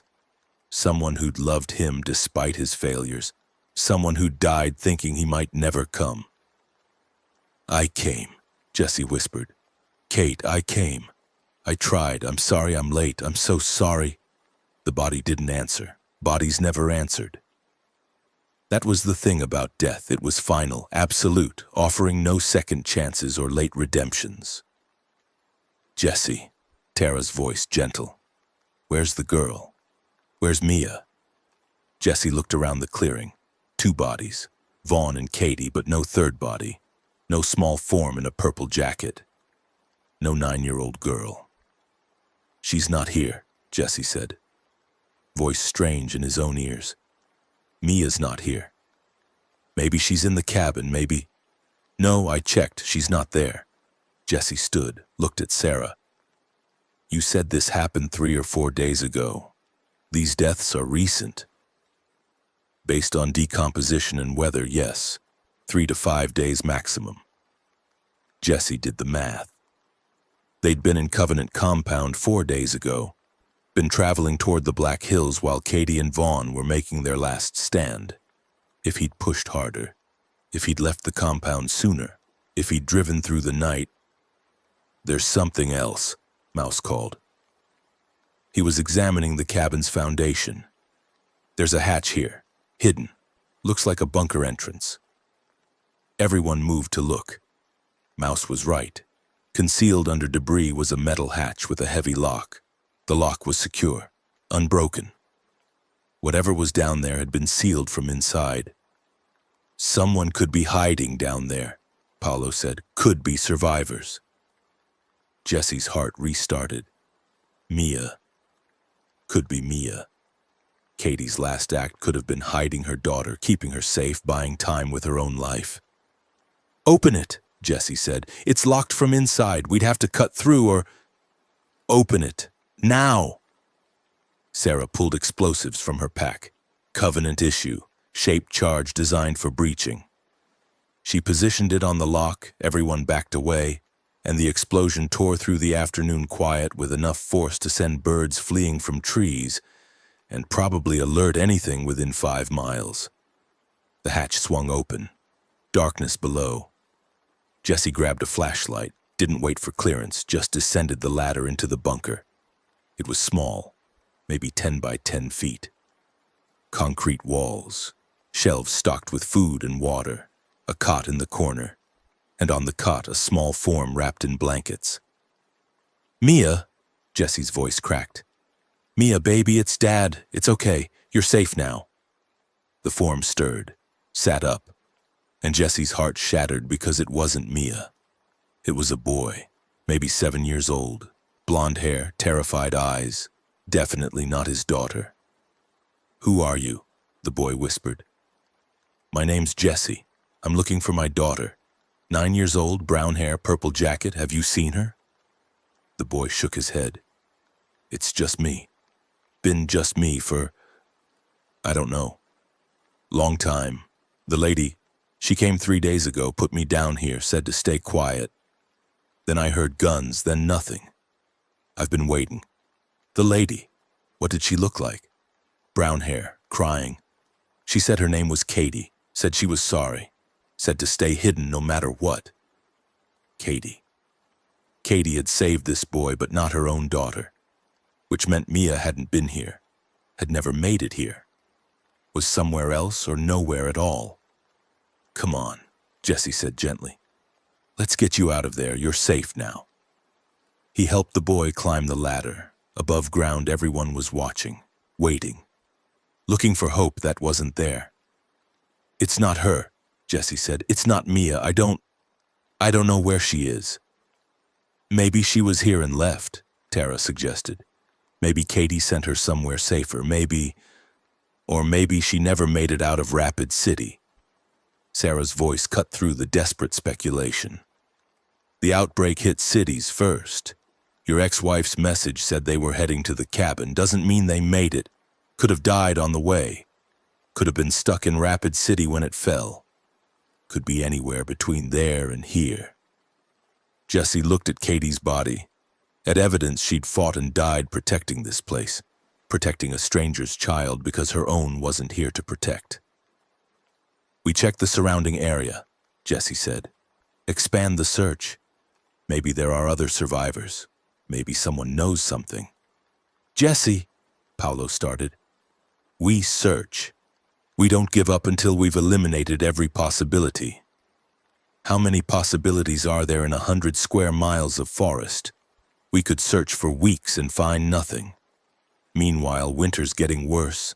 Supplies are running low and we have a mission to complete. I don't care about the mission. Well, I do. Sarah stepped forward. Your personal quest ends here. We confirmed your daughter isn't at this location. My father's orders were to check this site, then proceed to Mount Rushmore. We've checked. Now we proceed. I'm not leaving until I know what happened to Mia. Then you're staying here alone. The rest of us are continuing to the real objective. Sarah looked at the others. Anyone who wants to keep following Jesse on his wild goose chase is welcome to. But I'm following my orders, Mount Rushmore, tomorrow morning, with or without you. Jesse wanted to argue, wanted to demand loyalty, call in debts, remind them of everything they'd survived together. But looking at his people, Paolo exhausted, Mouse scared, Sienna calculating, Tara pragmatic, he saw they'd reached their limit. They'd followed him 1,000 miles, they'd lost people, they'd suffered, and now they were in the Black Hills with supplies running low and winter closing in, and a mission that at least had a concrete objective. His quest for Mia had been noble when she was a destination. Now she was a question mark in 100 square miles of forest. I need to know, Jesse said quietly. I need to know what happened to her. I can't just leave. Then don't, Paolo said. Take a day. Search the area. We'll make camp here, rest, regroup. You get 1 day to search. If you find something, we adjust the plan. If you don't, we move on to Mount Rushmore. Deal? Jesse looked at Katie's body, at the cabin she'd died defending, at the boy she'd saved instead of abandoning. Katie had always been better than him. Better person, better parent, better at choosing who to save when saving everyone wasn't possible. Deal, Jesse said, 1 day. They spent the rest of the afternoon securing the cabin and burying the dead. Jesse dug Katie's grave himself, in a spot near the trees where she'd always said the view was perfect. Dug Vaughn's beside it. Worked until his hands bled and his back screamed, and the physical pain was something to focus on besides the emotional devastation of arriving too late. The boy's name was Daniel. His family had been in Custer when the outbreak hit. They'd fled into the hills, gotten separated. He'd been wandering alone for 2 weeks before finding the cabin 3 days ago. Katie had let him in, fed him, promised to keep him safe. Then the infected had come. A massive horde, hundreds of them migrating through the area. Katie and Vaughn had fought them off as long as possible before hiding Daniel in the bunker and making their last stand. "She was nice," Daniel said, watching Jesse fill in Katie's grave. "She said her daughter was about my age.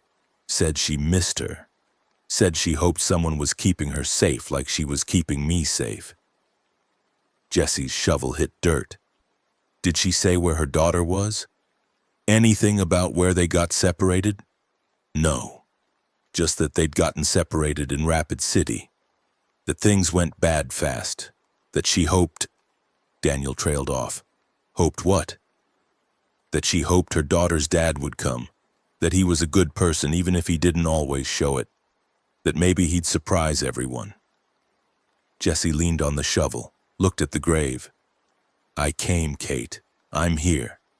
But I'm still too late. Still the same person who disappoints everyone." "My dad disappointed everyone too," Daniel said quietly. "But he came back for us when things went bad. Died trying to get us to safety. That counted for something." "Did it?" "I think so. At least he tried." They finished the graves as the sun set. Jesse marked Katie's with a cross made from cabin wreckage, wrote her name with charcoal on wood. It wasn't enough, would never be enough, but it was something. That night they made camp in the cabin's one intact room, built a fire, ate hot food for the first time in days. The boy Daniel ate like he'd been starving, which he probably had. Mouse gave him extra portions. Tara found him warmer clothes. Even Sarah softened slightly, making sure he had blankets. "What happens to him?" Mouse asked quietly. "The kid. We can't just leave him here." "He comes with us," Jesse said. "We take him to Mount Rushmore, let Cade's people deal with him. Or we find other survivors to take him in.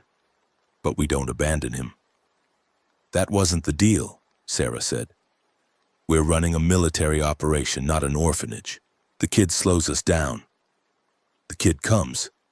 Jesse's voice had gone flat, hard. "I failed to save my daughter. I'm not failing to save him. He comes or I don't help with your father's mission. Your choice." Sarah studied him, finally nodded. "Fine, he comes. But if he becomes a liability, if he endangers the mission, he gets left behind. Clear?" "Clear." That night, Jesse couldn't sleep. Just lay awake, staring at the ceiling, thinking about Katie's last moments. She'd saved a stranger's child, hidden him safely, fought to give him a chance at survival. She'd been a better person dying than Jesse was living. Around midnight, he gave up on sleep, took his rifle, and went outside. The clearing was quiet. Moonlight painted everything silver. Katie's grave looked peaceful, like she was just sleeping, like this was all a mistake that would correct itself come morning. "You're thinking too loud again." Sienna appeared beside him, silent as always. Can hear it from inside. "Sorry. Don't be. Thinking's good, better than the alternative." She sat on a log. "What are you going to do, really? The search deadline is tomorrow. You won't find her in one day of searching these hills, so what happens next?" "I help with the Mount Rushmore mission. I do what I agreed to do, and then—" Jesse stopped. "I don't know. I've been moving toward Mia for so long, I don't know what happens when that goal disappears. What do I do when the destination is gone? You find a new destination or you stop needing one. Just exist. Just survive. That's enough for most people. Is it enough for you? No, but I'm damaged. Everyone here is damaged. We all need something to walk toward or we'd lie down and die." Sienna checked her bow. "You know what I think? I think your daughter was never in the Black Hills. I think she died in Rapid City or on the road or somewhere between Oregon and here. I think you've been chasing a ghost, but I also think chasing that ghost kept you alive when you'd otherwise have given up. So maybe it was worth it. Maybe dying trying is better than dying having never tried. That's bleak. That's reality. Bleak is the only honest thing left. She stood. Get some sleep. Tomorrow you search. Then we move on. Then we see what happens when a man with nothing left to lose infiltrates a facility run by the woman who killed the world. Should be interesting. She disappeared back into the cabin. Jesse sat alone with the moonlight and the graves and the weight of having come 1,000 miles for nothing. Jesse searched through the morning, expanding circles around the cabin, looking for any sign, tracks, blood, evidence of where Mia might have gone. Found nothing. Just empty forest and the occasional infected wandering aimlessly between trees. By noon, he had to accept it. Mia wasn't here. Had never been here. Katie's text had been hope, not fact. They'd been heading to the cabin when things went wrong. They'd gotten separated in Rapid City. Katie had made it to the cabin eventually. Mia hadn't, which meant Mia was dead. Had been dead for weeks. Was one of the millions of corpses scattered across America, another casualty of the woman who'd released CRD-19 into the world for science, for progress, for the future of humanity. Jesse returned to the cabin. His people were packed and ready to move, waiting for him to make the decision they all knew was coming. I'm done, Jesse said. We go to Mount Rushmore, we do Sarah's mission, we infiltrate, gather intelligence, help the Covenant destroy the facility, and then... He stopped. Then I don't know. But the search for Mia is over. She's not here, she's not anywhere, she's gone. Jesse, Paolo started, she's gone. We accept that and move on, there's nothing else to do. They loaded into the truck. 7 people now with Daniel, drove north through the Black Hills toward Mount Rushmore. Jesse felt hollow, empty, like everything that had been driving him forward had burned away and left only ash. You did everything you could, Tara said quietly from beside him. You came 1,000 miles. You survived impossible odds. You showed up. That matters. Does it? What does it matter if I still failed?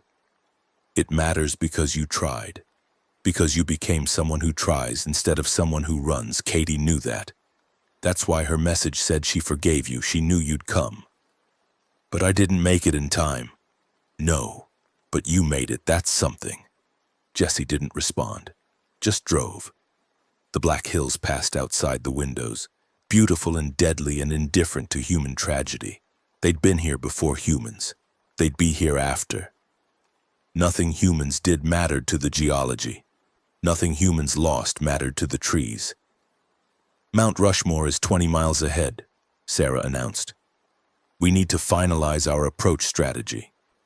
You're going in as refugees seeking shelter, looking for a place to winter. Story is you've been traveling from Oregon, heard rumors of a facility here, want to request asylum. Keep it simple, keep it believable. What if they don't buy it? Then we adapt. But Cade's facility supposedly takes in useful survivors. You have skills, mechanic, scout, cook, medic. You make yourself valuable. You get inside, you observe, you report back. Sarah checked her weapon. I'll be watching from outside, radio communication every 12 hours. If you miss a check-in, I assume you're compromised and inform my father to begin the assault.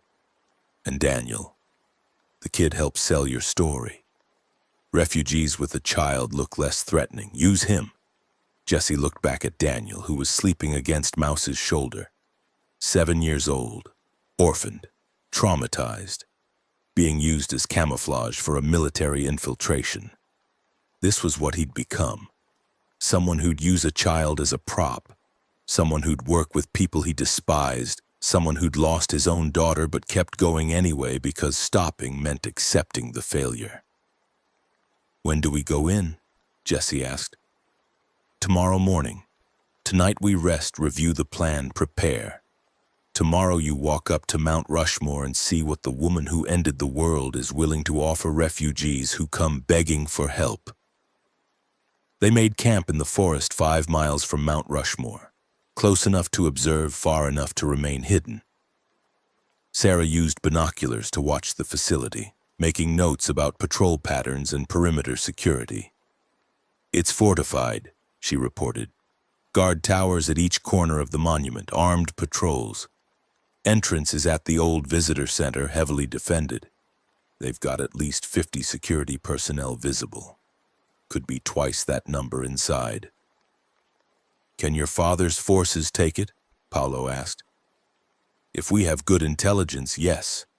Without intelligence, we'd take massive casualties. That's why you're going in. We need to know layout, numbers, weapons, weaknesses. You get us that information, we can plan a proper assault. And once we assault, once fighting starts, what happens to anyone inside who's not part of Cade's team? Survivors who got trapped there, innocent people. Acceptable casualties." Sarah said it without emotion. "My father's goal is to eliminate Cade and destroy her research. Everything else is secondary. That's murder. That's war. People die in war. The innocent along with the guilty. You want to save everyone, you've picked the wrong apocalypse." Jesse wanted to argue, wanted to say there had to be a better way. But looking around, at the forest full of infected, at the world that had ended, at the survivors who'd become harder and colder just to keep breathing, he knew Sarah was right. War didn't care about intentions, only results. That night they reviewed the plan. Mouse would stay with Sarah, providing technical support for communications. Sienna would be external security, watching approaches. Everyone else would infiltrate. Jesse, Paolo, Tara, and Daniel presenting as a refugee group seeking asylum. "Once you're inside, observe everything," Sarah instructed. "Guard positions, shift changes, weapon storage, power sources, any weakness. You report back every 12 hours. We build a complete picture, then we attack." "How long do we have before the attack?" Jesse asked. "My father wants to move before winter gets worse, maybe a week, 2 at most. You have that long to gather intelligence and get out." A week, maybe 2. Jesse thought about Katie, who'd had a month here before dying. Thought about Mia, who'd never made it. Thought about everyone who died on the journey to reach this point. 1,000 miles of loss leading to one final mission that might fail or succeed, but either way would end in violence and death. "I'm done after this," Jesse said. "I help you infiltrate. I gather intelligence. I get out before the assault. Then I'm done. No more Covenant, no more missions. I walk away and you never follow me. Deal?" "Deal," Sarah said. "But you have to survive the infiltration first, and that's not guaranteed." No, nothing was guaranteed. Hadn't been since the outbreak started. Hadn't been since Jesse locked Paolo in the freezer and chose survival over compassion. Everything since then had been improvisation and desperation, and the hope that doing something was better than doing nothing. Tomorrow they'd walk into the heart of the apocalypse's origin, into the facility run by the woman who'd killed the world. And Jesse would pretend to be a refugee seeking help while actually being a spy seeking intelligence to enable an attack that would kill everyone inside, including innocents. He'd become exactly the person he'd feared becoming, ruthless, calculating, willing to sacrifice others for his goals. And the worst part was he wasn't even sorry. He was just tired, tired of loss, tired of walking. Tired of hoping for reunions that never happened. If the woman who'd caused all of this wanted to die, Jesse would help make it happen. Not for justice, not for revenge. Just because doing something, anything, was better than lying down and accepting that everything he'd endured had been for nothing. Morning came cold and clear. Jesse checked his pack. Minimal supplies, nothing that would look suspicious. He'd be carrying a rifle, but that was normal for survivors. Everyone carried weapons now. It would be stranger not to. Daniel was scared. Jesse could see it in the way the boy stayed close to Mouse, in the way his hands shook when he ate breakfast. "Is it dangerous?" Daniel asked. "Where we're going?" "Maybe. But I'll keep you safe, I promise. Katie promised that too. Then she died.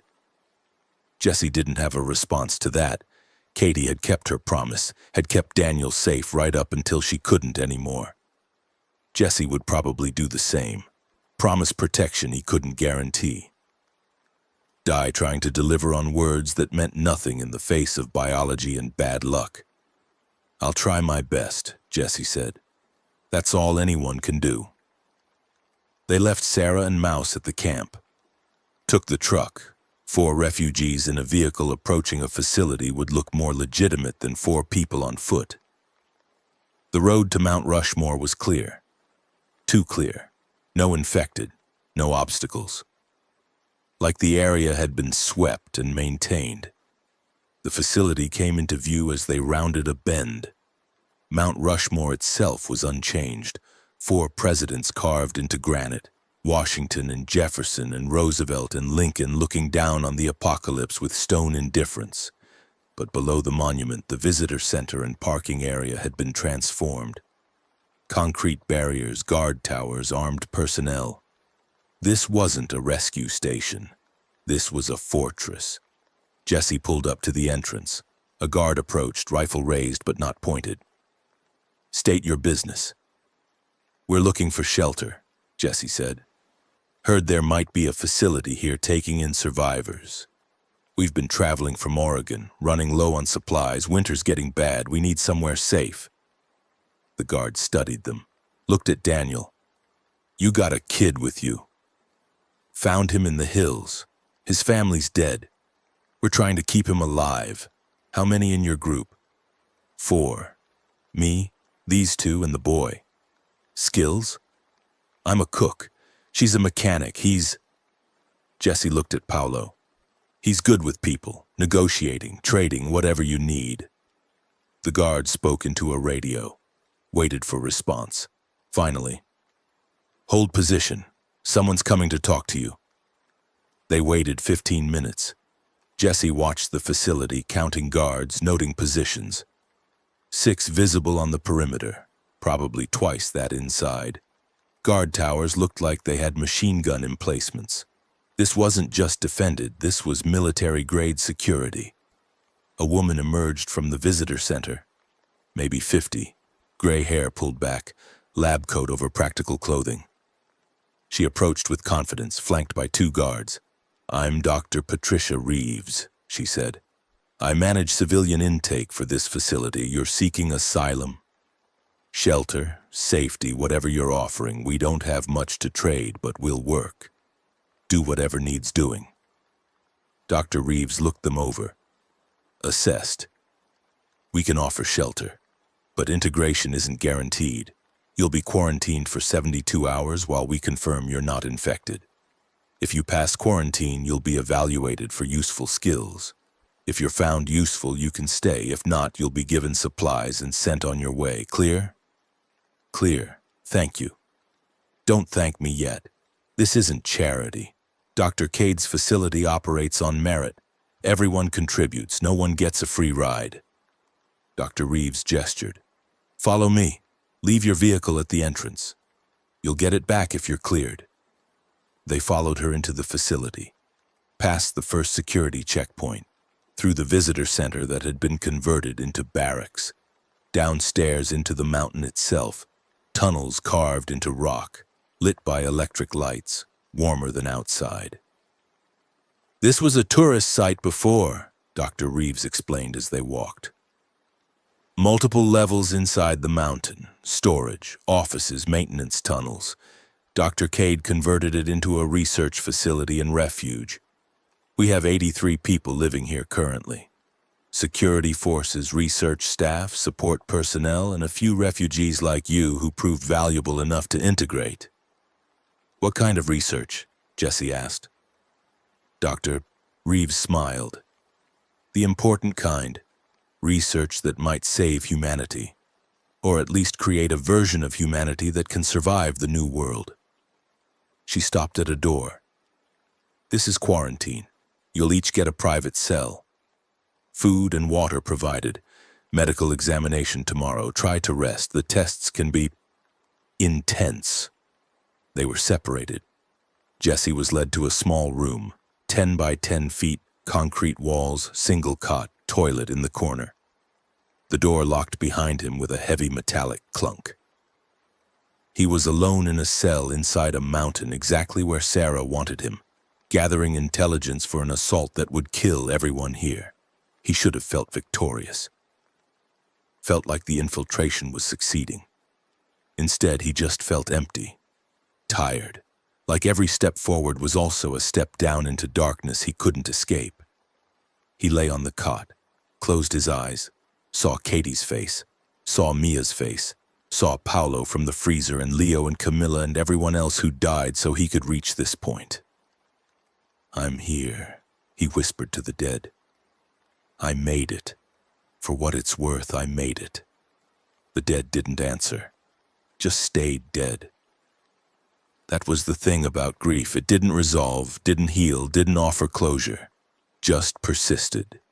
A permanent wound that occasionally stopped hurting, but never stopped existing. Jesse waited in the cell for whatever came next, waited for tests, for evaluation, for the moment when he'd have to decide between completing Sarah's mission or warning the innocents trapped in this facility that an assault was coming. Waited to see what kind of person he'd become after walking 1,000 miles through hell. Whether he'd retained any humanity or whether the journey had burned it all away and left only the ruthless survivor who'd do anything, sacrifice anyone, betray any trust to achieve his goals. He'd find out soon enough. The door opened. Guards entered. "Time for testing. Come with us." Jesse stood, followed, descended deeper into the mountain where Dr. Cade waited with her research and her madness and her belief that ending the world had been necessary evolution. The woman who'd killed everything was about to meet the man who'd lost everything. One way or another, before this was over, one of them would pay for the distance between Oregon and South Dakota. One of them would pay for all the miles and losses and the daughter who'd never been found.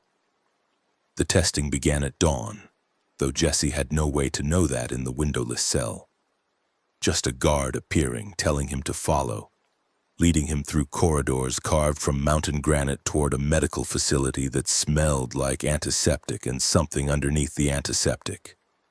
Decay masked but not hidden. The examination room had equipment that seemed too sophisticated for the apocalypse. Monitors, diagnostic machines, a doctor who introduced herself as Dr. Lynn and proceeded to draw blood, take samples, check reflexes, ask questions about exposure to infected bites, scratches, symptoms. "You're remarkably healthy for someone who's been surviving outdoors for over a month," Dr. Lynn observed, studying the blood sample under a microscope. "No infections, no parasites. Good nutrition considering circumstances. Your group has been managing better than most." "We've been careful," Jesse said. "Stayed out of cities when we could. Avoided large groups of infected." "Smart. Most people panic, head for population centers, get trapped in the hordes." Dr. Lynn made notes. "Your blood shows no sign of CRD-19 infection. No fungal markers, no viral load. You're clean. The others in your group tested similarly clean. That's good. Makes integration much easier." "When can we leave quarantine?" 72 hours standard protocol. But Dr. Cade wants to meet you earlier. Says she's interested in survivors who made it this far from the West Coast. Not many succeed in that journey. Dr. Lynn paused. "You should feel honored. She doesn't meet with most refugees." Jesse didn't feel honored. Felt like prey being studied by a predator. "What's she like, Dr. Cade?" "Brilliant, focused, uncompromising. She's doing work here that could change everything. Could give humanity a chance to survive long term." Dr. Lynn's voice carried the cadence of someone who'd repeated these words many times, believing them more with each repetition. "You'll understand when you meet her, when you see what we're building." The guard escorted Jesse back to his cell. Paolo was being led past in the opposite direction, heading for his own examination. They made eye contact. Paulo's expression said everything. This place is wrong. We need to get out. How long do we play along before we're discovered? Jesse had no answers. Just returned to the cell and waited. Hours passed. Food appeared through a slot in the door.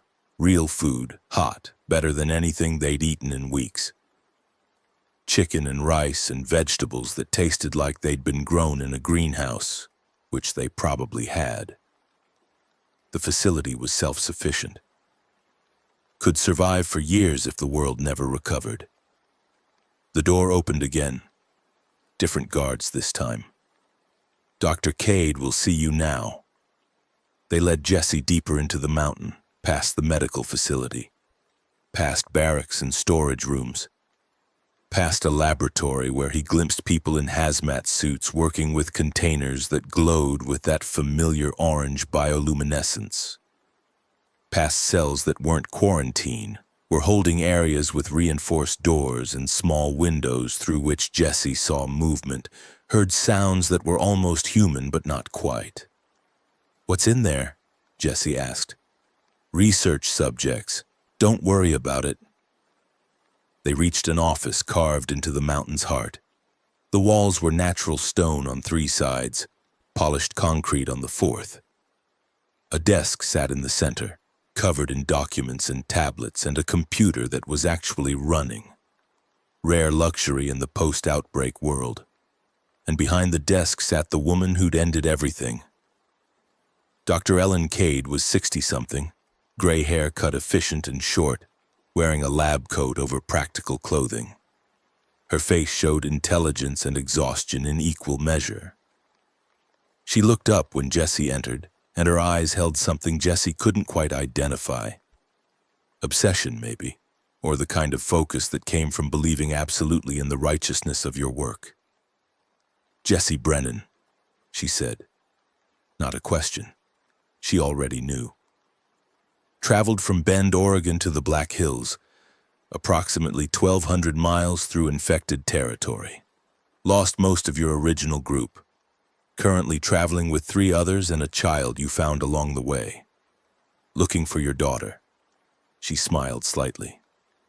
"I've been briefed. Please sit." Jesse sat, every instinct screaming that this was danger, this woman was danger, but playing along was the only option. "You know a lot about me. I know about everyone who enters my facility. Intelligence is survival. Information is power." Cade leaned back. "Your daughter, Mia, 9 years old, last seen in Rapid City when the outbreak hit. You believe she made it to her grandfather's cabin. She didn't. You found your ex-wife's body instead. I'm sorry for your loss. How do you know all this?" "I have people in the Black Hills, scouts, observers. They reported the cabin incident 3 days ago. Reported finding 2 bodies, 1 male, 1 female. Reported evidence of a failed last stand." Cade paused. "I can also report that your daughter wasn't among the dead, which means she's somewhere else, possibly alive." Jesse's heart stopped, started again harder. "You know where she is. I know where she might be." There was a group of survivors from Rapid City that made it to the hills about 3 weeks ago. 30 people. They were trying to reach the cabin, had heard about Colonel Vaughn's compound through radio broadcasts. They didn't make it. Were intercepted by a large horde, scattered. Most died. Some survived. My people found a few of them, brought them here. Cade pulled up something on her tablet. Among those survivors was a woman named Sarah Chen and a girl approximately 9 years old. Brown hair. The girl hasn't spoken since arriving. Trauma response. We've been keeping her in the civilian section, trying to help her recover. Jesse couldn't breathe. "Where is she? Where's Mia?" "Alive and safe. I can arrange a meeting, but first we need to discuss what you'll do for me in exchange." And there it was. The bargain, the price. Nothing was free, especially in the apocalypse, especially from the woman who'd caused it. "What do you want?" Jesse asked. "Information about what's happening in the outside world." You traveled through Oregon, Idaho, Wyoming. You saw how survivors are organizing. I need to know what threats exist, what groups are forming, what ideologies are spreading. Cade leaned forward. I've heard rumors of a militaristic group called the Covenant, operating in Wyoming, forcing survivors into trials, building an army, preaching survival of the strong. Tell me about them. Jesse thought fast. Sarah was outside. The Covenant was planning an assault. If he revealed too much, Cade would fortify, would be ready. But if he revealed too little, she'd know he was hiding something. They exist, Jesse said carefully. We encountered them, avoided direct conflict. They control territory around Rock Springs, maybe 200 fighters, well-armed, organized. They're not raiders, they're true believers. Think the outbreak is evolutionary pressure. Think only the strong deserve to survive. Dangerous ideology, but effective. There'll be trouble eventually. Cade made notes. Did they follow you here? No. We avoided their patrols. They don't know about this facility. Good. I'd prefer to keep it that way. Cade set down her tablet. Here's my offer. You and your group integrate into the facility. You provide ongoing intelligence about threats and survivor groups. In exchange, you get safety, resources, and access to your daughter. Everyone benefits. What about leaving? If we want to go, can we? After winter. Leaving now would be suicide. Mountains are already getting impassable. You'd freeze before reaching lower ground. Come spring, if you still want to leave, we'll discuss it. But I suspect once you see what we're building here, you'll want to stay. What are you building? Cade's expression changed, became animated, excited. The look of someone about to share a discovery they believed was world-changing. Come with me. I'll show you. Cade led Jesse deeper into the facility, past the offices and living quarters, downstairs carved into bedrock. The temperature dropped. The air smelled more strongly of that decay and fungus mixture Jesse had noticed earlier. They reached a laboratory unlike anything Jesse had seen. Multiple levels carved into a massive cavern, equipment everywhere, computers, monitoring stations, containment units. And in those containment units, visible through reinforced glass, infected. But not normal infected. These were different. They stood upright, moved with purpose, followed commands from researchers who spoke to them through intercoms.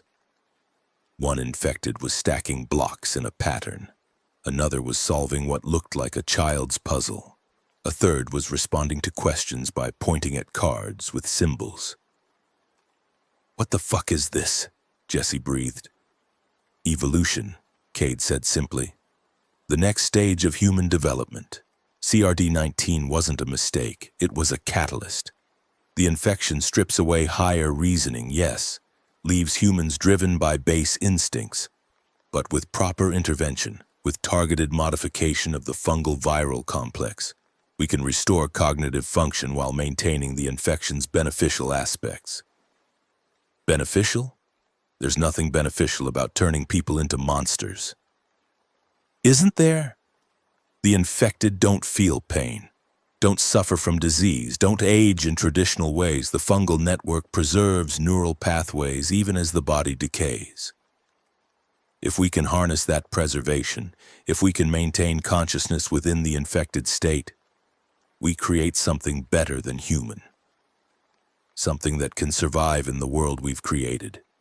Cade gestured to the containment units. These are my successes. 16 individuals who've retained partial cognitive function despite full infection. They can follow instructions, can learn, can communicate at a basic level.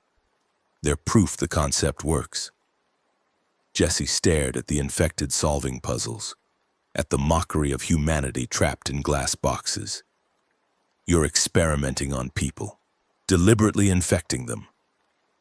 I'm saving people. Everyone here volunteered, chose infection with the possibility of consciousness over slow death from starvation or violence. Cade pulled up data on a tablet. Subject Epsilon 14, former construction worker, infected 3 weeks ago. Retained ability to recognize family members, can follow multi-step instructions. Shows emotional responses to stimuli.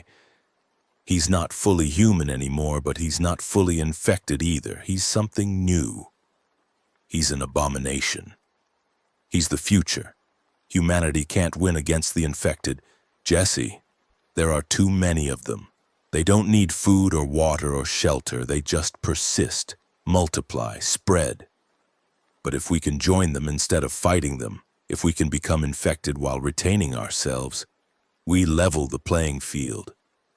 We create a version of humanity that can coexist with the new world.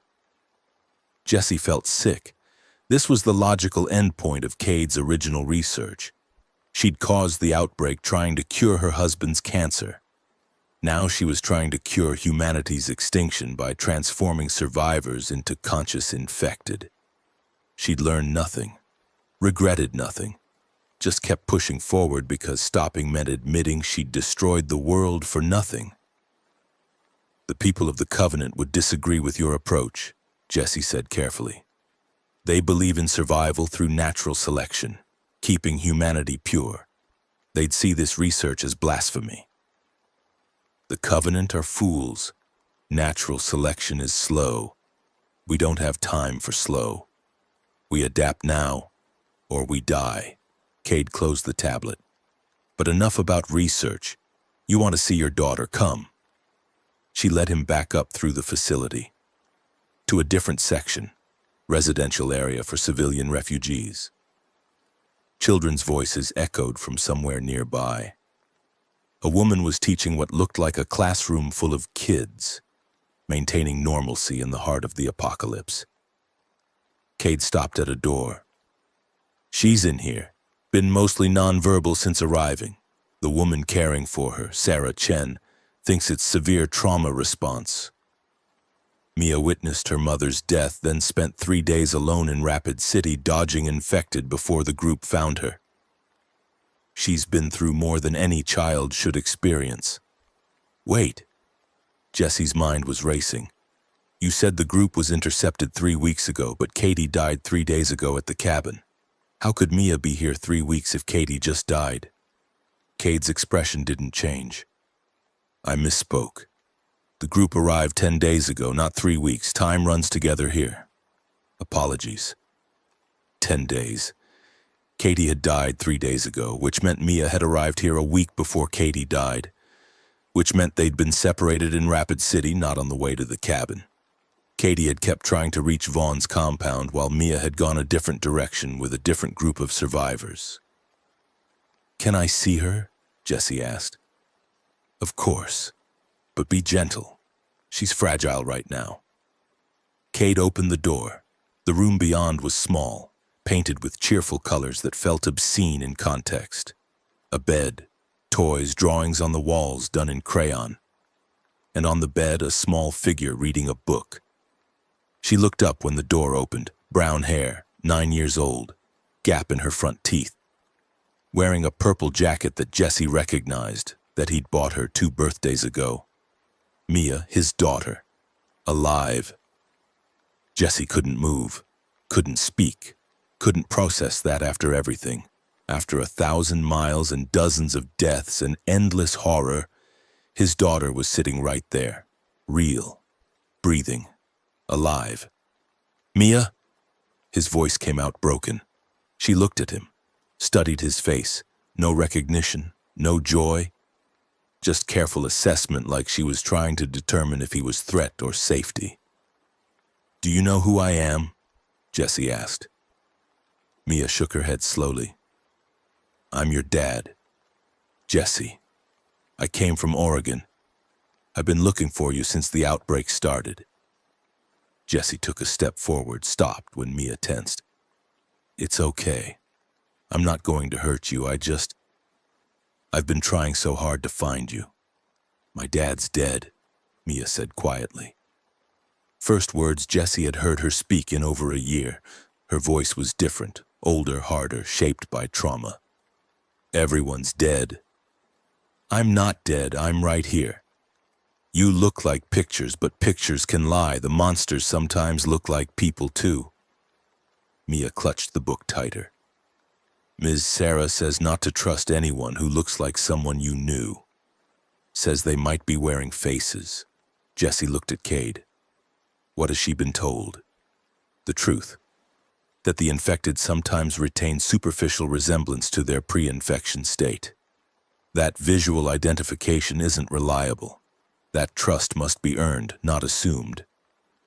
Cade's voice was clinical. She's been educated about survival realities. She's 9 years old. She shouldn't need education about infected wearing faces. She's a survivor in the new world. She needs to understand the rules or she won't stay a survivor. Cade stepped into the room. Mia, this man claims to be your father. Would you like me to verify his identity? We have old records, photographs from before. We can confirm. Mia nodded. I'll have Dr. Reeves run a comparison. Meanwhile, Jessie, you should return to your quarters.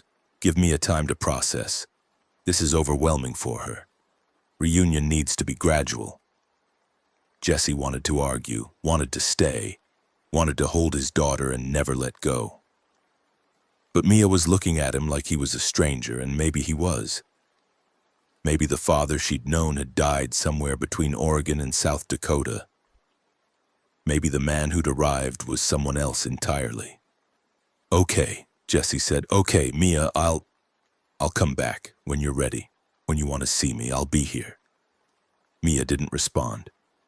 Just returned to her book like Jessie had already disappeared. Cade let him out. The door closed.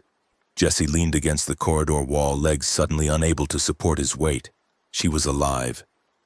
After everything. After all the deaths and losses and the certainty that he'd failed. Mia was alive. She'll adjust, Cade said. Give her time. Children are resilient. Once she accepts you're real, things will improve. What happened to her? Between Rapid City and here? The details are unclear. She won't discuss it, but the group that found her reported she'd been hiding in a department store for approximately a week, living in the ceiling space, eating from the employee break room, staying silent when infected passed below. She survived alone in an urban environment for 7 days before the group located her and brought her out. Cade paused. Your daughter is remarkably capable. Whatever else happens, she's proven she's strong enough to survive. Jessie thought about 7-year-old Mia hiding in a ceiling while infected roamed below. Thought about the fear, the loneliness, the certainty that everyone was dead and she was alone in a world of monsters. What did that do to a child? What permanent damage had been carved into her psyche? Can I stay here? Jessie asked. In the facility near her. That was always the plan. You integrate, you work, you have access to your daughter. Everyone benefits. Cade started walking. Jessie followed. But understand something, Jessie. The world outside is dying. The infected are evolving. Winters are getting harsher. Resources are depleting. Survivor groups are turning on each other. This facility is one of the last bastions of civilization. If you want your daughter to have a future, this is it. This is where humanity's next chapter gets written. By turning people into conscious infected. By adapting. By becoming something new. By refusing to accept extinction as inevitable. Cade stopped at the entrance to the quarantine section. You have 48 hours left in isolation. Use that time to think about what you want. Then we'll discuss your role here. Your contribution to the future. She left. Jessie was escorted back to his cell, the door locked. He was alone with his thoughts and the knowledge that Mia was alive and the weight of betrayal he was planning. Gathering intelligence for an assault that would destroy this facility and everyone in it, including his daughter, unless he could get her out first. He had to report to Sarah. Had to tell her Mia was here. Had to coordinate extraction before the Covenant attacked. But how? He was locked in a cell, under surveillance, cut off from outside communication, unless the others weren't. unless Paolo or Tara were in positions where they could move more freely, unless there was a way to pass a message. Jesse lay on the cot and started planning, started calculating, started becoming the person who'd do anything necessary to protect his daughter, even if it meant betraying everyone else trapped in this mountain. The guard came for Jesse 6 hours later. "You've got yard time, 30 minutes, common area. Other refugees will be there, don't cause trouble." The common area was a cavern converted to recreation space. Tables, chairs, a basketball hoop on one wall, maybe 20 people scattered around. Some playing cards, some reading, some just sitting and staring at nothing. And among them, Paolo. Jesse moved casually, sat at Paolo's table, kept his voice low. "We need to talk. Not here. Too many eyes, too many ears." Paolo was shuffling cards without looking at them. "But I found something in medical. There's a storage closet that connects to maintenance tunnels. Less supervised. Tonight during shift change, I can slip away for maybe 10 minutes. Meet me there." "How will I get out of my cell?" "You won't. I will. I'll come to you." Paolo dealt cards like they were just playing. "Tara's already integrated. She fixed their generator and now they love her, has free movement. She's been mapping the facility, finding weaknesses. The kid Daniel, they've got him in the children's section with other refugee kids. He's fine. Better than fine. He's getting regular meals and education." "Mia's here," Jesse said quietly. Paolo's hands stopped moving. "What?" "My daughter, she's alive. She's been here for 10 days. Cade told me, I saw her." "Jesse, that's incredible. That's what we came for." "Yeah, except she doesn't recognize me, thinks I'm dead or fake. And we're planning to help the Covenant destroy this place, which means I need to get her out before the assault happens." "Can you?" "I don't know, but I have to try." Jesse picked up the cards Paolo had dealt, pretended to study them. "What have you learned about this place? It's massive, multiple levels going deep into the mountain. Cade's got 3 major research labs, one studying infected behavior, one developing her conscious infected, one working on something she calls network integration, trying to connect infected into a hive mind she can control. They've got about 50 security personnel, ex-military contractors, well-armed, well-trained. Civilian population is maybe 30 people, refugees who integrated, research staff, support personnel. And then there's the test subjects. The conscious infected. Those plus about 20 people in holding cells, waiting for volunteer opportunities, which is code for being test subjects. Cade's running out of volunteers, starting to lean on people who don't have a choice." Paolo laid down cards. "This place is worse than the Covenant. At least the Covenant is honest about being brutal. Cade pretends she's saving humanity while experimenting on people. Can we get a message to Sarah? Let her know the layout?" "Tara's working on it. Found a maintenance shaft that leads outside. Might be able to drop a physical message for Sarah to find. But getting detailed intelligence out is going to take time we might not have." A guard called time. Yard period was over. Jesse and Paolo stood, separated without looking at each other. Went back to their respective cells like they hadn't just coordinated espionage in the heart of enemy territory. Jesse's cell door locked behind him. He waited. Counted time by watching the patterns of light from the corridor. 8 hours until shift change. 8 hours to plan what he'd tell Sarah. 8 hours to figure out how to extract Mia before the assault. The facility was feeding him, giving him access to his daughter, offering safety and future. And he was going to help burn it down because that's what he'd agreed to do.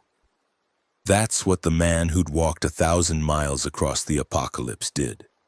Made hard choices and lived with the consequences. 8 hours passed slowly. The lights dimmed for night cycle. Guard presence decreased. And then, faint scratching at the door. Paulo's voice, barely audible. It's me. You've got 5 minutes, talk. Mia's in the civilian section, East Wing. 9 years old, brown hair, purple jacket. She needs to be extracted before any assault happens. That's non-negotiable. Got it. What else? Cade's research is more advanced than we thought. She's got 16 successful conscious infected, plus experiments in hive mind control. If she succeeds, she'll be able to command hordes. Make them coordinated. That changes everything. Should we warn Sarah? We have to, but also, there are innocent people here, refugees, kids. They didn't ask to be part of Cade's experiments. They just wanted safety. We need to give them warning, chance to evacuate before the assault. That compromises the mission. I don't care. I'm not killing kids to punish Cade. We find a way to warn civilians, evacuate them, then let the Covenant destroy the facility. Sarah won't agree to that. Her father wants total elimination. No survivors to spread Cade's research. Then we don't ask Sarah's permission. We do it anyway and accept the consequences. Jesse could hear guards approaching. Go, before you're caught. Tell Tara to get a message out. Tell Sarah we need extraction protocol for civilians. Emphasize Mia specifically. Make sure she knows we're not proceeding without civilian evacuation. You're asking for a lot. I came 1,000 miles for my daughter.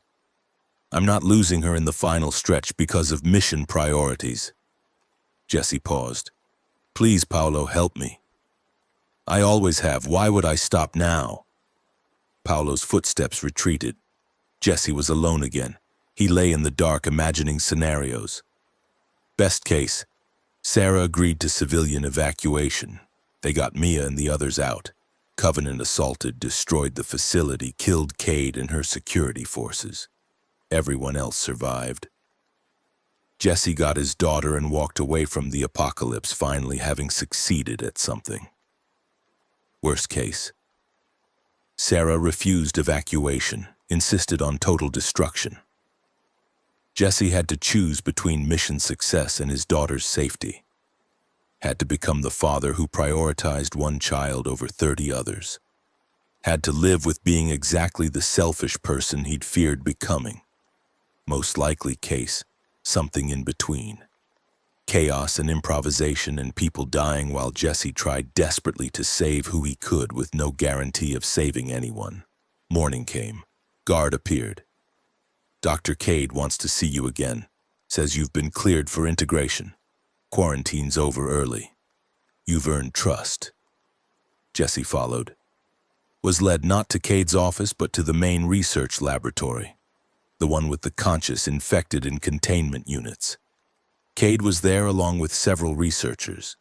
They were clustered around one particular unit, taking notes, monitoring readouts on screens.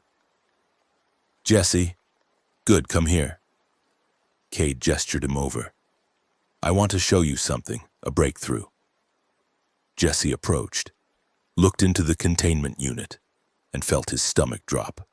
The infected inside was fresh, maybe 2 days since infection based on the minimal fungal growth.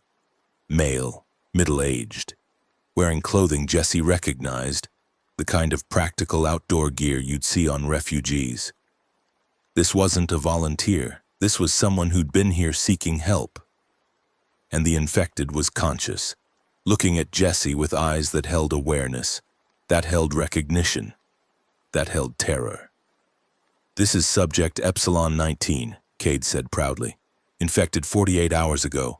Full cognitive function retained. Can speak, can reason, can remember his pre-infection life. He's proof the process works consistently. Watch. Cade pressed an intercom button. Subject Epsilon 19, please state your name for the record. The infected's mouth moved. Words came out slurred but comprehensible. Marcus. Michael Marcus, please let me out. I don't want to be this, please. Subject is experiencing distress related to body dysmorphia and existential anxiety, Cade said clinically. Expected reaction will diminish as the subject adjusts to their new state. You infected him against his will, Jesse said quietly. I gave him opportunity to transcend, to become part of the solution instead of the problem. He chose to see it as victimization. That's a psychological limitation we're working to overcome in future subjects. You're torturing him. I'm evolving him. There's a difference. Cade made notes. Jesse, I'm showing you this because I want you to understand what we're building. This isn't cruelty, this is progress, uncomfortable progress, yes, but necessary. Would you prefer we give up, accept extinction? Or should we adapt, even if adaptation is painful? Jesse looked at Marcus, at the man trapped in an infected body, conscious but unable to escape, aware of what he'd become and begging for release that would never come.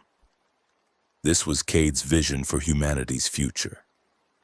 This was what she thought was salvation. You're insane, Jesse said. This isn't evolution, it's torture. You're creating hell and calling it progress. I'm creating survival. Everything else is semantics. Cade closed her tablet. But I didn't bring you here to debate ethics. I brought you here to offer you a choice. What choice? Your daughter, Mia. She's strong, resilient, capable. She'd be an excellent candidate for the process. If we infect her under controlled conditions, preserve her consciousness, she'd never have to fear infected again. She'd be immune to hunger, to disease, to aging. She'd be functionally immortal. I can give you that gift. Give your daughter forever. Jesse's vision went red. Rage so absolute he couldn't see anything except Cade's face and the overwhelming desire to close his hands around her throat until she stopped breathing. If you touch my daughter, Jesse said, voice barely human, I will kill you. I will burn this facility down. I will destroy everything you've built. That's not a threat. That's a promise. Noted. But consider the offer. You have 48 hours before I need an answer. Cade turned back to her monitoring stations like Jesse had ceased to exist. You're dismissed. Think carefully about what future you want for Mia. Forever young and protected or human and vulnerable. The choice is yours. Guards escorted Jesse out. He was shaking with rage and fear and the absolute certainty that he couldn't let Cade anywhere near his daughter. Had to get Mia out. Had to warn Sarah to move the assault timeline up. Had to do something before Cade decided to force the issue. Back in his cell, Jesse paced like a caged animal. Hours crawled by. No Paolo, no updates. Just waiting in rage and fear spiraling tighter. Finally, night came.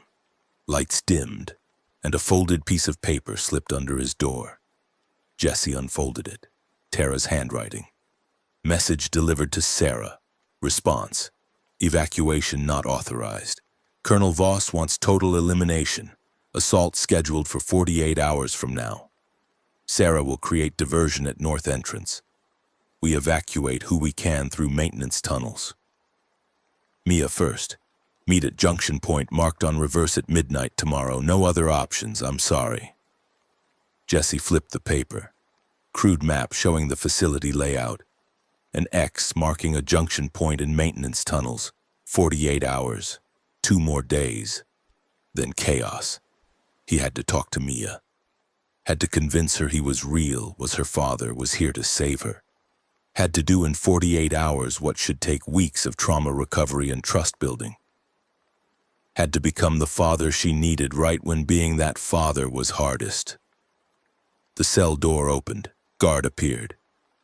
Dr. Cade authorized extended visitation. You can see your daughter. 1 hour, then back to quarters. Jesse followed. Was led to Mia's room. The door opened. She was sitting at a small desk, drawing with crayons. She looked up when Jesse entered but didn't speak. The guard closed the door, locked it. Jesse was alone with his daughter for the first time in 14 months. For possibly the last time ever if the next 48 hours went wrong. Hi, Jesse said. Sat on the floor across from her desk, kept distance, kept non-threatening. Can I see what you're drawing? Mia hesitated, finally turned the paper around. It showed a house with a family, stick figures labeled Mom, Dad, Mia. Normal childhood drawing. Except the figures were crossed out in black crayon, dead, all dead. That's your family? Jessie asked gently. Was my family, before. I'm part of that family, I'm your dad. My dad left, before everything. Mom said he didn't want to be with us anymore. The words hit like physical blows, true words, accurate assessment of Jessie's failures as a father and husband. I did leave. I made mistakes. I wasn't there when I should have been. But I never stopped being your dad. And when the outbreak started, I tried so hard to reach you. I traveled from Oregon, that's where I was. I walked for over a month trying to find you. Why? Because you're my daughter. Because I love you. Because even though I've been a terrible father, I wanted a chance to try being a better one. Mia studied him. Ms. Sarah showed me pictures from before. You look like the pictures. But so do the monsters sometimes. How do I know you're real? Jessie thought about this, about trust and verification and what a 9-year-old would understand. Ask me something only your dad would know, something specific, something no one else could answer. Mia thought. Finally, what was the name of my stuffed wolf, the one I slept with every night? Captain. You named him Captain because you liked the sound of it. You got him for your 6th birthday. I bought him at a toy store in Bend. You carried him everywhere. Jessie paused. Is he here? Did you bring him? I lost him in Rapid City. When everything started, he's gone now. I'm sorry, I know he was important to you. Mia's face crumpled. First emotion Jessie had seen from her. Tears welling up. Everything's gone. Mom's gone, Grandpa's gone, Captain's gone, my friends are gone. Everything I knew is gone, and I don't know how to be okay with that. Jessie moved closer, slowly, giving her time to pull away if she wanted. She didn't. You don't have to be okay with it. It's not okay. None of this is okay, but you can be sad and scared and still keep going. That's what brave people do. They feel everything and keep going anyway. Are you brave? No. I'm terrified. But I keep going because you're here and worth going for. Mia looked at him. Really looked. Studying his face like she was trying to reconcile memory with present reality. You really came all the way from Oregon? Every mile, through infected and raiders and winter and everything. Because you're my daughter and I needed to know you were okay. I'm not okay. I know. But you're alive and I'm here now and I'm going to keep you safe, I promise. Promises break. Yeah, they do, but I'm making this one anyway. Jessie extended his hand. Can I hug you?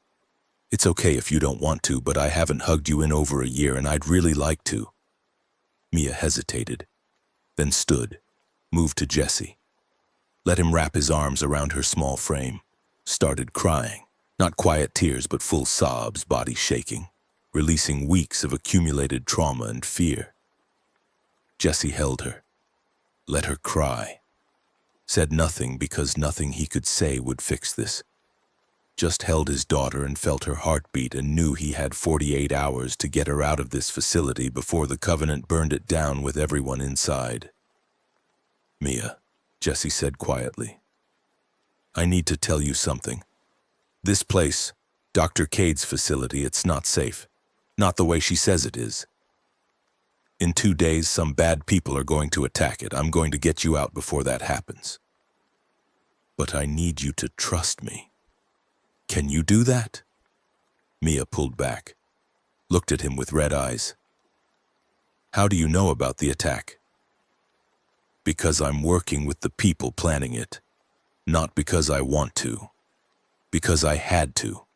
Because getting to you meant making deals with people I don't like. Jessie kept his voice calm. But the important thing is I'm going to get you out. You and some other people who don't deserve to be here. We're going to escape through maintenance tunnels, and then we're going to go somewhere safe. Where's safe? I don't know yet, but somewhere that isn't here. Somewhere Dr. Cade can't find us. Dr. Cade said she could make me immortal, that I'd never have to be scared again. By turning you into one of those things, by infecting you, that's not immortality, that's losing yourself forever. I won't let her do that to you. Mia was quiet for a long moment, then, "Okay, I'll trust you, but if you're lying, if you leave me again, I won't forgive you." "If I leave you again, I don't deserve forgiveness." Jesse stood. "Tomorrow I'll come back. We'll talk more, make plans. For now, try to rest, act normal. Don't let Dr. Cade know we've talked about escaping. Can you do that?" "I've been pretending to be okay for weeks. I can pretend one more day." The guard knocked. Time was up.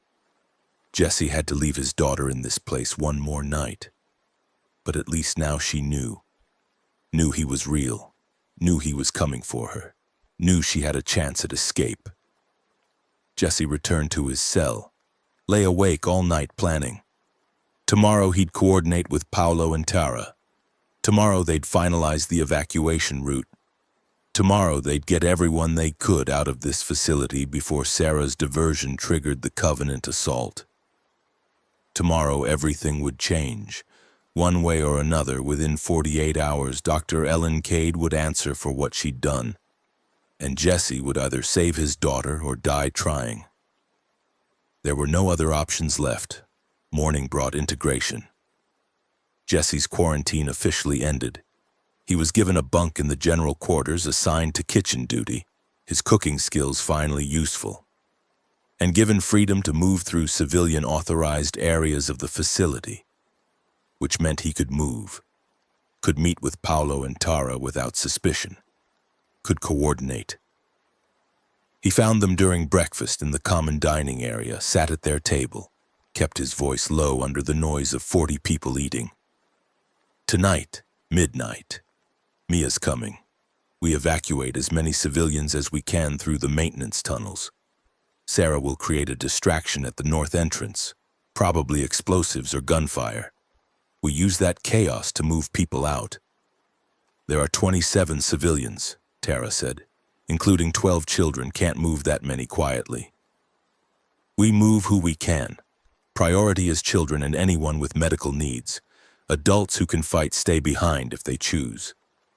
Jesse paused. "Have either of you seen Mouse?" Paolo shook his head. "Not since we arrived. He's outside with Sarah and Sienna, providing communications and surveillance." "Good. Once we're out, we regroup with them, then we run. Get as far from this facility as possible before the assault begins." "And Sarah? She's not going to let us just leave. She needs us to provide intelligence for the assault." "We'll provide it. Tara, you've been mapping. Give Sarah everything you've observed, guard positions, weapons storage, structural weaknesses. That's what she needs. After that, we're done with the Covenant. Deal's over. Her father won't see it that way. Then her father can come find us after the assault, if he survives. But I'm not sacrificing my daughter to his revenge." Jesse stood. "Tonight, midnight, junction point in the maintenance tunnels. Spread the word to people you trust. We move fast, we move quiet, we get out." The day passed in slow torture. Jesse worked in the kitchen preparing food, going through motions while his mind ran through scenarios, every possible thing that could go wrong, every contingency, every backup plan. Around 1400 hours, alarms began blaring. Jesse ran to the common area. People were gathering, confused, scared. Guards were mobilizing, running toward the north entrance. "What's happening?" someone asked. "North perimeter breach," a guard shouted. "Unknown attackers, multiple contacts. Everyone to secure locations now." This was it. Sarah's diversion, but it was early. 12 hours early. Something had gone wrong. Either Sarah had moved the timeline up or the Covenant had decided to strike without waiting for full intelligence. Jesse found Paolo. We have to move now. Get to Mia. Get to the evacuation point. It's too soon. We're not ready. We don't have a choice. The assault's starting. We go now or we die here. Chaos erupted. Guards were shouting. Civilians were panicking. The sound of gunfire echoed from somewhere above. Automatic weapons, heavy caliber, lots of it. The Covenant was attacking in force. Jesse ran for Mia's room. The corridor was pandemonium. People running, guards organizing defense, researchers trying to secure labs. He reached her door, found it locked, pounded on it. Mia, it's Dad. We have to go now. The door opened. Not Mia, Dr. Cade, holding a syringe filled with orange liquid. Behind her, Mia was backed into a corner, terrified. You called them, Cade said flatly. You brought the Covenant here. You're a spy. I'm a father, getting his daughter out of hell. By destroying humanity's best chance at survival. By murdering everyone in this facility. Cade held up the syringe. If you take one step closer, I'll infect her. Right now. She'll be conscious infected, but she'll be infected. Is that what you want? Put down the syringe. Make me. Jesse calculated. Cade was 10 feet away, between him and Mia. If he rushed her, she'd inject Mia before he could stop her. If he didn't, she might inject Mia anyway. No good options, only desperate choices. Dr. Cade, Jesse said slowly, whatever you think you're building here, it dies today. The Covenant will destroy this facility. Your research will burn. Your subjects will die. The only question is whether Mia dies with them or escapes with me. You can't stop both, so choose. Let her go, or guarantee you both die in the assault. I choose evolution. Cade moved toward Mia. Jesse ran. Covered 10 feet in maybe 2 seconds. Tackled Cade before she could reach Mia. The syringe flew from her hand, hit the wall, shattered. Orange liquid pooled on the floor, already beginning to smoke and evaporate. Cade fought back. 60 years old but surprisingly strong, fueled by the same desperate obsession that had driven her to end the world. She clawed at Jesse's face, at his eyes, screaming about progress and humanity and sacrifice. Jesse got his hands around her throat, squeezed, watched her eyes go wide, felt her struggling weaken. This was the woman who'd killed millions, who'd destroyed his daughter's childhood, who'd spent the last month torturing people in the name of science. Dad, stop, Mia's voice. Don't kill her, please. Jesse hesitated. Cade gasped for air. And in that hesitation, guards burst into the room. Guns pointed at Jesse's head. Release Dr. Cade, now. Jesse let go, stood slowly, hands raised. Cade collapsed, gasping, rubbing her throat. Arrest him, she rasped. He's working with the attackers. He's a spy. Lock him in holding until we repel the assault. The guards grabbed Jesse, pulled him away from Mia. He fought, but they were trained, strong, outnumbering him. Weapons pointed at his head made resistance suicide. Mia, Jesse shouted as they dragged him away. I'll come back, I promise They hit him with a rifle butt. Everything went dark. Jesse woke in a cell. Real cell this time, not quarantine. Prison, reinforced door, no window. Just darkness and the sound of explosions somewhere above. The assault was ongoing. The facility was under siege. How long had he been unconscious? Hours? Minutes? No way to know in the absolute dark. The door opened. Flashlight beam hit his face. Guards entered. Dr. Cade wants to see you. Come. They dragged him through corridors filled with smoke and the sound of fighting. The facility was being overrun. Covenant forces were inside, pushing deeper, killing anyone who resisted. Bodies lay in corridors, guards, researchers, civilians caught in crossfire. They reached Cade's office. She was there, packing documents into a bag. Her face was bruised from Jesse's attack. Her voice was hoarse, but her eyes held the same obsessive focus. It's over, she said without preamble. The Covenant will breach the lower levels within the hour. My research will be destroyed. 30 years of work, ended by zealots and traitors. She looked at Jesse. I hope you're happy. You've murdered the future. I saved my daughter from becoming one of your experiments. That's all that matters. Your daughter will die with everyone else. The Covenant doesn't discriminate. They'll kill children as readily as adults. Everyone in this facility is condemned. Cade zipped the bag. I'm evacuating. Escape tunnel in the lowest level. Takes me out 5 miles from here. I'll rebuild somewhere else. Continue the work. You've delayed progress, not stopped it.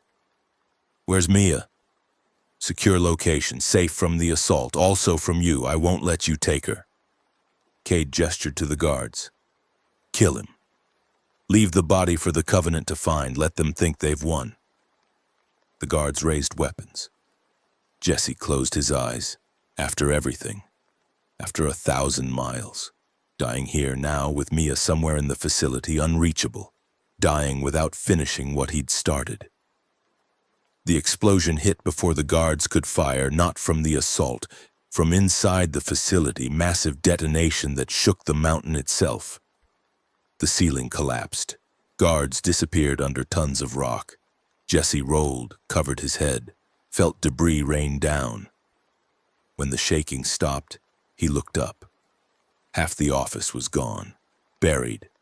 The door was blocked by rubble, but there was a gap, hole in the wall leading to an adjacent corridor. And standing in that corridor, silhouetted against emergency lights, was Tara. Jesse, you alive? Yeah, Cade. Don't see her. Could be buried. Could have escaped. Don't care, we have to move. Whole facility's coming down. That explosion was the convergence. What? The big one. The mass infected. It's here. It broke through the north wall. Brought a horde with it. Covenant's fighting it. Cade's security is fighting it. Everyone's fighting everyone and the mountain is collapsing. We need to get to the evacuation tunnel. Now. Jesse climbed through the gap. Followed Tara through corridors that were crumbling, past corpses and abandoned equipment, and the sounds of inhuman screaming that could only be the convergence. Where's Mia? Jesse gasped as they ran. Paulo has her. They're at the tunnel entrance with most of the civilians waiting for us. How many made it? Don't know. Maybe 15, maybe 20, lost count in the chaos. They reached the lowest level. Found Paulo holding Mia's hand, surrounded by terrified civilians, adults and children huddled together. The tunnel entrance was open, dark passage leading down into the mountain's roots. Dad! Mia broke away from Paulo, ran to Jesse. He caught her, held her tight. I'm here. I've got you. We're getting out. This way. Tara led them into the tunnel. Single file, flashlights illuminating rough carved rock. Behind them, the sounds of battle intensified. The convergence's roar shook stone. They ran through the tunnel, children crying, adults helping those who stumbled, Jesse carrying Mia when she couldn't keep up. The tunnel seemed endless, sloping down, then up, twisting through bedrock. Finally, fresh air, the exit. They emerged into cold night air miles from Mount Rushmore. Behind them, the mountain was burning. Explosions, gunfire, the screams of the dying mixed with the roars of infected. Keep moving, Paulo said. We need distance before it collapses completely. They walked, stumbled, made it maybe a mile before the final explosion hit. Mount Rushmore erupted, not literally, but close. Whatever charges the Covenant had placed, whatever structural damage the fighting had caused, it all failed at once. The tourist center collapsed. The tunnels imploded. The mountain swallowed the facility whole. Everyone who was still inside, Cade's researchers, Covenant soldiers, infected, civilians who hadn't made it out, all buried under millions of tons of rock. Jesse sat in the snow with Mia in his arms and watched the apocalypse's origin point erase itself. Watched the woman who'd killed the world get entombed in her own creation. Watched the end of everything that had driven him east for over 1,000 miles. Is it over? Mia asked quietly. Yeah, it's over. What happens now? Jesse looked around. 23 people had made it out. 23 survivors from a facility that had held over 100. Paulo and Tara were there. Daniel the boy Katie had saved. Sienna appeared from the darkness. She'd been watching the escape route. But no Mouse, no Sarah. "Where's Mouse?" Jesse asked Sienna. "Captured. 3 days ago. Covenant found him, tortured him for information about our plans. He didn't break. Died rather than betray us." Sienna's voice was flat. "Sarah went in with the assault. Haven't seen her since. Probably dead." So Mouse was gone. Young kid who just wanted to help. Who died protecting them. Who'd been brave when being scared would have been easier. Add him to the list. Add him to the dozens who died so Jesse could reach this moment. Add him to the weight of souls Jesse would carry forever. "Now we survive," Jesse said finally, answering Mia's question. "We find somewhere to live through winter. Come spring, we figure out what comes next. But tonight we survived. That's enough." They made camp in a forest clearing 5 miles from the burning mountain. Built a fire. Shared what little food they had. 23 survivors. Mix of adults and children brought together by violence and loss and the desperate desire to keep breathing. Jesse sat with Mia wrapped in blankets. She fell asleep against his shoulder. First time she'd felt safe enough to sleep. First time in over a month she didn't have to wonder if she'd survive the night. "You did it," Paulo said quietly. "You walked from Oregon to South Dakota. You found your daughter. Against impossible odds, you actually did it." "Yeah, at the cost of how many people? Mouse, Leo, Camilla, Priya, everyone at Smith Rock, everyone we couldn't save." Jesse looked at Mia. Was she worth it? Was one 9-year-old girl worth 50 deaths? "You can't do that math. It doesn't work that way." "Doesn't it? People died because I kept going east, because I refused to stop, because I prioritized my daughter over everyone else. You gave people purpose, direction, something to walk toward. Without that, we'd have died at Smith Rock waiting for rescue that never came." Paulo stood. "Don't devalue what you did. You kept moving when stopping was easier. That matters." He walked away. Jesse sat with his daughter and his guilt and watched the fire burn down to embers. Behind them, Mount Rushmore still burned, smoke rising into the night sky like a funeral pyre for the old world. The woman who'd ended civilization was dead, buried in the mountain she'd tried to use as salvation. Her research was destroyed. Her subjects were freed through death. Everything she'd built was rubble, but millions were still dead. The infected still roamed. Winter was still coming. Humanity was still dying. Cade's death changed nothing except satisfying the need for someone to blame, someone to punish, someone to hold responsible for the irresponsible. "Dad?" Mia stirred, looked up at Jesse. "Are we safe now?" "Safe as we can be, for tonight. Will it ever be really safe again?" "I don't know. Maybe. Maybe the world gets better, maybe we rebuild, maybe someday you'll tell your kids about the outbreak like it's ancient history. Or maybe this is how it is now. Forever. Maybe, but forever's a long time. Let's just focus on tomorrow, then the next day, then the next. We'll figure out forever when it gets here." Mia closed her eyes again.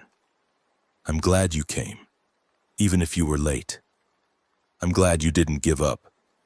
"Me too, baby, me too." Jesse held his daughter and watched the night sky and thought about Katie, who'd saved a stranger's child instead of abandoning him. Who'd been a better person in death than Jesse was in life, who'd fought for others until the very end. He'd walked 1,000 miles to find his daughter, had become a killer, a liar, a betrayer of trust along the way, had sacrificed dozens to save one, had chosen his own redemption over everyone else's survival. And he'd do it all again. Exactly the same. Because Mia was alive and in his arms, and that was the only success that mattered, even if it made him the selfish bastard he'd always feared he was. The fire died. The night deepened. And 23 survivors slept in the shadow of a burning mountain, alive for one more day in a world that was ending 1 mile at a time. The fire tower appeared 3 days after Mount Rushmore fell. They'd been moving through the Black Hills, 23 survivors with minimal supplies and winter closing in fast. The tower rose above the pines like a skeletal finger pointing at gray sky, 50 feet tall, metal lattice frame, observation cabin at the top. Abandoned for years, but intact. That's defensible, Tara said, studying it through binoculars. Single point of access. 360 visibility. If we can secure the ladder, nothing gets up without us knowing. It's also exposed, Paolo pointed out. No running water, no heat except what we bring. We'd be trapped if infected surround it. We're trapped everywhere. At least this gives us sight lines. Tara lowered the binoculars. Jesse? Jesse looked at Mia. She was exhausted, limping from blisters, coughing from the cold. They all were. 3 days of walking through snow with inadequate clothing and less food. 2 of the children had hypothermia. One of the adults, a man named Robert, had a wound from the Mount Rushmore collapse that was getting infected despite Tara's attempts at treatment. We need shelter, Jesse said. Tower's better than freezing in the woods. We take it, make it work. They approached carefully. The tower showed no signs of recent use. No tracks in the snow, no infected nearby. Just empty forest and the tower standing sentinel over miles of wilderness. The ladder was rust-pitted but solid. Jesse climbed first, rifle slung across his back. Reached the observation cabin, cleared it. Empty except for old equipment and weather damage. Windows intact, door functional. Space enough for maybe 15 people if they packed tight. It's clear, Jesse called down. Start bringing people up. They climbed in groups, children first with adults helping, then the injured, then supplies, what little they had. The ladder swayed under weight, metal groaning but held. By the time everyone was up, the sun was setting. The cabin was cramped with 23 people inside. Body heat helped with cold, but the space wasn't meant for this many. They'd have to rotate, some inside, some on the observation platform, constant movement to avoid freezing. We inventory, Tara said, see what we have, figure out how long we can last. The inventory was grim. Food for maybe 4 days if they rationed hard. Water for 2 days, then they'd need to melt snow. Medical supplies nearly gone. Ammunition down to maybe 50 rounds total. Warm clothing insufficient for the number of people and the dropping temperature. We can hunt, Sienna said. Forest has deer, small game. I can set snares, get meat. We can scavenge, Paolo added. There's a town about 10 miles northeast. Might have supplies that weren't picked clean. We can also die doing either of those things, Robert said. He was sitting against the wall, face pale, wound seeping through bandages. Infected are everywhere. Temperatures dropping below 0 at night. We don't have the resources for risky supply runs. We don't have resources to stay here indefinitely either, Tara countered. We make do with what's possible. Hunt, scavenge, survive. Same as we've been doing. Until when? Until spring? Until summer? Until we die of exposure or starvation or infected? Robert laughed bitterly. We're 23 people in a metal box in the middle of winter in the Black Hills. This isn't survival, this is just slow death. Robert, Jesse started. No, you don't get to tell me it's fine. You got what you wanted. You found your daughter. The rest of us are just collateral damage from your personal quest. How many people died so you could have this reunion? 50, 100? The cabin went silent. Everyone looking at Jesse, waiting to see how he'd respond to what they'd all been thinking but not saying. You're right, Jesse said quietly. People died. A lot of people, some because of bad luck, some because of bad choices, some because I prioritized my daughter over everyone else. That's on me. I'll carry that forever, but we're here now. We're alive now. We can die blaming each other, or we can figure out how to survive winter. Your choice. Robert turned away. Conversation over, but the damage was done. The accusation hung in the cold air like visible breath. Mia tugged Jesse's sleeve. Is he right? Did people die because of me? People died because the world ended, not because of you. Never because of you. But if you hadn't been looking for me, then I'd have died at Smith Rock or in Idaho or somewhere along the way. You kept me alive, gave me purpose. You didn't cost lives, you saved mine. Mia didn't look convinced, just pulled her blanket tighter and stared out the window at the darkening forest. Night came hard. Temperature dropped to maybe 10 degrees. They built a small fire in a metal bucket they'd found. Not enough to warm the cabin, but enough to prevent hypothermia.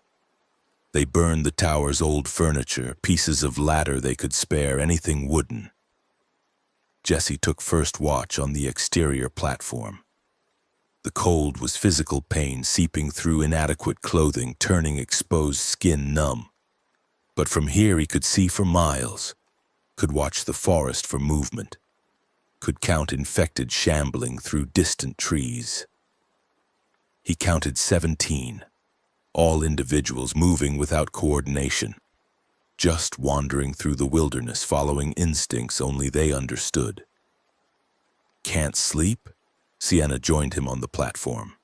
She'd been sleeping inside but came out wearing an extra jacket she must have found somewhere. Not tired.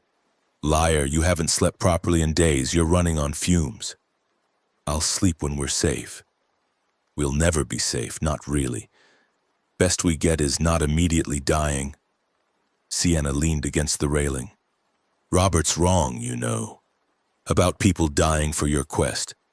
People died because that's what happens in apocalypses. They die, whether you're there or not. I could have made different choices. Could have stayed at Smith Rock. Could have turned back in Idaho. Could have stopped at any point. And then what? You'd have given up, lost purpose, died anyway. At least this way you got something. You got Mia. That has to count for something. Does it? Is one life worth 50? Stop doing that math. It doesn't balance. Never will. Sienna checked her bow. I'm going hunting at first light. Need fresh meat or we're all going to get sick from malnutrition. Want to come? I should stay with Mia. Mia's fine. Paolo's watching the kids. You need to do something active or you'll spiral. Come hunting. Clear your head. Jesse wanted to refuse. Wanted to stay close to his daughter after spending over a month trying to reach her. But Sienna was right. Sitting and thinking just led to counting the dead and measuring guilt. Okay. First light. We hunt. They stood in silence watching the forest. Watching infected wander. Watching their breath steam in the frigid air. Somewhere in the darkness a wolf howled. Or something that used to be a wolf. Hard to tell anymore what was natural predator and what was infected animal. You ever think about before? Sienna asked. Before the outbreak. When the biggest problem was rent money or bad relationships or whether you'd get promoted? All the time seems like a different life, different person. Do you miss him, the person you were? Ugh. Jesse thought about the line cook who'd coasted through life, who'd avoided responsibility, who'd locked Paolo in a freezer because making hard choices was someone else's job. No, he was a coward. He needed the apocalypse to become someone worth being. That's dark. That's honest. Jesse looked at her. What about you? Miss who you were? I was 16, athlete, good at gymnastics, bad at everything else, had a family I loved and took for granted. Then they died and I had to become this. She gestured at herself. Warrior, survivor, killer. I don't miss who I was, but I miss having the option to be her. Miss knowing I could go home and be just a kid again if I wanted.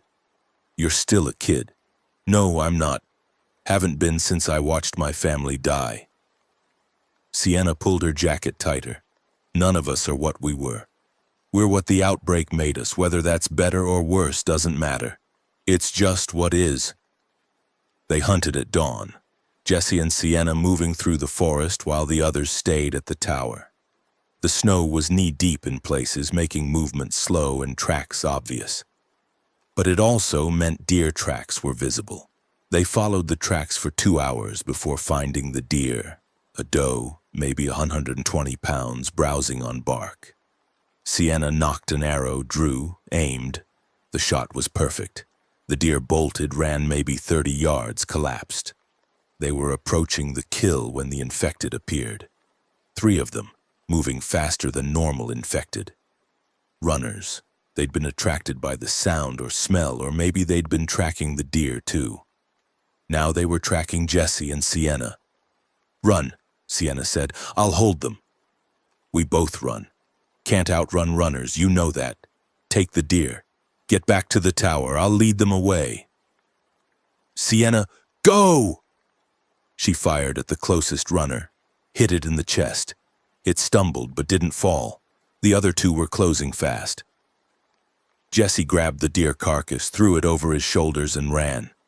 Behind him he heard Sienna firing, heard infected sounds, heard her breathing hard. He ran, crashed through underbrush. The deer was heavy, awkward, but he couldn't drop it. This was food. This was survival. This was the difference between living and starving. The tower appeared ahead. Jesse sprinted the last 100 yards. Ladder, now, infected coming! Paolo looked over the edge, saw Jesse, saw the deer, saw the runners emerging from tree line. Climb! We'll cover you! Jesse climbed one-handed, deer over his shoulder, rifle bouncing against his back. Below, runners hit the tower base, started climbing. They were fast, coordinated, pulling themselves up the metal lattice. Gunfire from above, Paolo and Tara shooting. One runner fell. The second kept climbing. Jesse was at the halfway point. The runner was 20 feet below and gaining. Jesse dropped the deer, let it fall. It hit the runner, knocked it loose. The creature fell, hit ground, didn't move. The deer's carcass landed beside it.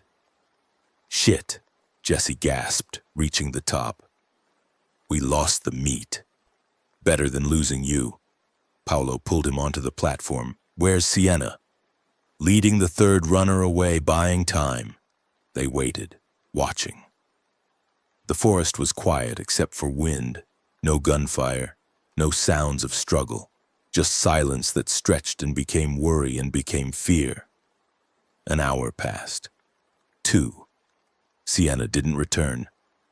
I'm going after her, Jesse said. You don't know where she went. You don't know if she's alive. Paolo grabbed his arm. You go out there, you might die too. Mia needs you here. Sienna might need help.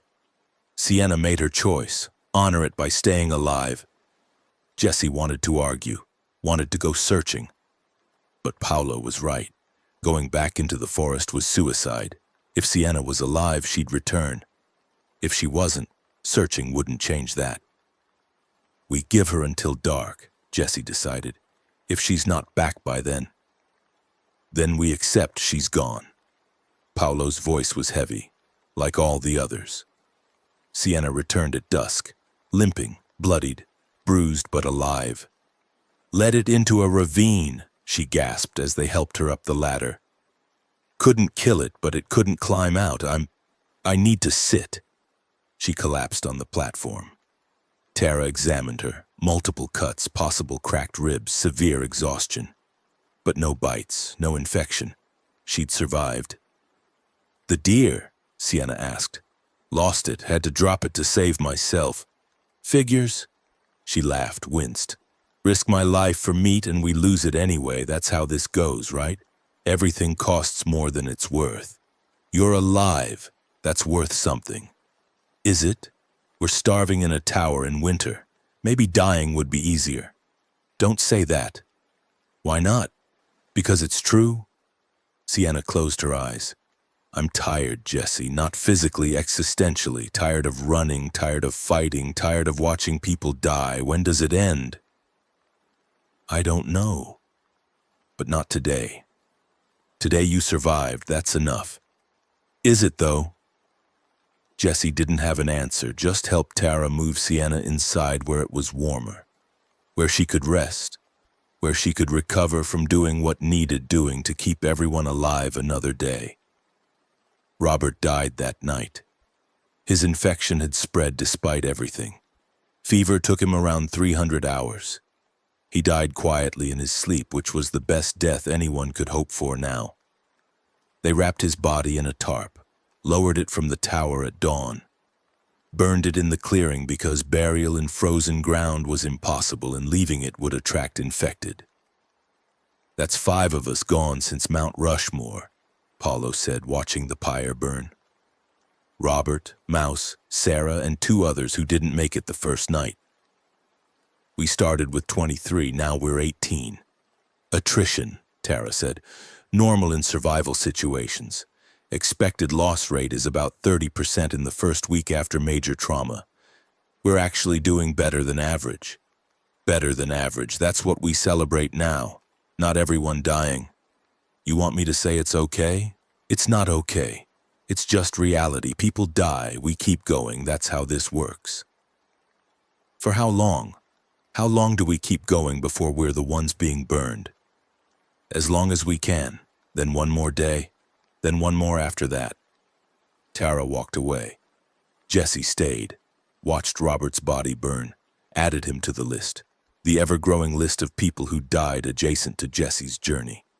Not directly because of him, but connected, linked, part of the cost of survival. How many names now? He'd lost count. 50? More? And how many had names he'd never learned? People who died at Smith Rock or along the highway or in places Jesse had already forgotten because trauma compressed memory and the brain could only hold so much grief? Dad? Mia appeared beside him. She'd been avoiding him since the tower, spending time with the other kids, with Daniel, staying away from adults who carried visible guilt. Is Mr. Robert going to come back? Like the monsters? No. We burned him. The infected, the monsters, they come back because the fungus preserves the body, but fire destroys the fungus. Mr. Robert's gone, really gone. He won't come back. That's good. I don't want anyone else coming back wrong. Mia watched the fire. Do you think Mom and Grandpa got burned? Or are they still there, still dead but not gone? Jesse thought about Katie's grave, about the earth they'd put over her body, about fungal spores in the soil that might already be breaking down her corpse, preparing it for reanimation. I don't know. We buried them in the ground. I didn't think about fire, didn't know we needed to. So they might come back. Maybe. But they're far from here. Even if they did, they wouldn't find us. But they'd still be out there, walking around, looking like Mom and Grandpa, but wrong inside. Mia's voice was small. I don't like that. Me neither. But there's nothing we can do about it now. You could go back, dig them up, burn them properly. That's 500 miles through winter and infected. I can't leave you, can't risk dying before making sure you're safe. But if you don't, they'll be monsters. Mom will be a monster. That's worse than dead. Jesse knelt down, looked Mia in the eyes. Your mom was the best person I ever knew. Strong and kind and brave. If she comes back as infected, that's not her. It's just wearing her body. The real Katie, your real mom, she's gone. She died protecting someone else's kid because that's who she was. Nothing can change that, not infection, not anything. You promise? I promise. Your mom's gone. What's left is just biology, not her. Mia hugged him, tight, desperate, and Jesse held his daughter while Robert's body burned and the morning got colder and somewhere in the forest infected were wandering and the radio in the tower started picking up signals. Paulo had found the radio in the tower's equipment cache. Old emergency broadcast system. He'd spent 2 days getting it working, rigging a car battery for power, extending the antenna with spare wire. Now it crackled with voices. Survivors near Rapid City, respond if you can hear this. Need medical supplies, will trade ammunition, anyone? Montana safe zone is real, repeat. Montana safe zone is real, coordinates follow. The voices proved they weren't alone, proved other people were surviving, organizing, trying to rebuild. It should have been comforting. Instead, it just emphasized isolation, all these survivors calling out and none of them close enough to help. We should respond, Mouse had said before he died. Now Paulo was saying it. Let people know we're here. Maybe find help. Find a larger group to join. Or draw predators, Tara countered. Broadcast our location to raiders, Covenant remnants, anyone hostile. Radio silence is safer. Safer and lonelier. We're 18 people in a tower. That's not sustainable long term. We need more resources, more people, more everything. They debated. Eventually decided to monitor but not broadcast. Listen for opportunities without advertising vulnerability. It was paranoid. It was probably smart. It was how you survived when trust was luxury no one could afford. Jesse listened to the broadcasts during night watch, heard fragments of other people's stories, other survivors dealing with the same problems: starvation, cold, infected, raiders, betrayal, loss. The apocalypse was universal. Everyone's story was the same story told with different details. One voice stood out: female, middle-aged, broadcasting from somewhere she called sanctuary, promising food, shelter, medicine, promising safety for anyone who could reach her coordinates in the Badlands. This is Dr. Angela Reeves, the voice said, former teacher at Smith Rock. If any of my people survived, if you're hearing this, please respond. Please let me know you're alive. Jesse's hand froze on the radio. Angela, from Smith Rock, the teacher who'd hugged him before he left, who'd asked him to send word if he found Mia, who'd stayed behind with Okonkwo and the others when Jesse drove east. She was alive, still trying to help people. Jesse grabbed the transmitter, keyed it. Angela, this is Jesse Brennan from Smith Rock. I made it. I found my daughter. Mia's alive. Repeat, Mia's alive. Static. Then, Jesse, oh my God, Jesse, you actually made it. I never thought. Where are you? Are you safe? Black Hills, South Dakota. Fire tower about 30 miles south of Mount Rushmore. 18 survivors, low on supplies, winter's bad. I'm in the Badlands. About 60 miles from your position, we have supplies, shelter, 40 people here. You should come. Bring your group. We can absorb 18 easily. How do I know it's not a trap? You don't, but you knew me at Smith Rock. You know I'm not the kind of person who sets traps. I'm just trying to help whoever I can, same as you were trying to reach your daughter. Pause. Okonkwo's here. He's alive. Wants to talk to you. The voice changed. Deep, measured, familiar. Jesse, it's David Okonkwo. We made it out of Smith Rock about 2 weeks after you left. Military rescue never came. We organized our own evacuation. Lost people along the way, but we survived. Angela's been building a community. Real community. Not perfect, but functional. You should consider joining us. Jesse felt something in his chest unlock. Angela and Okonkwo. Alive. Still helping people. Still trying to build something good in the ruins. I'll discuss it with my group, Jesse said. But Angela, I kept my promise. I found my daughter. Miracles still happen. Yes, they do. Come to Sanctuary. Bring your miracle. We'll take care of you both. The transmission ended. Jesse sat in the cold tower with the radio silent and the realization that maybe, possibly, there was something beyond survival. Something like hope. Something like future. The group debated through the morning. 60 miles through winter to reach a place that might be sanctuary or might be trap. 18 people including children and injured. Limited supplies for the journey. But also, staying in the tower meant starving. Moving meant possibility. "We go," Jesse said. "Angela and Okonkwo are good people. I trust them, and we're dying here slowly. Better to risk moving than guarantee freezing."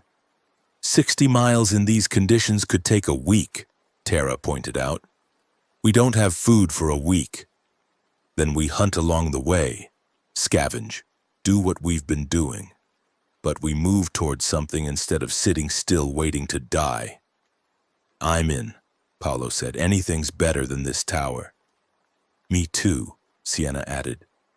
"I've got maybe 3 more days of pretending I'm fine.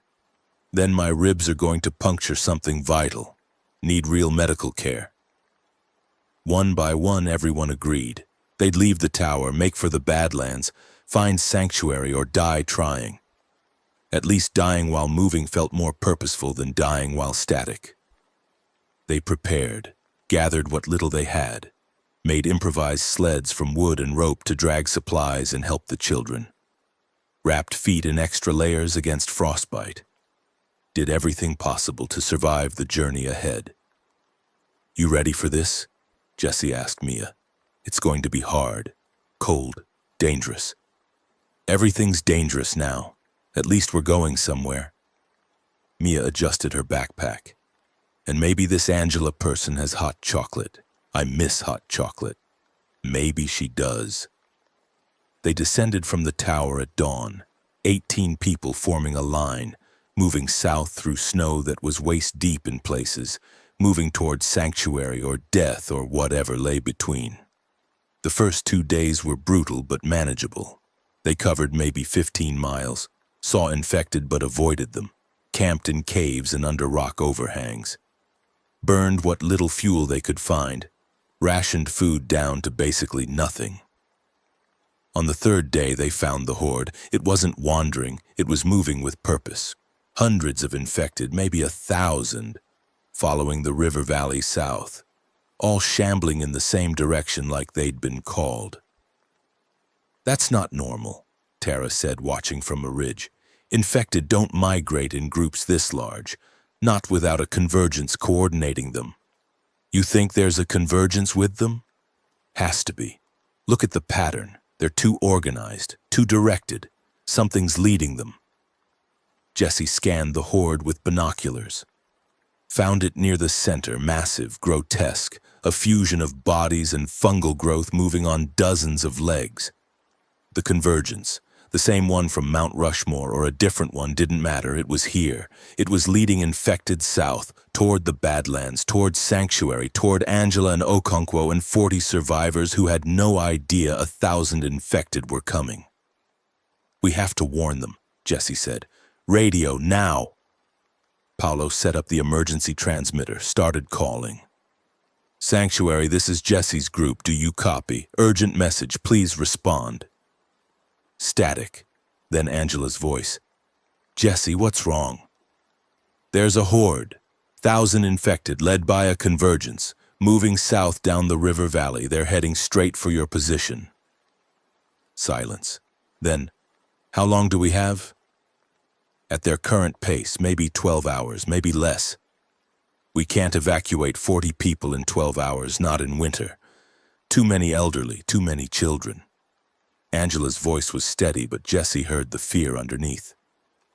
"We'll have to defend, try to hold them off. You can't fight 1,000 infected, not with a convergence coordinating them. You'll be overrun. Then we'll be overrun, but we're not abandoning sanctuary without trying." Pause. "Jesse, if you're close, if you can help, we'd appreciate it. If not, understand. You've got your daughter. Get her to safety, that's what matters." The transmission ended.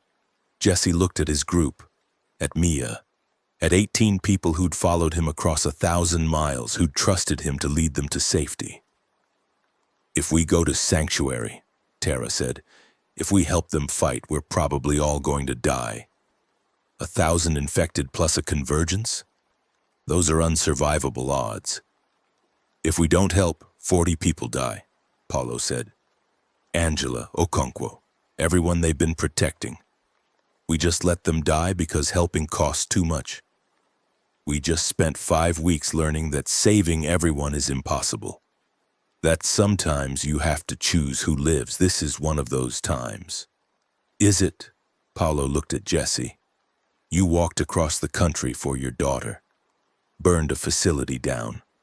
Got dozens of people killed, all for one 9-year-old girl. Now you're going to walk away from 40 people who actually need help. Who are we if we do that?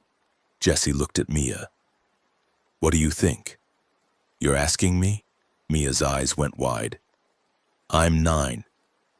You're the reason I'm here. The reason any of us are here. You get a vote, Mia thought. Ms. Angela helped you. Before, when you were starting. So you should help her now. That's fair. Even if it means we might die. Everyone might die, that's how it is now. But at least we die helping. That's better than dying running away. Jesse felt something shift. His 9-year-old daughter, traumatized and scared, still believed helping others mattered. Still believed in fairness and reciprocity and doing the right thing even when it cost.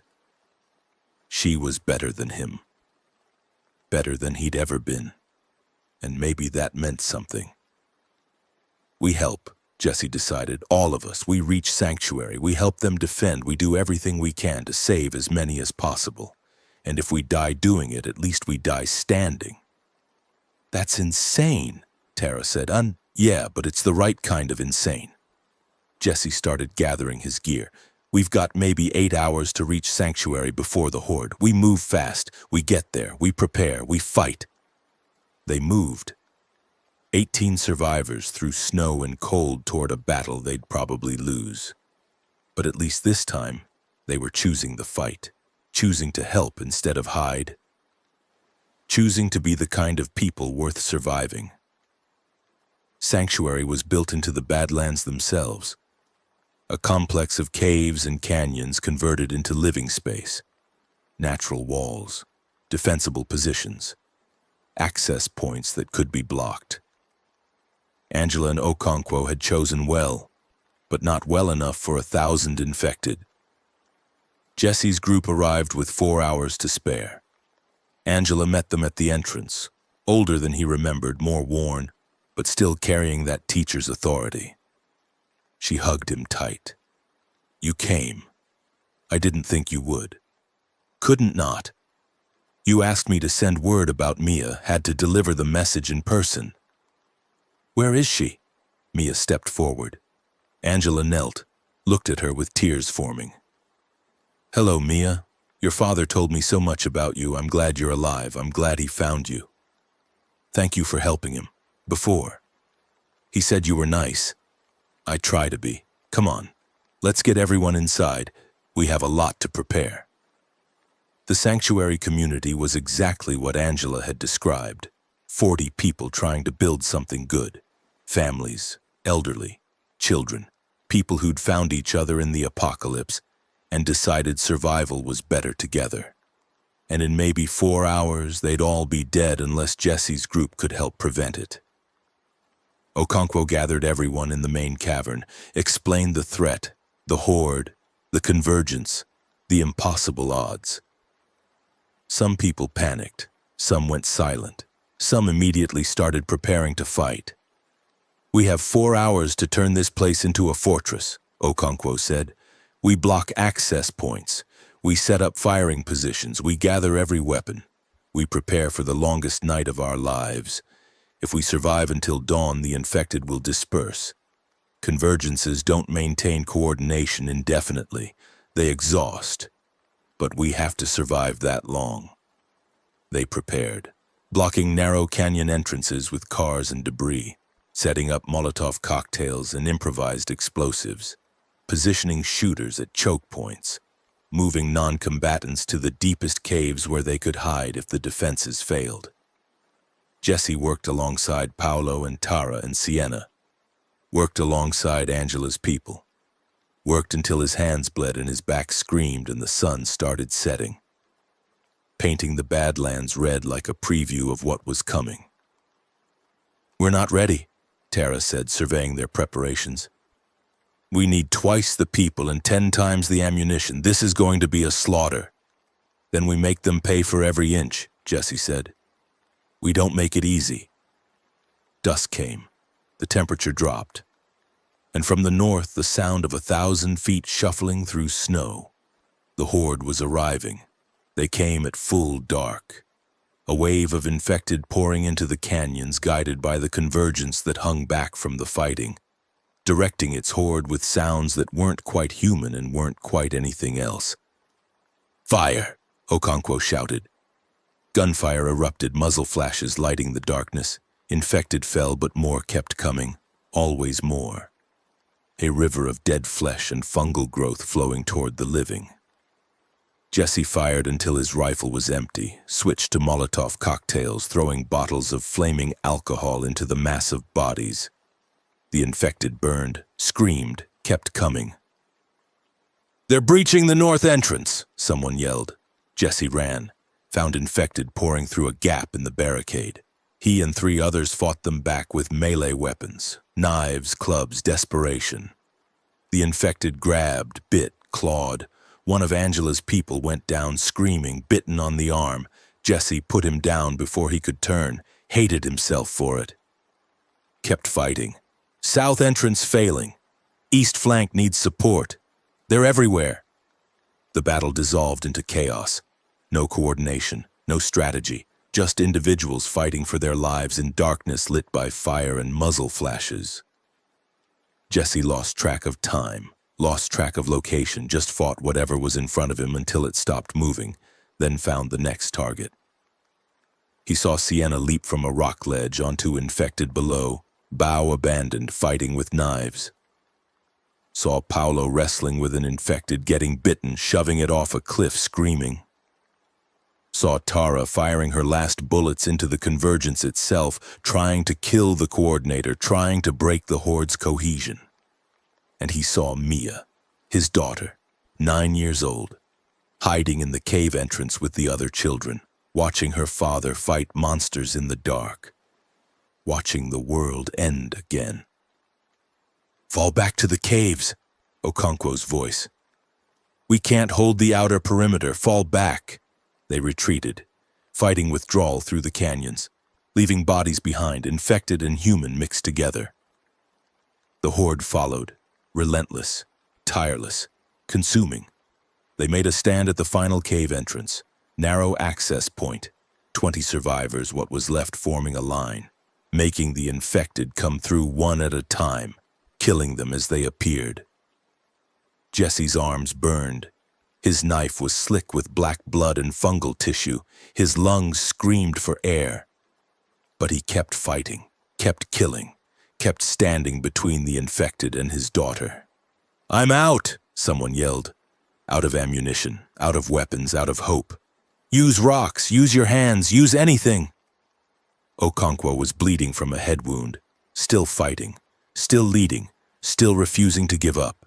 The infected kept coming, and coming, and coming. Then, silence. Not total silence, but the attacking stopped. The infected pulled back, formed a semicircle around the cave entrance, waiting, watching, not attacking. "What are they doing?" Tara gasped. "The convergence," Jesse said. "It's changing tactics, trying something new." The convergence emerged from the horde, massive, grotesque, moving on dozens of fused legs, its many heads turned toward the cave, toward the survivors. And it spoke, not words, but sounds that somehow formed meaning, sounds that bypassed language and went straight to understanding. "Submit, join, evolve." "Oh God," Angela whispered. "It's trying to communicate. Submit, become, survive." The message was clear. Join the infected willingly, become part of the horde, or die fighting. "Never," Okonkwo said. "We're human. We stay human, even if it kills us." The convergence tilted its heads, considering. Then it sent the horde forward again, all of them. Final assault. No more testing. No more mercy. just overwhelming force designed to crush the last resistance. "This is it," Jesse said. "Everyone behind me, protect the children." They formed a final line, 20 humans against hundreds of infected, against a convergence that coordinated their every move, against impossible odds and certain death. Jesse gripped his knife, looked back at Mia one last time. "I love you. I'm sorry I couldn't save you." "It's okay, Dad, you tried. That's more than most people did."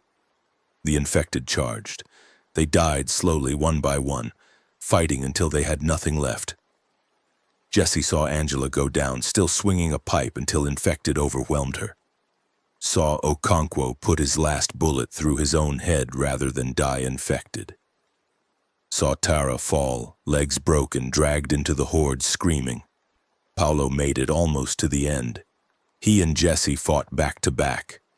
Old friends, survivors, two men who'd walked 1,000 miles together. "Jesse," Paolo gasped.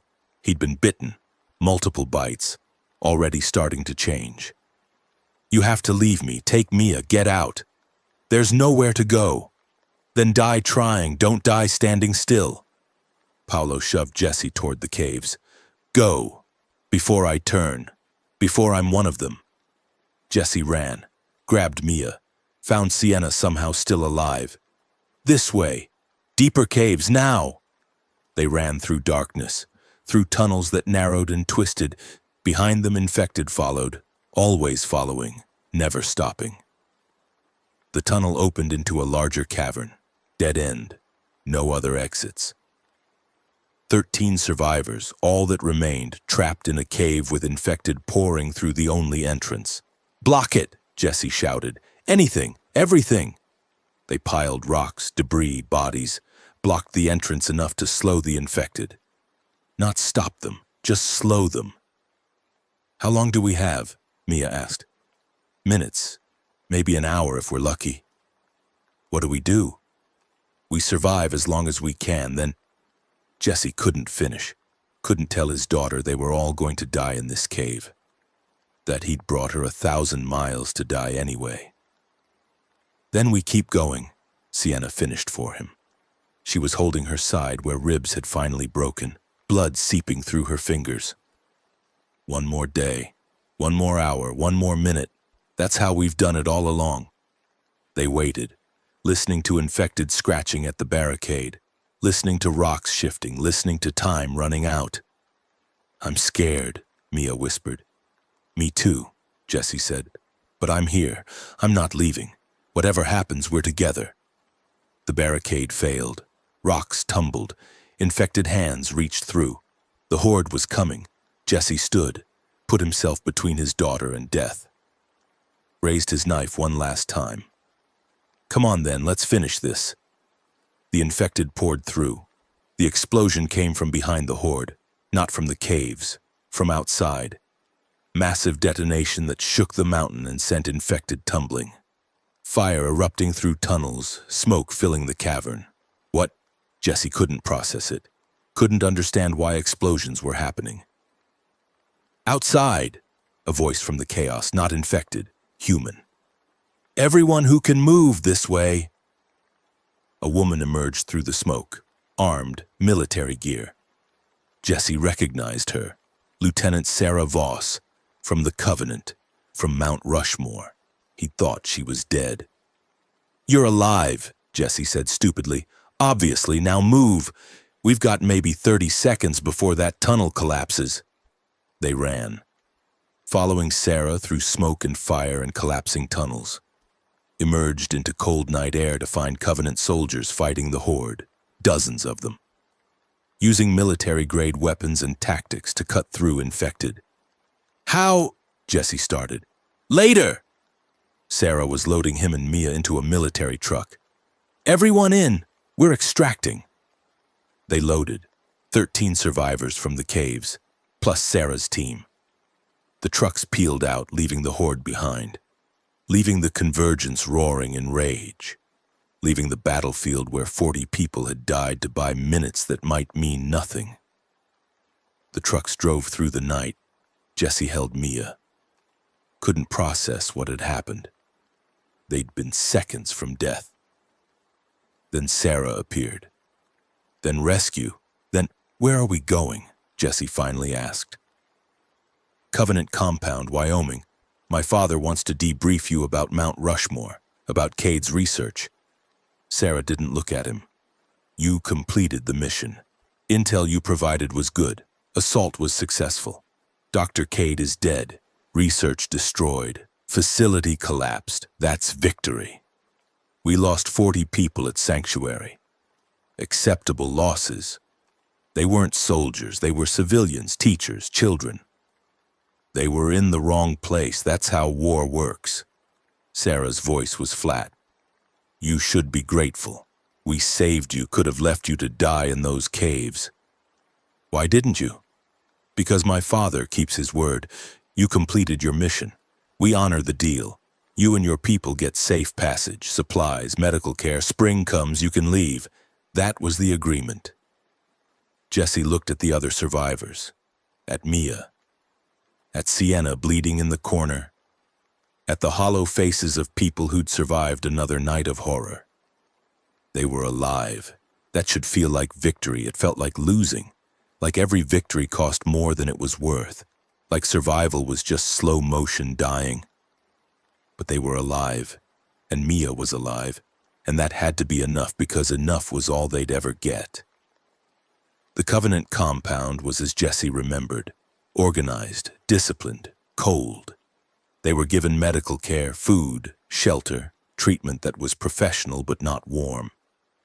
They were assets, valuable enough to save, not valuable enough to care about.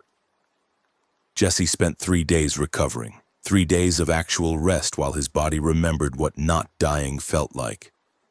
Mia stayed close, didn't talk much, just existed in a state of traumatized numbness that Jesse recognized because he felt it too. On the 4th day, Colonel Voss summoned him. The office hadn't changed. Maps on the walls, supply lists, duty rosters, everything organized, everything controlled. The colonel sat behind his desk, same severe posture, same cold assessment in his eyes. Jesse Brennan, you completed your mission. Mount Rushmore is destroyed. Dr. Cade is dead. Her research is eliminated. The Covenant thanks you for your service. 40 people died. 40 people who would have died eventually anyway. The Badlands are indefensible long-term. They were on borrowed time. We simply accelerated the inevitable. You could have warned them, given them time to evacuate. We could have. But evacuating civilians isn't our mission. Eliminating threats to humanity's survival is our mission. Dr. Cade was a threat. She's been eliminated. Mission accomplished. Voss stood. You're free to leave come spring. Until then, you're welcome to integrate into Covenant society. Your daughter would receive education, training, preparation for the new world. I'm not joining the Covenant. I didn't ask you to. I'm offering your daughter a future, one where she survives, where she thrives, where she becomes strong enough to build the world that comes after. Voss walked to the window. You walked across the country for her, killed for her, betrayed your principles for her. Now you have the chance to give her a real future. Are you going to throw that away because you don't like our methods? Jesse thought about it, about Mia growing up in the Covenant, being educated in survival and strength and the ideology of natural selection, being shaped by people who believed compassion was weakness and mercy was failure. I'll think about it, Jesse said. Do that. You have until spring. Then decide. Covenant security or wilderness uncertainty, your choice. Jesse found Mia in the children's section. She was sitting with Daniel and 3 other kids who'd survived Sanctuary. They were drawing, trying to process trauma through crayon and paper. Can we talk? Jesse asked. Mia followed him to a quiet corner, sat on a bench, waited. Colonel Voss offered us a place here, permanently. You'd get education, safety, a future. Jesse paused. What do you think? I think these people are mean. They're organized but mean. They kill people who aren't strong. They test people with the monsters. They don't help unless helping serves them. Mia looked at Jesse.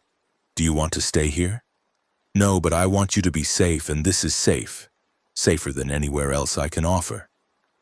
But it's mean safe, not good safe. Mia drew in her notebook. Mom used to say being safe wasn't enough. You had to be safe and kind. Otherwise, you were just surviving, not living. Your mom was smarter than me. Yeah, she was. Mia looked up. Can we leave? Go somewhere else? Somewhere that isn't mean? Where? Sanctuary's gone. Smith Rock's probably empty. We don't know where else has good people. Then we find somewhere. Or we make somewhere. But we don't stay here. Mia's voice was firm. I didn't survive this long to become like them. Jesse felt something break and rebuild simultaneously. His daughter, traumatized, scared, 9 years old, still believed in kindness. Still believed in being good even when being mean was safer. Okay, Jesse said, come spring we leave. We find somewhere better or we make somewhere better. Deal? Deal. Winter passed slowly. Jesse and his survivors lived at the Covenant compound as guests who weren't quite prisoners but weren't quite free. They worked, they contributed, they survived. Sienna recovered from her injuries. Tara integrated into the mechanics corps. The children went to classes where they learned survival skills and Covenant ideology that Jesse tried to counteract in private. Mia grew, not taller. Malnutrition had stunted her growth, but harder, older, more herself. Jesse tracked the other survivors. Of the 50 who'd left Smith Rock, maybe 8 were still alive. Of the 23 who'd escaped Mount Rushmore, 10 remained. Of the 40 who'd been at Sanctuary, none survived except the 13 who'd been in the caves. The math of survival was brutal. Most people died. A few lived. The difference was luck and ruthlessness in proportions that varied person to person. Jesse had survived through both. Lucky enough to avoid fatal situations. Ruthless enough to sacrifice others when necessary.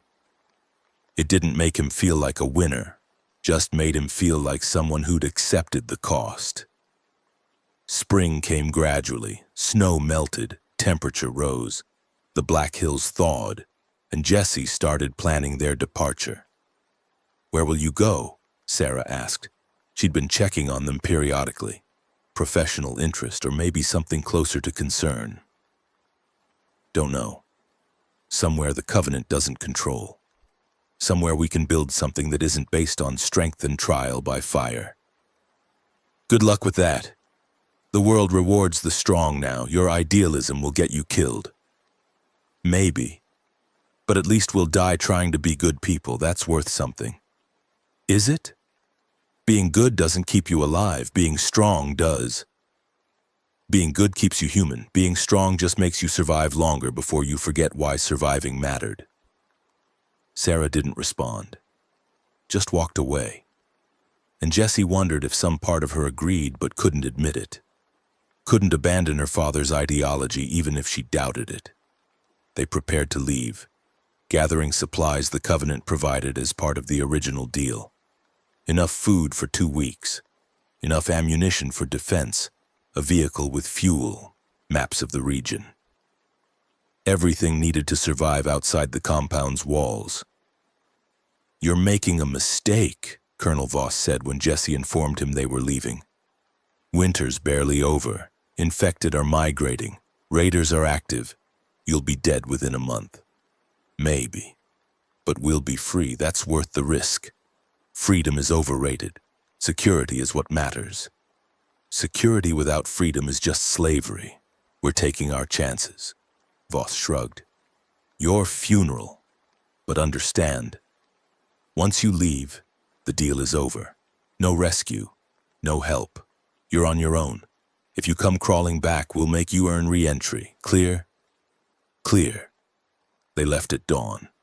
10 survivors in a truck headed northeast into unknown territory. Jesse driving, Mia beside him. Behind them, the Covenant compound disappeared into morning haze. "Where are we going?" Mia asked. Radio picked up broadcasts from a settlement near the Montana border. Small group, maybe 20 people. They sound... Jesse searched for the word. Normal. Not raiders, not cult. Just people trying to survive together. Thought we'd check them out. And if they're not good, then we keep looking. We don't settle until we find somewhere worth settling. They drove through countryside, slowly recovering from winter. Saw infected occasionally, individuals, never hordes. Avoided them easily. Saw other survivors once, a family walking south. They waved. Jesse waved back. No hostility, no violence, just acknowledgement that they were all trying to survive the same nightmare. Around noon, the truck's engine started making sounds. Bad sounds. The knock that meant mechanical failure approaching. They made it maybe 5 more miles before it died completely.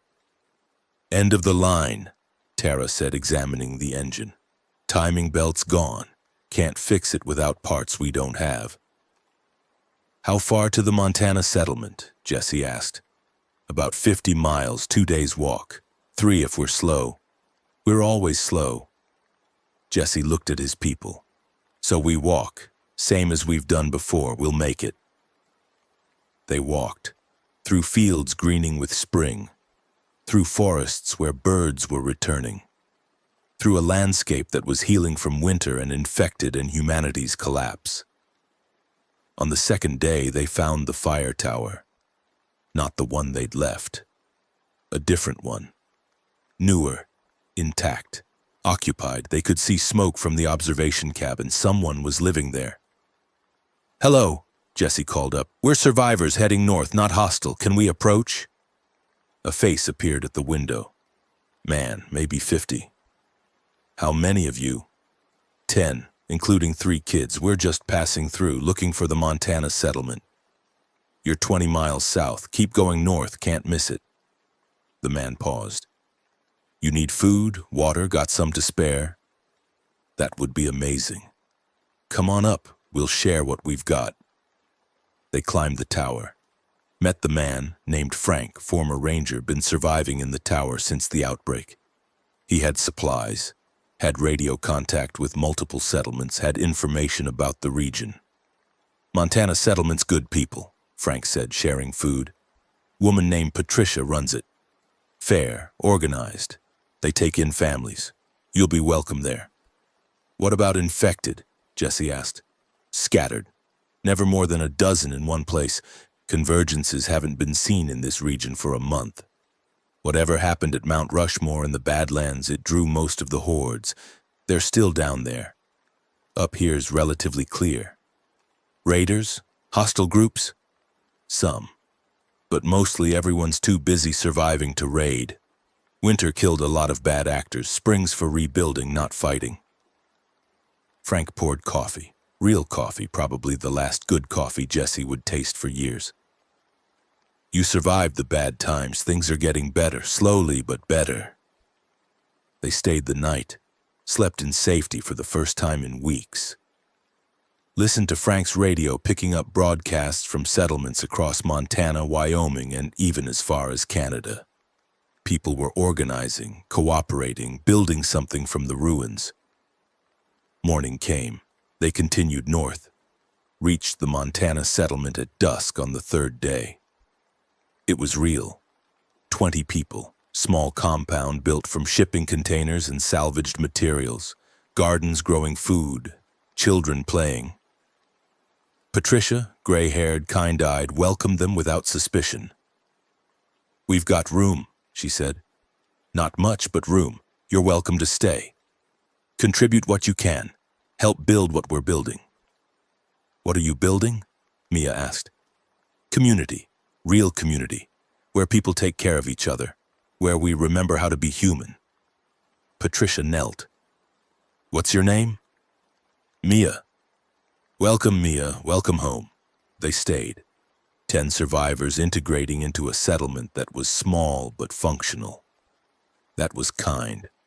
That was everything the Covenant wasn't. Jesse worked construction, helped build more housing, helped plant gardens, helped prepare defenses against infected that rarely came. Lived a life that resembled normalcy if you didn't look too close at the armed guards and rationed food and trauma everyone carried. Mia went to classes, real classes, math and reading and science taught by a former professor.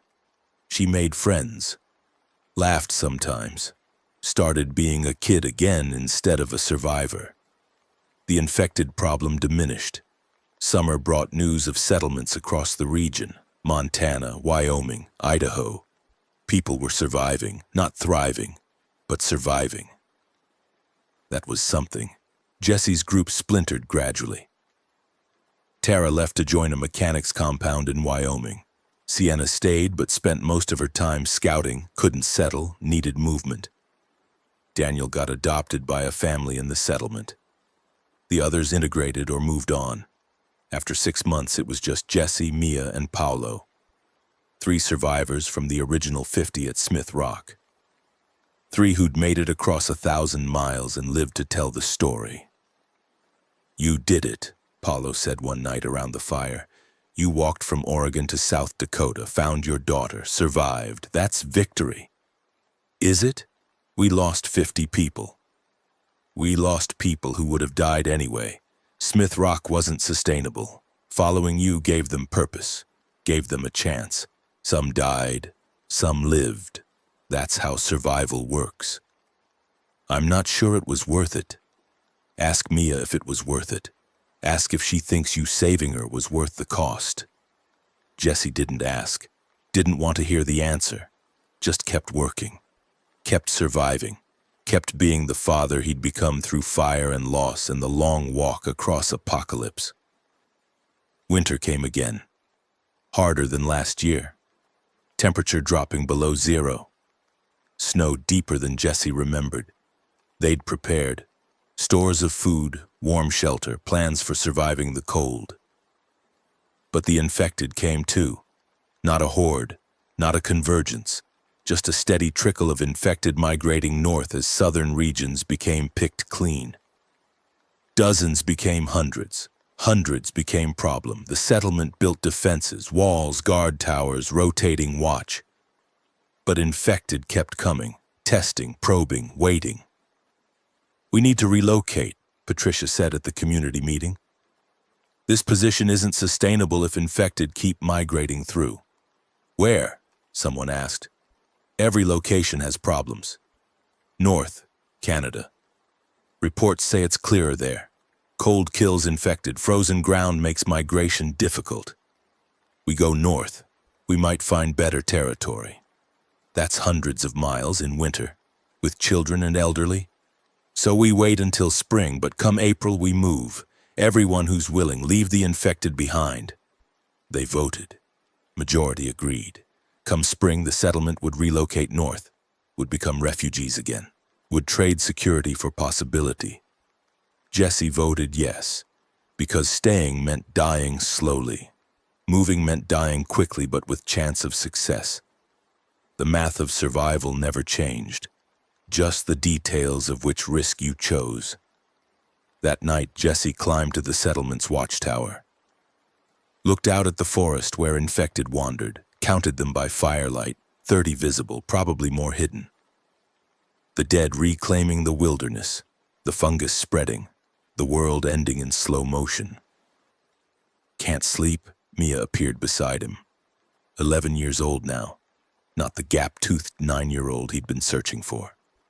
Someone older, harder, shaped by trauma into something resilient and sad. "Just thinking.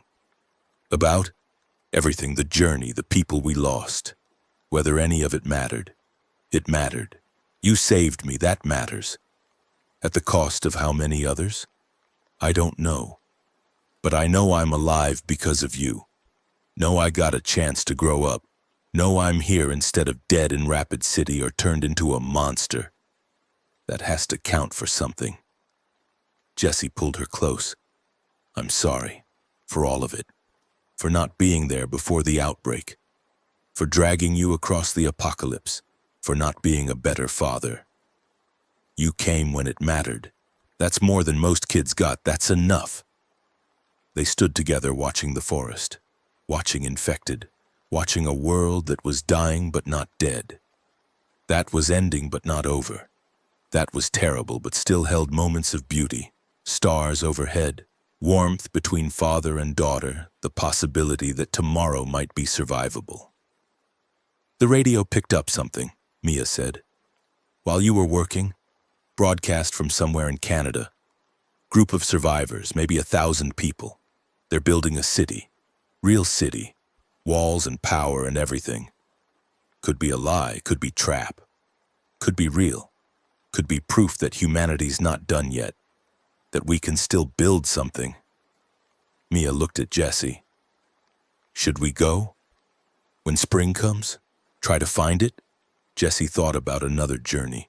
Another 1,000 miles, another impossible goal at the end of uncertain road. Thought about whether he had another journey in him, whether Mia did. If you want to, Jesse said finally. But no more running towards something. This time we go together. This time we know the cost. And if we don't make it, if we die trying, at least we'll die together. Deal. They descended from the tower, returned to their shelter where Paolo was sleeping and the fire was burning low. Tomorrow they'd wake and work and survive another day. Come spring, they'd pack and move and walk toward another hope that might be real or might be nothing. But tonight, they were alive, together. Father and daughter who'd walked 1,000 miles through hell and survived, who carried the weight of everyone lost and everyone saved, who'd become people they didn't recognize but had to accept because those people were all they had left. Jesse lay down, closed his eyes, saw the faces of the dead. Paulo from the freezer, Leo, Camilla, Mouse, Angela, Okonkwo, Katie. All of them watching, judging, asking if it had been worth it. He didn't know, might never know, but Mia was breathing beside him, alive, dreaming, safe for tonight. That was the only answer he had, the only answer he'd ever have. The world had ended, millions were dead, the infected still roamed, winter was coming, everything was terrible, but his daughter was alive, and he'd learned that sometimes when everything else was lost, sometimes one life saved was enough to justify the cost of all the lives that couldn't be saved. Sometimes enough was all you got, and enough had to be enough, because there was nothing else left. Spring came eventually. They prepared to move north, toward the rumored city, toward another impossible goal, toward whatever came next. Jesse stood at the edge of the settlement on their last morning, looking south toward Oregon, toward where this had started, toward 1,000 miles of loss and survival, toward the man he'd been who'd locked his friend in a freezer because being a coward was easier than being brave. That man was dead. Had died somewhere between Oregon and South Dakota, had been replaced by this man, this killer, this father, this survivor who'd chosen his daughter over everyone else, and would do it again without hesitation. Ready? Mia asked. No, but we're going anyway. They joined the caravan, 30 people from the settlement heading north, 30 survivors looking for something better. 30 souls who'd survived the end of the world and refused to accept that survival was the only goal left. They walked, north through spring mud, north through country slowly healing, north toward another hope that might save them or kill them.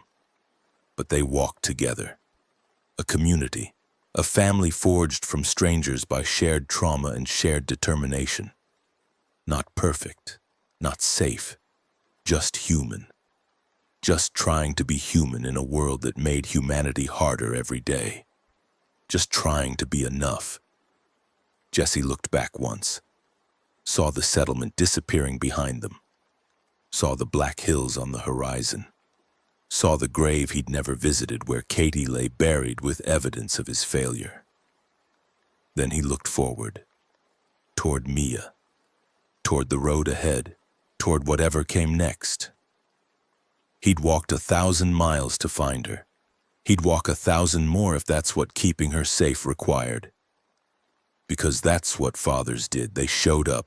Late, broken, carrying impossible weight, but they showed up. And sometimes, not always, not often, but sometimes, that was enough. The caravan moved north, 30 survivors walking toward hope or death or something in between. And Jesse walked with them, hand in his daughter's hand, carrying the weight of everyone lost and everyone saved and the knowledge that he'd finally become the person he should have been all along. Too late to save everyone. Just in time to save the one person who mattered most, the end of one journey, the beginning of another. The long walk home never quite ending, never quite arriving, just continuing one impossible step at a time through a world that was dying but not dead, ending but not over. Terrible but still holding the possibility, however slim, that tomorrow might be survivable after all.